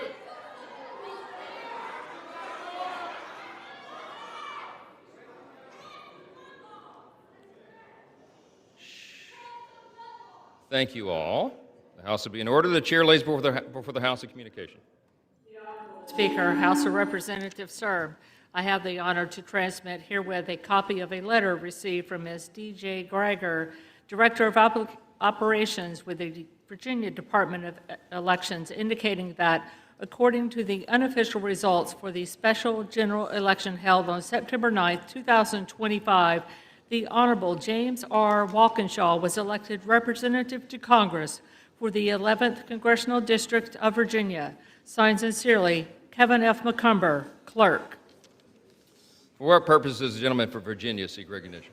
Mr. Speaker, I ask unanimous consent that the gentleman from Virginia, the Honorable James Walkinshaw, be permitted to take the oath of office today. His certificate of election has not arrived, but there is no contest and no question has been raised regarding his election. Without objection, Representative-elect Walkinshaw and the members of the Virginia delegation present themselves in the well.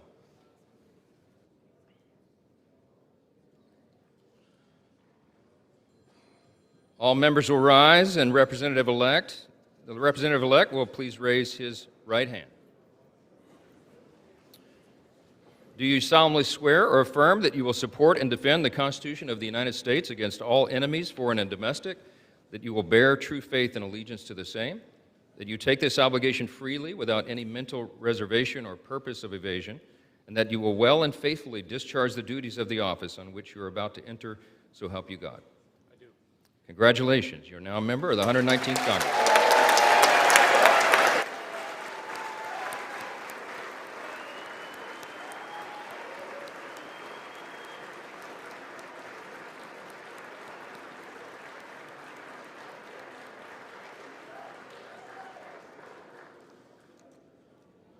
Without objection, the gentleman from Virginia is recognized for 1 minute.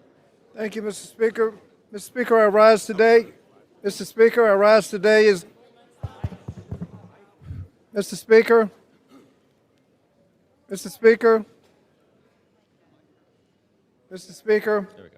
I rise today as Dean of the Virginia Congressional Delegation to introduce and welcome to Congress the newest representative from the Commonwealth of Virginia, James Walkinshaw. James was born in Northern Virginia, the very region of the Commonwealth he will now represent in Congress. He graduated from New York University with a degree in politics. He then returned home and got involved in his local community. He managed our dear friend Jerry Connolly's 2007 campaign for the chairman of the Fairfax County Board of Supervisors, and a year later, he managed Jerry's successful campaign for Congress. While a new member, James is no stranger to Congress. After Jerry's election to Congress, James went on to serve as his chief of staff for over a decade, where he worked closely with many of us and our staffs. James consistently fought alongside of Jerry for the people of Virginia's 11th Congressional District. In 2019, he followed his political mentor and boss's footsteps and was elected to serve on the Fairfax County Board of Supervisors, representing the Braddock District, where he has continued to be a powerful advocate for his community.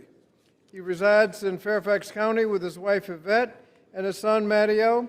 With his victory in this week's election, I know he will make an outstanding addition to our delegation and to this chamber with his steadfast commitment to the 11th Congressional District of Virginia, fighting to have their voices heard in this body.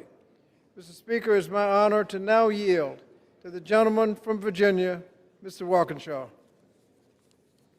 Thank you, Mr. Speaker. I rise with profound gratitude and humility as I begin my service on behalf of Virginia's 11th District. As a lifelong Northern Virginian, I am honored by the trust my community has placed in me.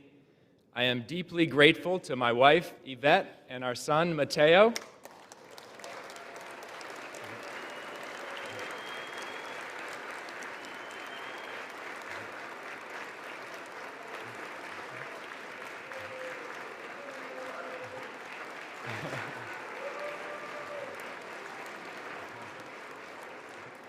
Whose love and patience sustain me, and this moment belongs to them as much as it does to me. I'm also honored to follow in the footsteps of my dear friend and mentor, Congressman Jerry Connolly, a singular figure in Virginia and in this body who showed us what principled leadership looks like. His legacy will guide me every day. With that gratitude, Mr. Speaker, comes responsibility to speak honestly about the challenges my community faces. In Virginia, we are on the leading edge of President Trump's economy. In my district, everyone knows someone who has lost their job due to the agenda coming from the White House and too often from this chamber.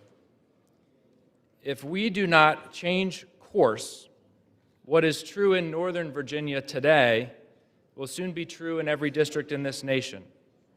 Families everywhere will know someone who has lost their job because of the DOGE cuts, the tariffs, the budget bill, or our failure to address the rising costs on everything from groceries to rent to prescription drugs.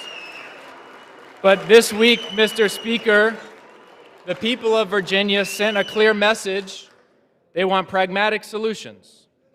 They want a government that works for everyone. They want us to tackle the high cost of living, housing, and health care, to confront climate change, to honor the public servants, our federal employees who keep our government running. Mr. Speaker, I am humbled by the trust my constituents have placed in me. I will carry their hopes and their voices into this chamber every day. I will never forget where I came from, and I'll never stop working for a government that reflects the best of who we are. Together, Mr. Speaker, I believe we can build that future. Thank you, and I yield back.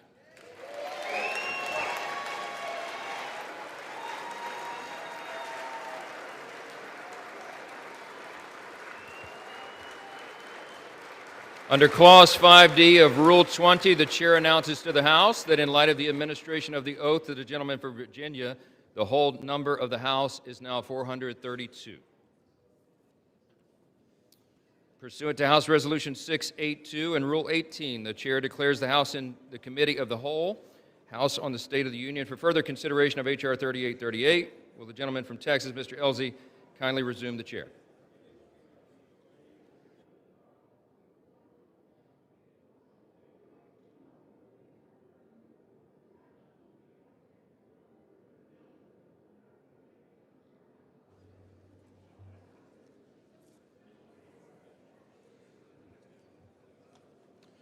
The House is in the Committee of the Whole, House of the State of the Union, for the further consideration of H.R. 3838, which the clerk will report by title. A bill to authorize appropriations for fiscal year 2026 for military activities of the Department of Defense for military construction, and for defense activities of the Department of Energy to prescribe military personnel strengths for such fiscal year and for other purposes. When the Committee of the Whole House rose earlier today, Amendment number 34, printed in Part A of House Report 119, TAC 255, offered by the gentleman from New York, Mr. Meeks, had been disposed of. The unfinished business is the request of a recorded vote on Amendment number 13, printed in Part A of House Report 119, TAC 255, by the gentleman from South Carolina, Mr. Norman, on which further proceedings were postponed and on which the ayes prevailed by voice vote. The clerk will redesignate the amendment.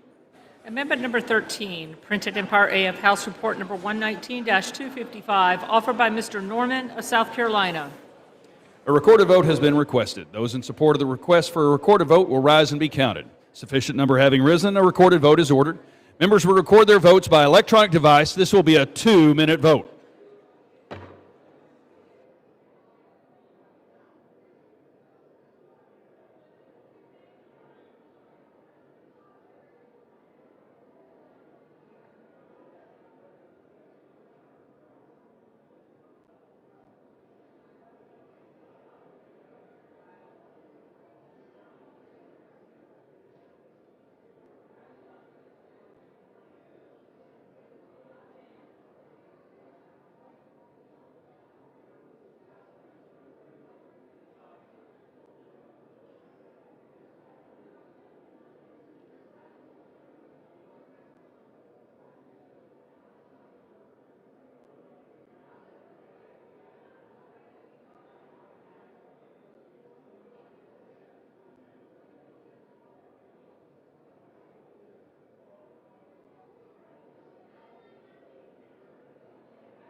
On this vote, the yeas are 221 and the nays are 210. The amendment is adopted. The unfinished business is the request for a recorded vote on Amendment number 14, printed in Part A of House Report 119-255 by the gentlewoman from South Carolina, Ms. Mace, on which further proceedings were postponed and on which the ayes prevailed by voice vote. The clerk will redesignate the amendment. Amendment number 14, printed in Part A of House Report number 119-255, offered by Ms. Mace of South Carolina. A recorded vote has been requested. Those in support of the request for a recorded vote will rise and be counted. A sufficient number having risen, a recorded vote is ordered. Members will record their vote by electronic device. This will be a 2-minute vote.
On this vote, the yeas are 221, the nays are 207. The amendment is adopted. The unfinished business is a request for a recorded vote on amendment number 15, printed in Part A of House Report 119-255 by the gentlewoman from South Carolina, Ms. Mace, on which further proceedings were postponed and on which the ayes prevailed by voice vote. The clerk will redesignate the amendment. Amendment number 15, printed in Part A of House Report number 119-255, offered by Ms. Mace of South Carolina. A recorded vote has been requested. Those in support of the request for a recorded vote will rise and be counted. A sufficient number having risen, a recorded vote is ordered. Members will record their votes by electronic device. This will be a 2-minute vote.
On this vote, the yeas are 227, the nays are 201. The amendment is adopted. The unfinished business is the request for a recorded vote on amendment number 16, printed in Part A of House Report 119-255 by the gentlewoman from South Carolina, Ms. Mace, on which further proceedings were postponed and on which the ayes prevailed by voice vote. Clerk will redesignate the amendment. Amendment number 16, printed in Part A of House Report number 119-255, offered by Ms. Mace of South Carolina. A recorded vote has been requested. Those in support of the request for a recorded vote will rise and be counted. A sufficient number having risen, a recorded vote is ordered. Members will record their votes by electronic device. This will be a 2-minute vote.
On this vote, the yeas are 221, the nays are 210. The amendment is adopted. The unfinished business is a request for a recorded vote for amendment number 17, printed in Part A of House Report 119-255 by the gentlewoman from South Carolina, Ms. Mace, on which further proceedings were postponed and on which the ayes prevailed by voice vote. Clerk, will you designate the amendment? Amendment number 17, printed in Part A of House Report number 119-255, offered by Ms. Mace of South Carolina. Recorded vote has been requested. Those in support of the request for a recorded vote will rise and be counted. A sufficient number having risen, a recorded vote is ordered. Members will record their votes by electronic device. This will be a 2-minute vote.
Yeas are 219, the nays are 209. The amendment is adopted. The unfinished business is a request for a recorded vote on amendment number 7, printed in Part A of House Report 119-255 by the gentleman from New Jersey, Mr. Smith, on which further proceedings were postponed and on which the ayes prevailed by voice vote. The clerk will designate the amendment. Amendment number 7, printed in Part A of House Report number 119-255, offered by Mr. Smith of New Jersey. A recorded vote has been requested. Those in support of the request for a recorded vote will rise and be counted. A sufficient number having risen, a recorded vote is ordered. Members will record their votes by electronic device. This will be a 2-minute vote.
On this vote, the yeas are 209, the nays are 224. The amendment is not adopted.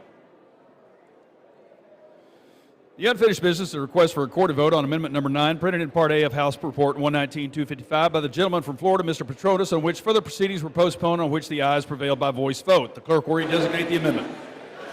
Amendment number 9, printed in Part A of House Report number 119-255, offered by Mr. Petronas of Florida. A recorded vote has been requested. Those in support of the request for a recorded vote will rise and be counted. A sufficient number having risen, a recorded vote is ordered. Members will record their votes by electronic device. This will be a 2-minute vote.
On this vote, the yeas are 224, the nays are 208, with one answering present. The amendment is adopted.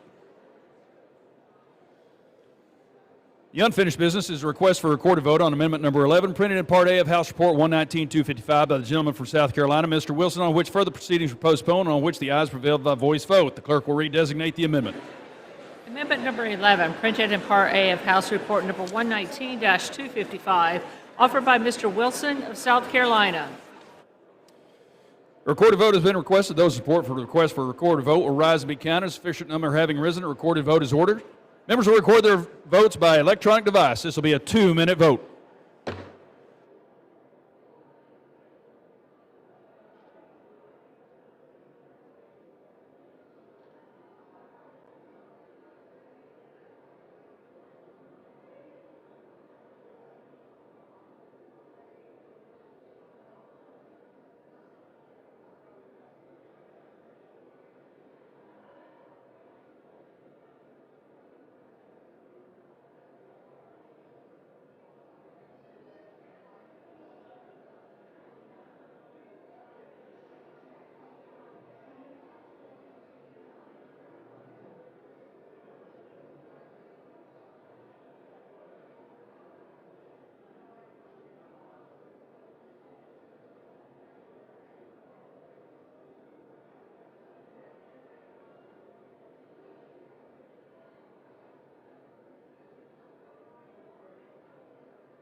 On this vote, the yeas are 228, the nays are 205. The amendment is adopted. The unfinished business is a request for a recorded vote on amendment number 18, printed in Part A of House Report 119-255 by the gentleman from Florida, Mr. Mills, on which further proceedings were postponed and on which the ayes prevailed by voice vote. The clerk will redesignate the amendment. Amendment number 18, printed in Part A of House Report number 119-255, offered by Mr. Mills of Florida. A recorded vote has been requested. Those in support of the request for a recorded vote will rise and be counted. A sufficient number having risen, a recorded vote is ordered. Members will record their votes by electronic device. This will be a 2-minute vote.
On this vote, the yeas are 222, the nays are 210. The amendment is adopted. The unfinished business is a request for a recorded vote on amendment number 20, printed in Part A of House Report 119-255 by the gentlewoman from Georgia, Ms. Green, on which further proceedings were postponed, on which the ayes prevailed by voice vote. The clerk will redesignate the amendment. Amendment number 20, printed in Part A of House Report number 119-255, offered by Ms. Green of Georgia. A recorded vote has been requested. Those who support the request for a recorded vote will rise be counted. A sufficient number having risen, the recorded vote is ordered. Members will record their votes by electronic device. This will be a 2-minute vote.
On this vote, the yeas are 194, the nays are 236, with one voting present. The amendment is not adopted.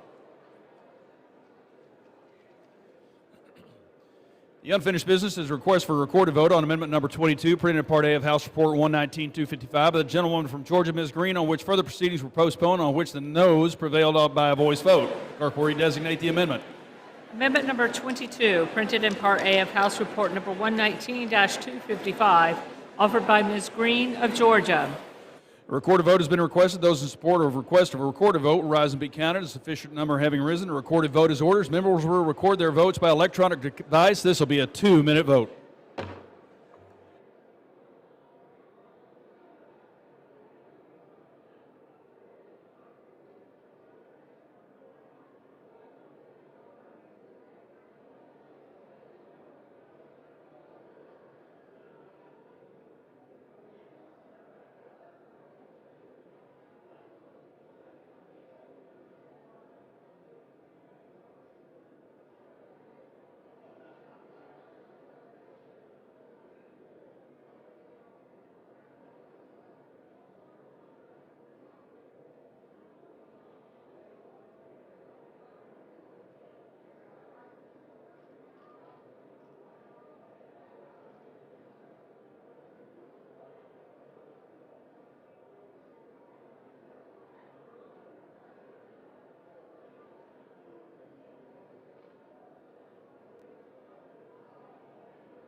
Vote.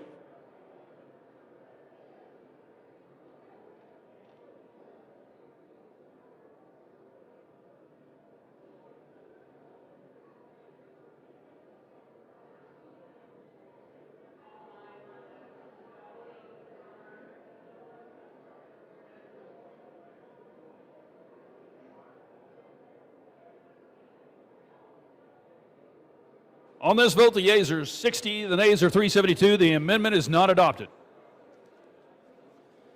The unfinished business is a request for a recorded vote on amendment number 23, printed in Part A of House Report 119-255 by the gentlewoman from Georgia, Ms. Green, on which further proceedings were postponed and on which the ayes prevailed by voice vote. The clerk will redesignate the amendment. Amendment number 23, printed in Part A of House Report number 119-255, offered by Ms. Green of Georgia. A recorded vote has been requested. Those in support of the request for a recorded vote will rise and be counted. A sufficient number having risen, a recorded vote is ordered. Members will record their vote by electronic device. This will be a 2-minute vote.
On this vote, the yeas are 60, the nays are 370. The amendment is not adopted. The unfinished business is a request for a recorded vote on amendment number 24, printed at Part A of House Report 119-255 by the gentlewoman from Georgia, Ms. Green, on which further proceedings were postponed, on which the noes prevailed by voice vote. The clerk will redesignate the amendment. Amendment number 24, printed in Part A of House Report number 119-255, offered by Ms. Green of Georgia. A recorded vote has been requested. Those in support of the request for a recorded vote will rise and be counted. Sufficient number having risen, a recorded vote is ordered. Members will record their votes by electronic device. This will be a 2-minute vote.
On this vote, the yeas are 9, the nays are 422. The amendment is not adopted.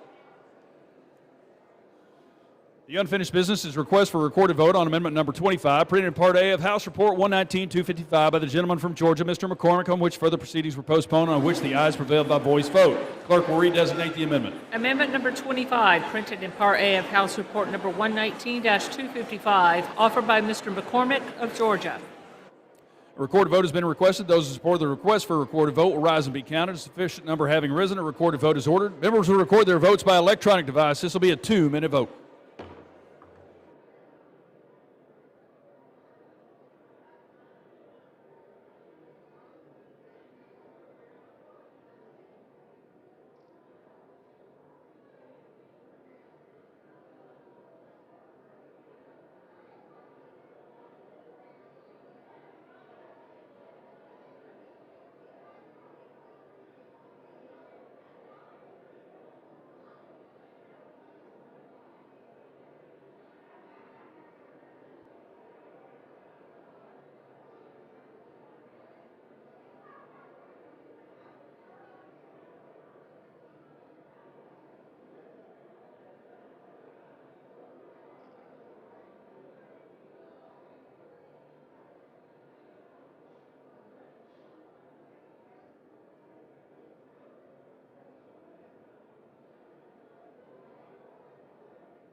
On this vote, the yeas are 219, the nays are 211. The amendment is adopted. The unfinished business is request for a recorded vote on amendment number 29, printed in Part A of House Report 119-255 by the gentleman from Arizona, Mr. Biggs, on which further proceedings were postponed, on which the ayes prevailed by voice vote. The clerk will redesignate the amendment. Amendment number 29, printed in Part A of House Report number 119-255, offered by Mr. Biggs of Arizona. A recorded vote has been requested. Those who support the request for a recorded vote will rise and be counted. Sufficient number having risen, a recorded vote is ordered. Members will record their votes by electronic device. This will be a 2-minute vote.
On this vote, the yeas are 200, the nays are 228. The amendment is not adopted. The unfinished business is a request for a recorded vote on amendment number 253, printed in Part A of House Report 119-255 by the gentleman from Tennessee, Mr. Rose, on which further proceedings were postponed, on which the ayes prevailed by voice vote. Clerk will redesignate the amendment. Amendment number 253, printed in Part A of House Report number 119-255, offered by Mr. Rose of Tennessee. A recorded vote has been requested. Those who support the request for a recorded vote will rise and be counted. Sufficient number having risen, and a recorded vote is ordered. Members will record their votes by electronic device. This will be a 2-minute vote.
On this vote, the yeas are 430, the nays are 3.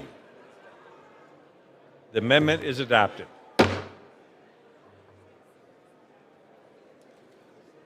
There being no further amendments under the rule, the committee rises.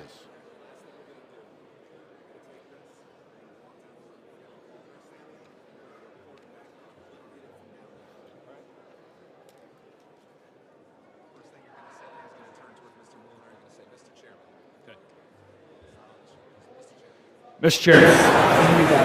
Mr. Speaker, the Committee of the Whole House on the State of the Union has had under consideration H.R. 3838, and pursuant to House Resolution 682, I report the bill as amended by that resolution back to the House with sundry further amendments adopted in the Committee of the Whole. Chair Committee of the Whole House of the State of the Union reports the committee's had under consideration the bill H.R. 3838 and pursuant to House Resolution 682 reports the bill as amended by that resolution back to the House with sundry further amendments adopted in the Committee of the Whole. Under the rule, the previous question is ordered. In a separate vote, demanded on any further amendment reported from the Committee of the Whole. If not, the Chair will put them in grow.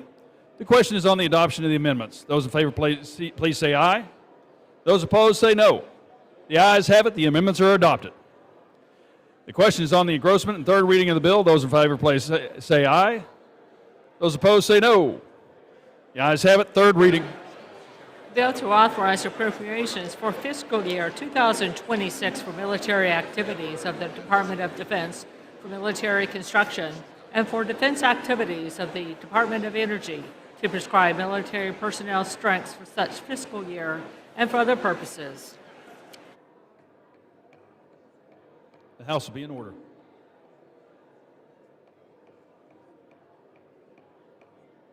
The House will be in order. For what purpose does the gentlewoman from Pennsylvania seek recognition? Mr. Speaker, I have a motion to recommit at the desk. Clerk will report the motion. Ms. Houlihan of Pennsylvania moves to recommit the bill, H.R. 3838, to the Committee on Armed Services. Pursuant to Clause 2B of Rule 19, the previous question is ordered on the motion to recommit. The question is on the motion to recommit. Those in favor, please say aye. Those opposed, say no. In the opinion of the chair, the noes have it. For what purpose does the gentlewoman from Pennsylvania seek recognition? Mr. Speaker, I ask for the yeas and nays. The yeas and nays are requested. Those favoring a vote by the yeas and nays will rise. The sufficient number having risen, the yeas and nays are ordered. Members will record their votes by electronic device. Pursuant to Clause 9 of Rule 20, this 5-minute vote on the motion to recommit will be followed by a 5-minute vote on passage of the bill if ordered. This is a 5-minute vote.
On this vote, the yeas are 208, the nays are 219.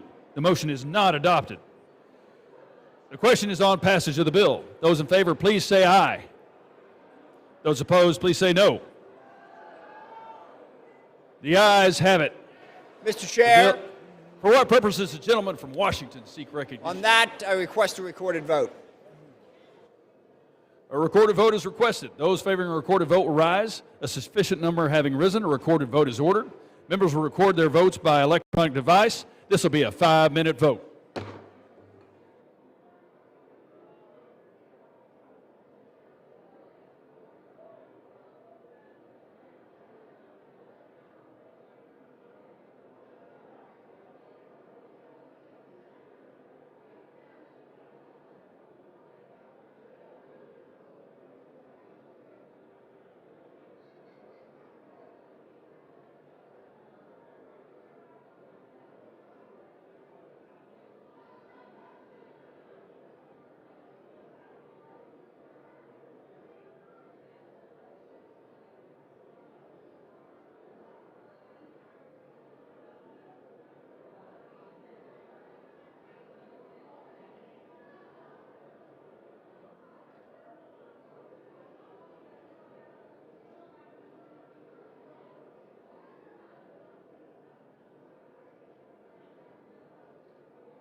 On this vote, the yeas are 231, the nays are 196. The bill is passed. Without objection, a motion to reconsider is laid on the table.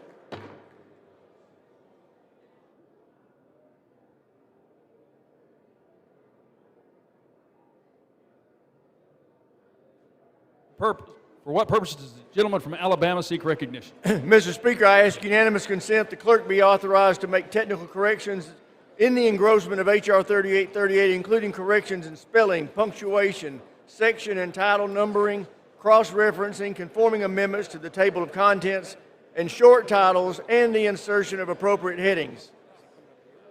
Without objection.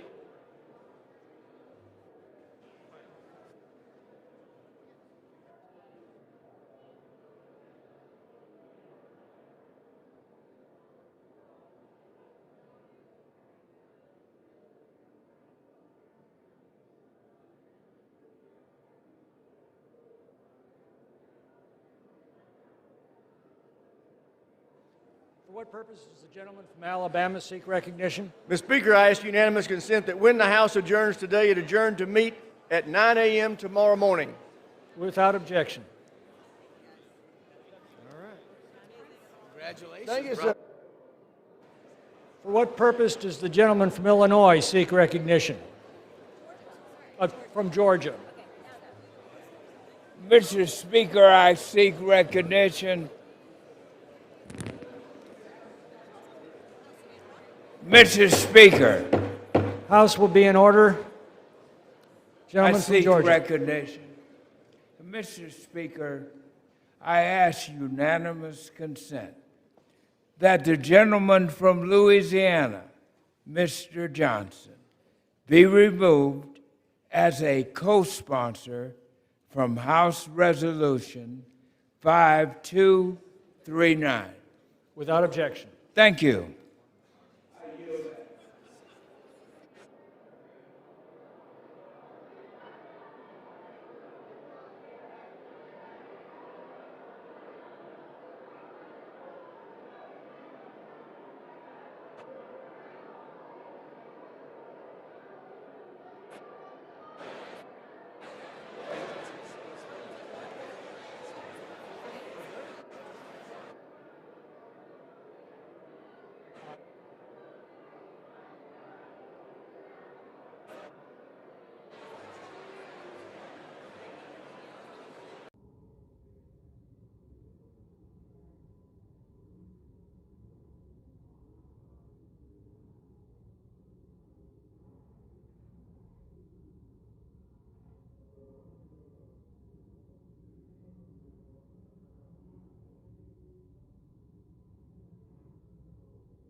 Mr. Young. Mr. Young, aye.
Medical research, eliminates funding for reproductive health, and eviscerates education and job training.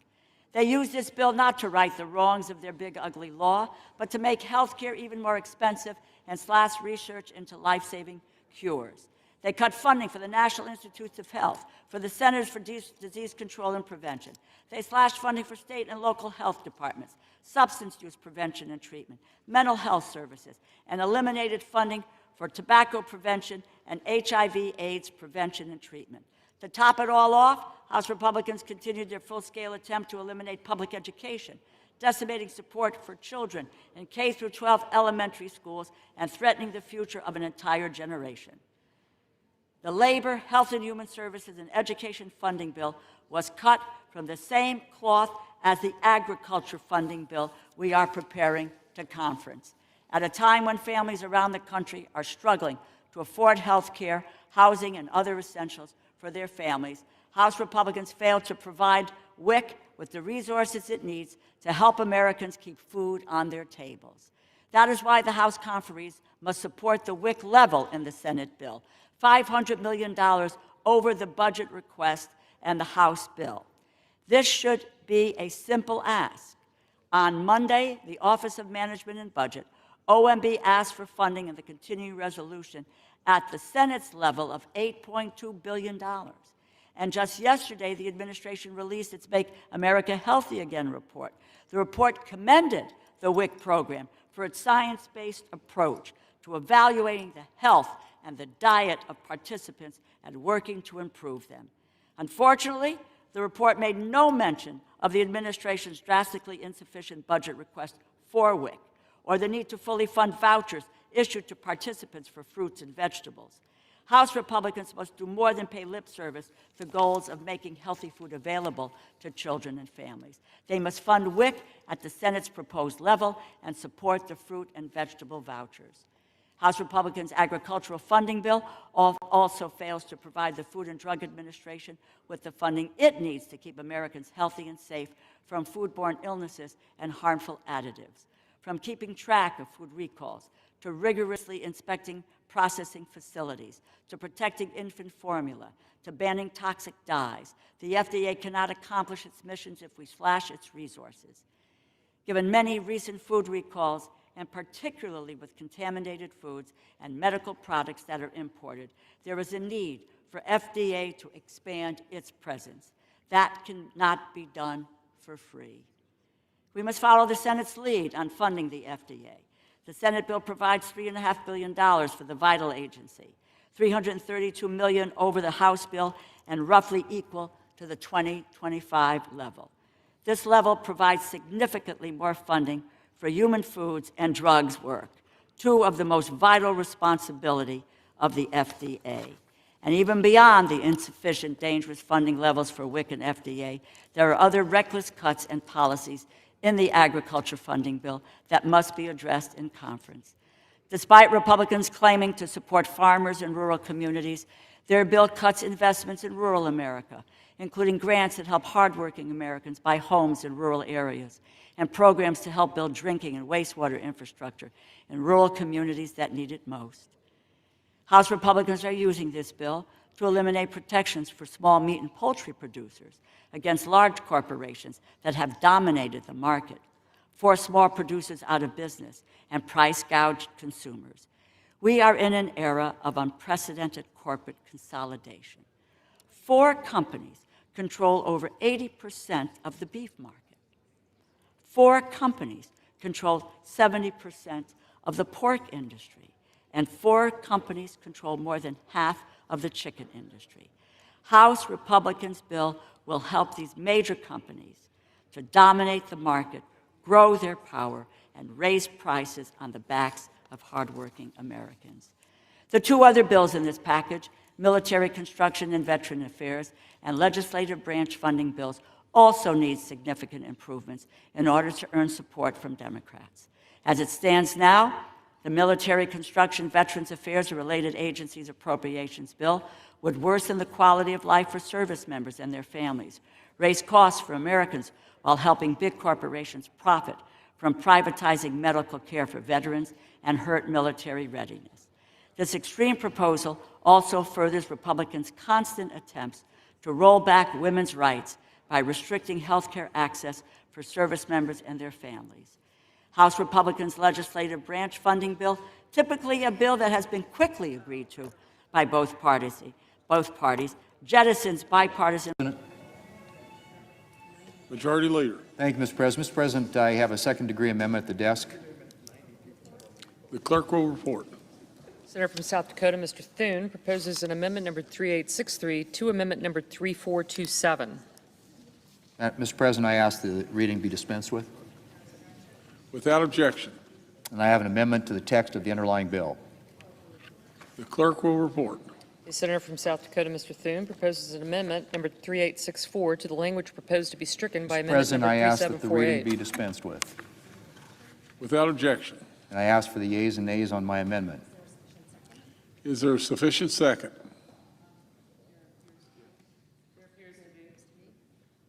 There appears to be. The yeas and nays are ordered. Mr. President, I have a second-degree amendment at the desk.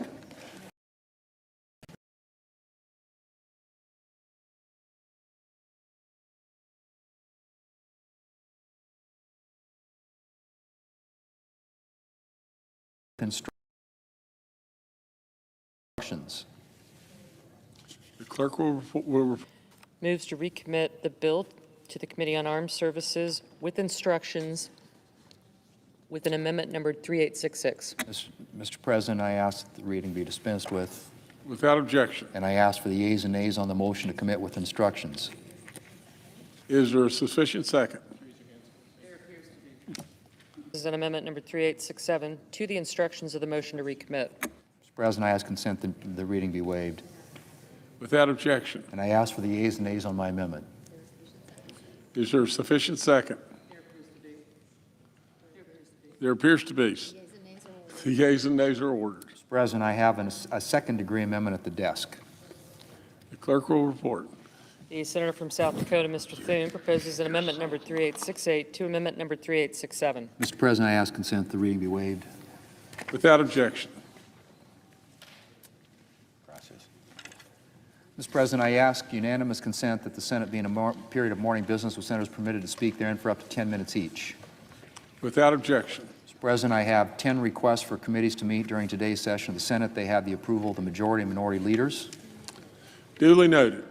Mr. President, I ask unanimous consent that the Senate proceed to the immediate consideration of calendar number 109, S93. The clerk will report. Calendar number 109, S93, a bill to amend the Harmful Algal Blooms and Hypoxia Research and Control Act of 1998 and so forth and for other purposes. Is there objection to proceeding with the measure? Without objection, the Senate will proceed. Mr. President, I ask unanimous consent that the bill be considered read a third time and passed. The committee reported title amendment be considered and agreed to. The title is amended be agreed to, and the motion to reconsider be considered and made laid upon the table. Without objection. And I ask unanimous consent that the Senate proceed to the immediate consideration of calendar number 119, S306. The clerk will report. Calendar number 119, S306, a bill to establish and maintain a coordinated program within the National Oceanic and Atmospheric Administration and so forth and for other purposes. Is there objection to proceeding with the measure? Without objection, the Senate will proceed. Mr. President, I ask unanimous consent that the bill be considered read a third time and passed, and that the motion to reconsider be considered made and laid upon the table. Without objection. I ask unanimous consent that the Senate proceed to the immediate consideration of calendar number 146, S725. The clerk will report. Calendar number 146, S725, a bill to direct the Federal Communications Commission to issue reports and so forth and for other purposes. Is there objection to proceeding with the measure?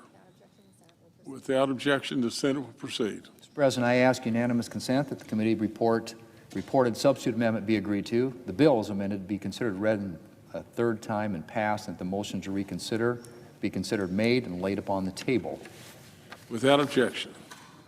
Mr. President, I ask unanimous consent that the Senate proceed to the immediate consideration of calendar number 117, S759. The clerk will report.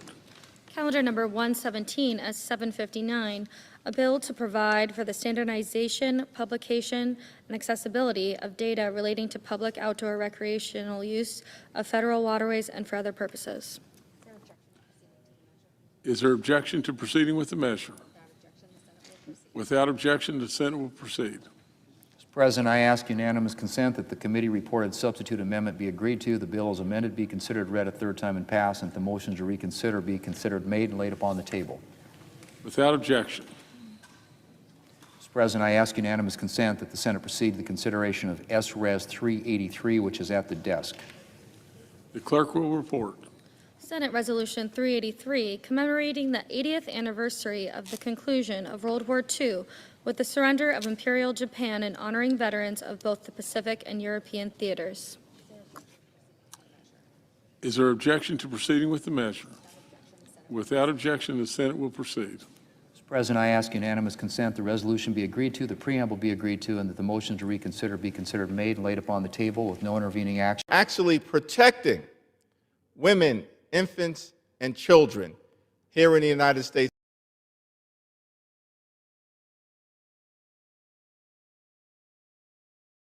Small town America, exurban America, and the heartland of America. The assault on the social safety net that Republicans have engineered this Congress, Mr. Speaker, has been completely and totally unacceptable, hurting everyday Americans and exploding the debt and the deficit at the same period of time. Nothing has been done by this Republican-led Congress to lower the high cost of living. Donald Trump promised that costs would go down.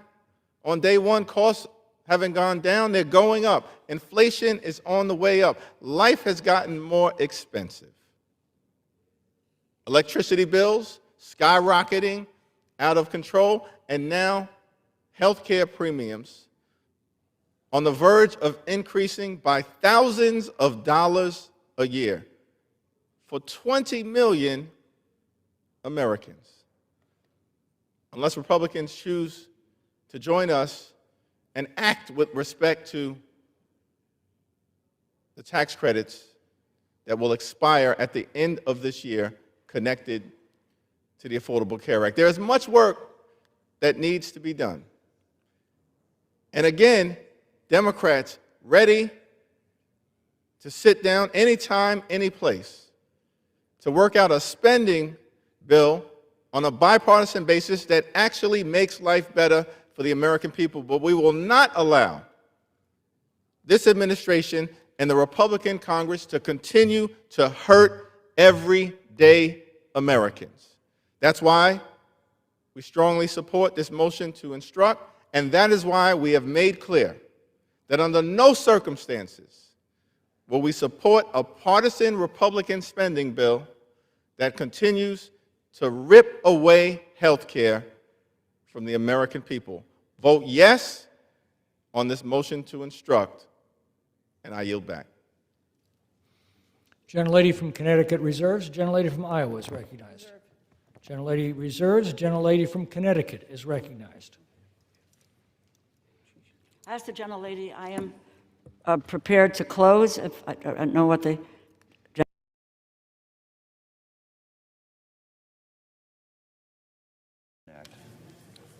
Without objection, so ordered. Mr. President, if there's no further business to come before the Senate, I ask that it stand adjourned under the previous order following the remarks of Senator Merkley.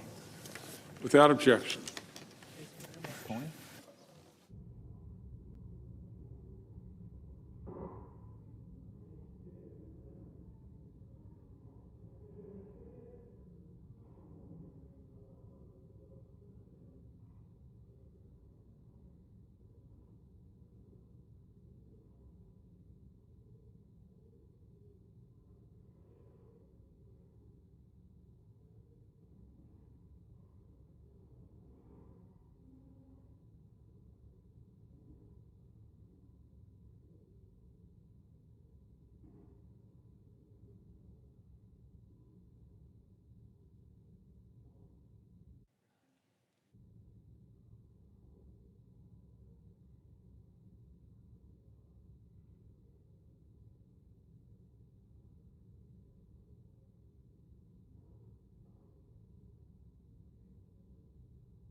The senator from Oregon.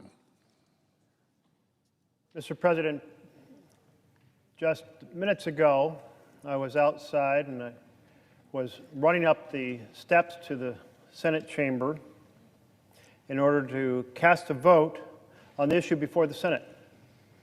And the issue before the Senate was whether or not we would pass a bill to release the Epstein files. as you run up those stairs, if you look back over your shoulder, you see there carved into the facade of the U.S. Supreme Court the 4 words, equal justice under law. Equal justice under law. What does that mean to us who grow up in America? It means that nobody is above the law.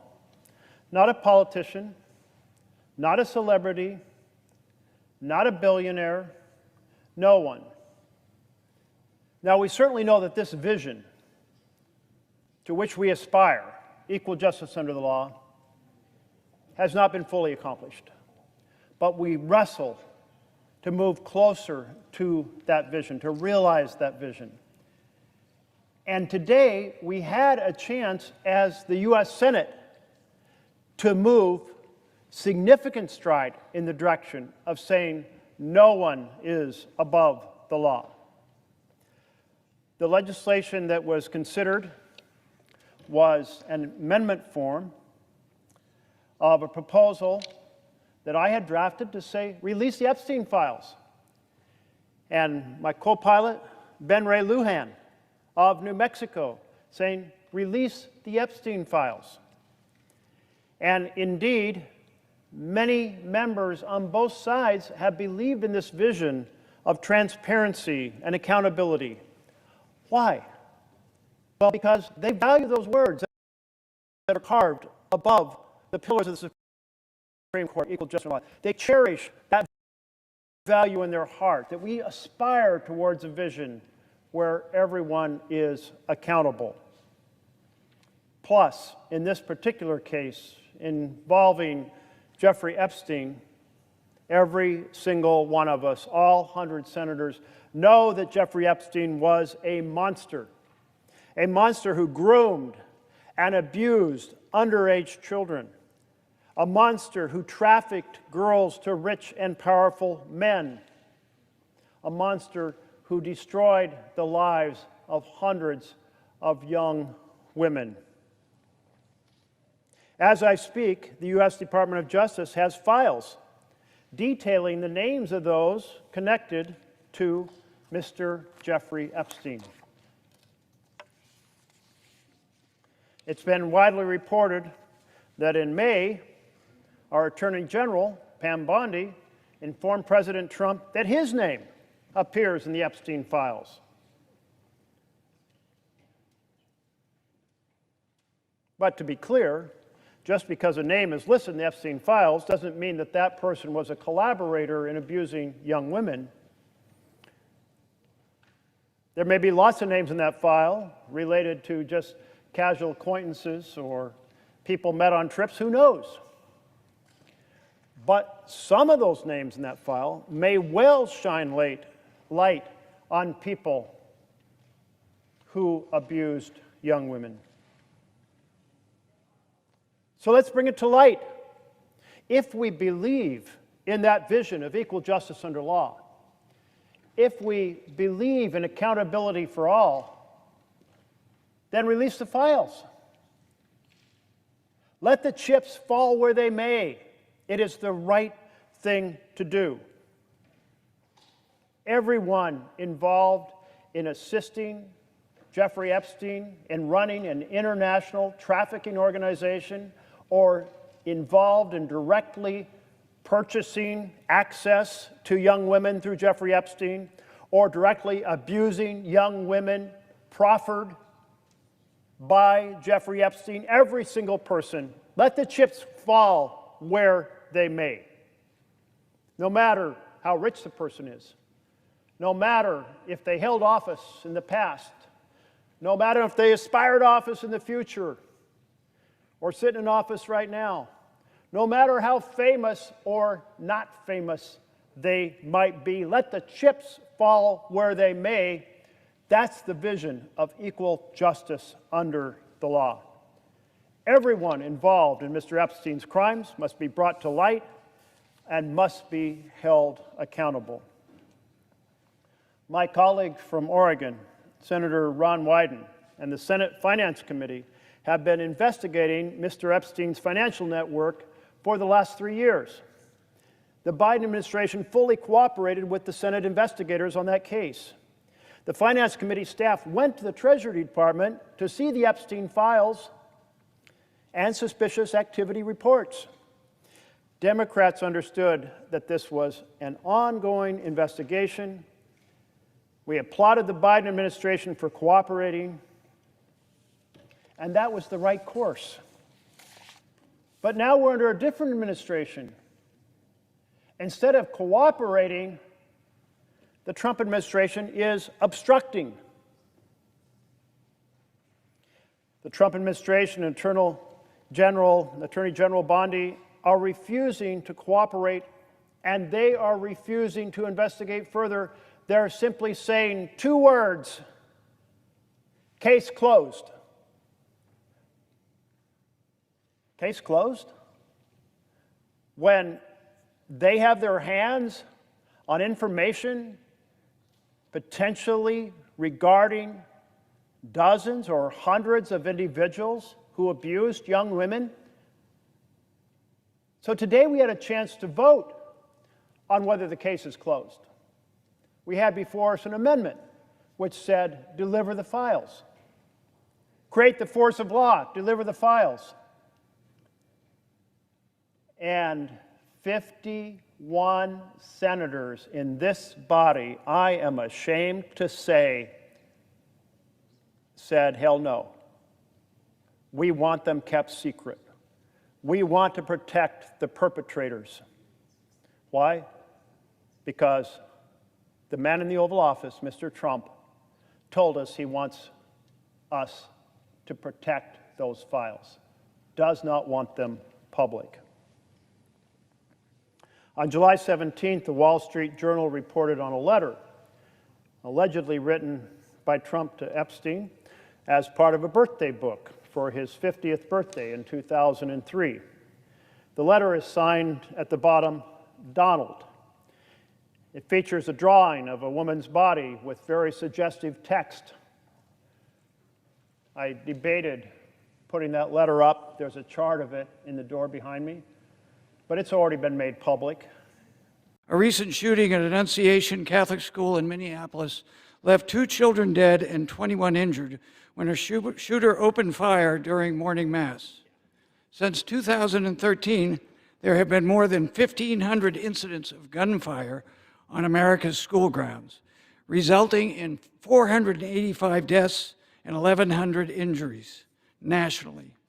As a result of California's strong gun regulations, residents of that state, my home state, are 25% less likely to be killed in a mass shooting than people in other states. And California's overall rate of death, gun deaths, is 42% lower than the national average. However, 40% of the guns used in California come from outside of the state. We need to deal with this nationally, even while states show action. The national statistics are much more troubling. For example, the U.S. gun homicide rate is 26 times that of other high-income countries.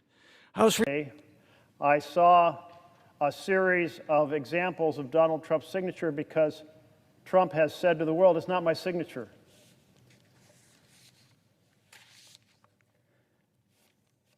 But of course, the experts say that's not true. The birthday book contains another photo of Mr. Epstein holding an oversized novelty check from DJ Trump for $22,500. What is that check for? Underneath the photo, taken in the 1990s, a handwritten note says, quote, Jeffrey showing early talents with money and women. Cells fully depreciated, and then there's a name of a woman who's been blocked out to Donald Trump for $22,500.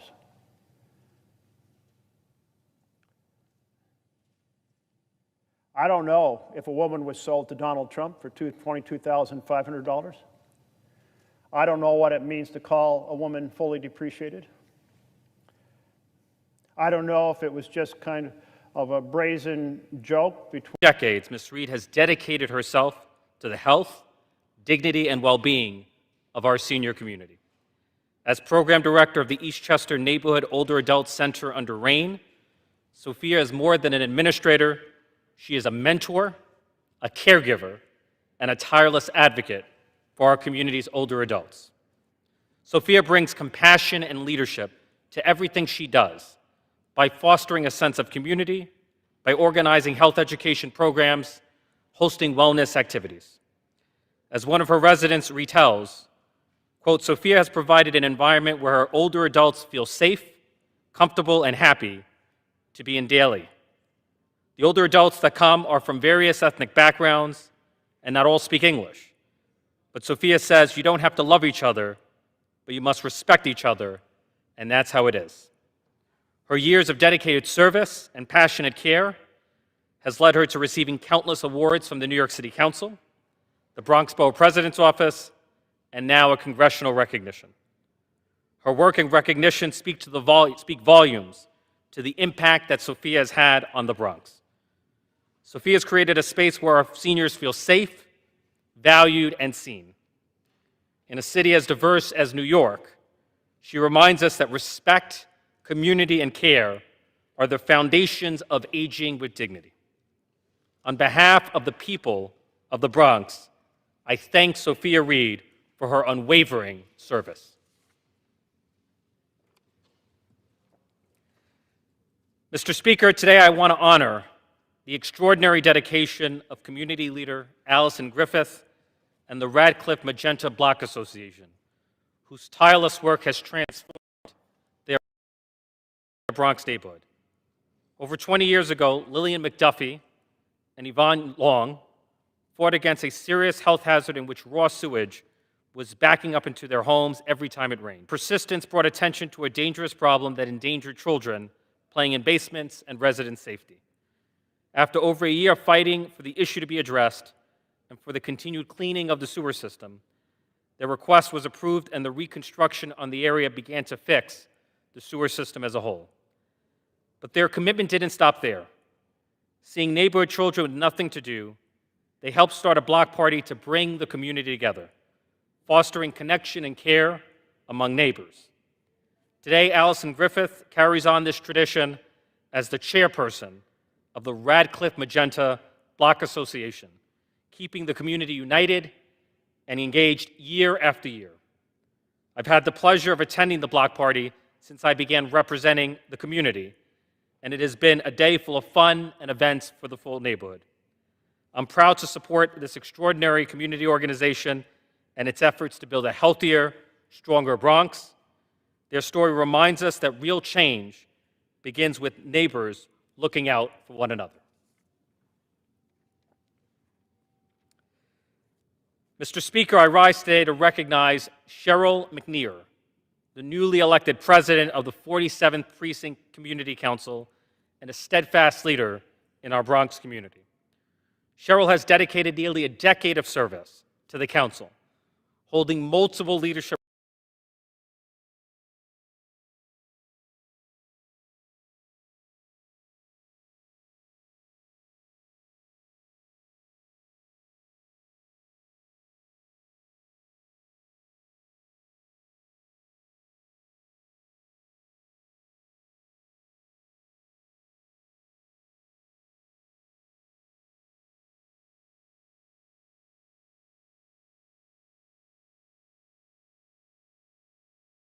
Is tonight, Turning Point USA.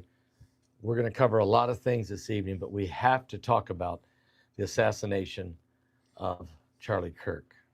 Yeah, as a matter of fact, Pastor Paul, I have been trying to figure out how do we even start, but Israel came up with a great idea of this thought: tipping point USA, and that's really, I think we're at a tipping point.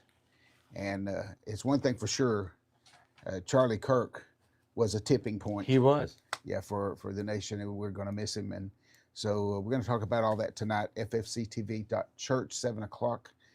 Join us, folks. God bless you. We'll see you tonight, www.ffctv.church. See you tonight at 7. 3 hot kings. Dating a celebrity is very hard. 21 hopeful queens. Let the best bitch win. 0 red flags. It is literally a list. Pretty much on book today. Well, maybe a few. Kings Corp, streaming on Peacock.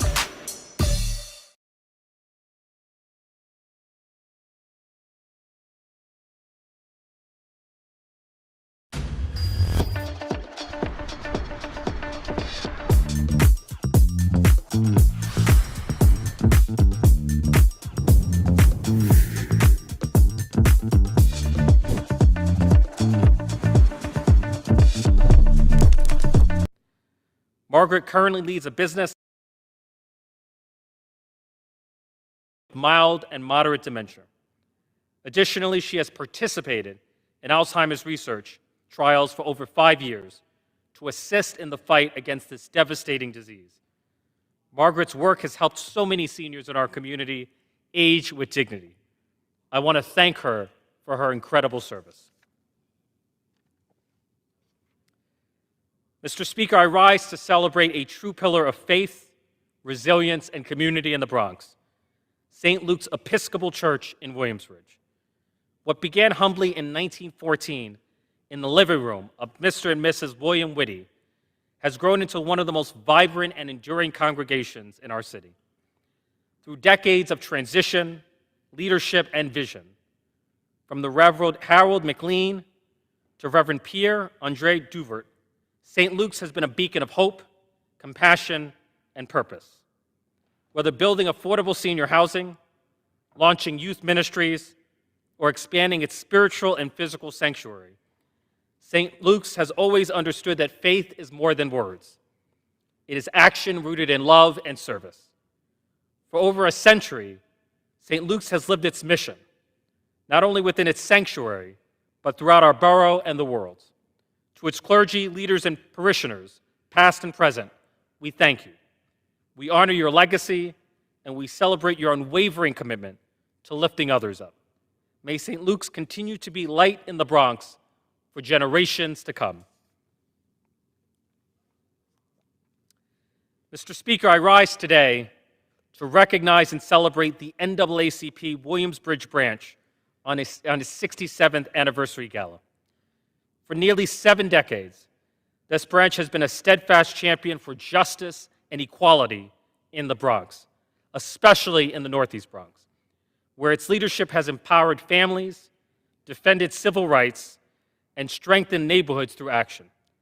From education to civic engagement, the Williamsbridge branch has been a powerful force for change, amplifying the voices of our communities and ensuring that they are heard, valued, and respected. This year's gala not only honors exceptional leaders in youth, health, education, and public service, but it also reaffirms the branch's deep commitment to investing in the next generation. On behalf of New York's 15th Congressional District, I commend the Williamsbridge NAACP for its enduring legacy of advocacy. May this 67th anniversary be both a celebration of progress and a call to continue the vital work that lies ahead.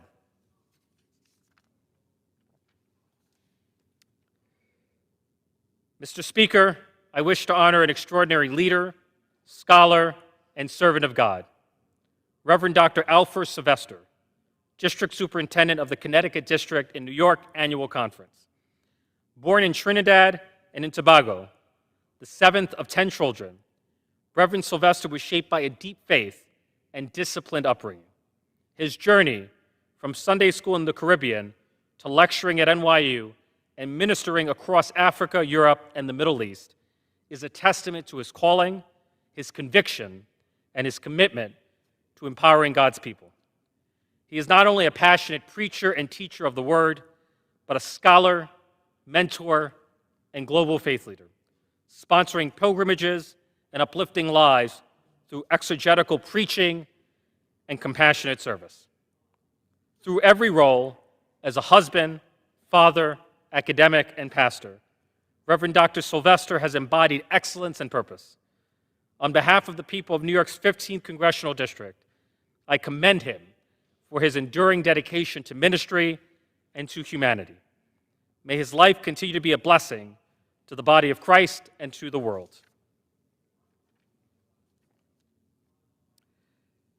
Mr. Speaker, I want to honor Ursula Cruz Green, a remarkable public servant and a pillar of our Bronx community. Born in Lumberton, North Carolina, Ursula moved to New York and quickly made her mark. After graduating as a valedictorian from Global Business Institute, she joined Bronx Community Board 12 in 1995 and has been serving with excellence ever since. In 2000, she earned her bachelor's degree, magna cum laude, from Monroe College, further proving her dedication to growth and service. For nearly 3 decades, Ursula has gone above and beyond by supporting residents, advocating for seniors, and ensuring that government works for the people it serves. Her compassion, professionalism, and commitment are felt in every corner of our district. On behalf of the Bronx and this House, I thank Ursula Cruz Green for her extraordinary service and look forward to her continued leadership.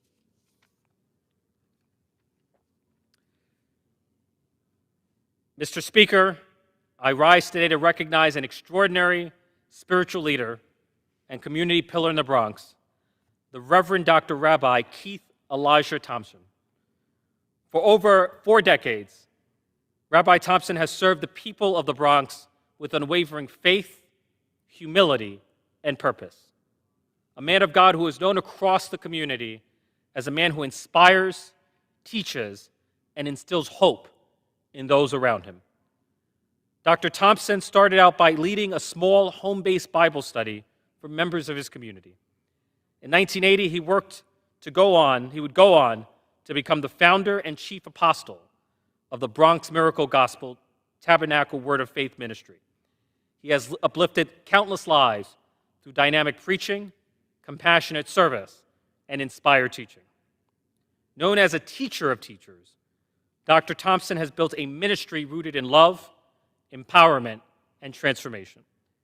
His leadership extends far beyond the pulpit, establishing the Bronx Resource Community Center in 2008, mentoring clergy, and serving for 2 decades as a trusted liaison with the NYPD. In a world too often defined by division, Dr. Thompson reminds us of the power of faith to unify. His legacy is not just in the honors he's received, but in the lives he's changed.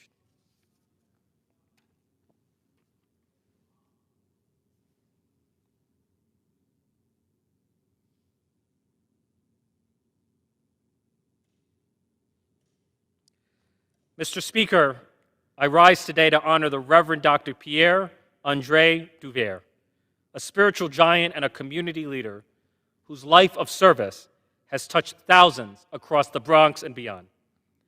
Born in Haiti and ordained in 1991 at the Cathedral of St. John the Divine, Dr. Duvert has spent 34 years in ordained ministry, living out his calling with humility, compassion, and an unwavering commitment to justice.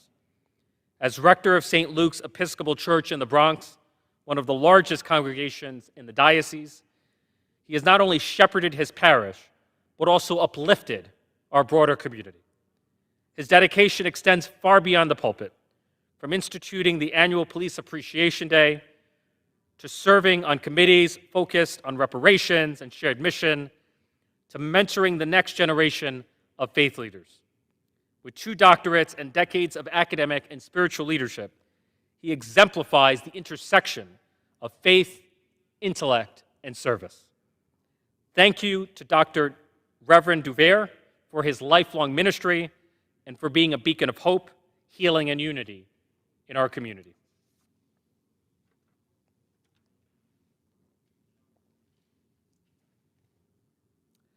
Mr. Speaker, today I rise to honor the life and legacy of Aurelio Ivan Cardona, a son of Puerto Rico, a child of the Bronx, and a giant in the fight for justice, dignity, and community. Born in Arecibo and raised in Hunts Point, Aurelio embodied the very best of our community, rooted in faith, driven by purpose, and committed to service. Aurelio often shared that he had a beautiful childhood, Quote, I never knew we were poor because I was happy. Or Rio was a tireless advocate for justice, a fearless voice of the marginalized, and a champion of the underserved. His career began with the Model Cities program, tackling urban poverty, housing decay, and racial inequality in New York City. He later became president of the South Bronx Housing Corporation, tasked with rebuilding the community after the devastating fires of the 1970s. While Rio never stopped believing in the power of people to transform their neighborhoods. He was a champion for youth, a builder of homes and hope,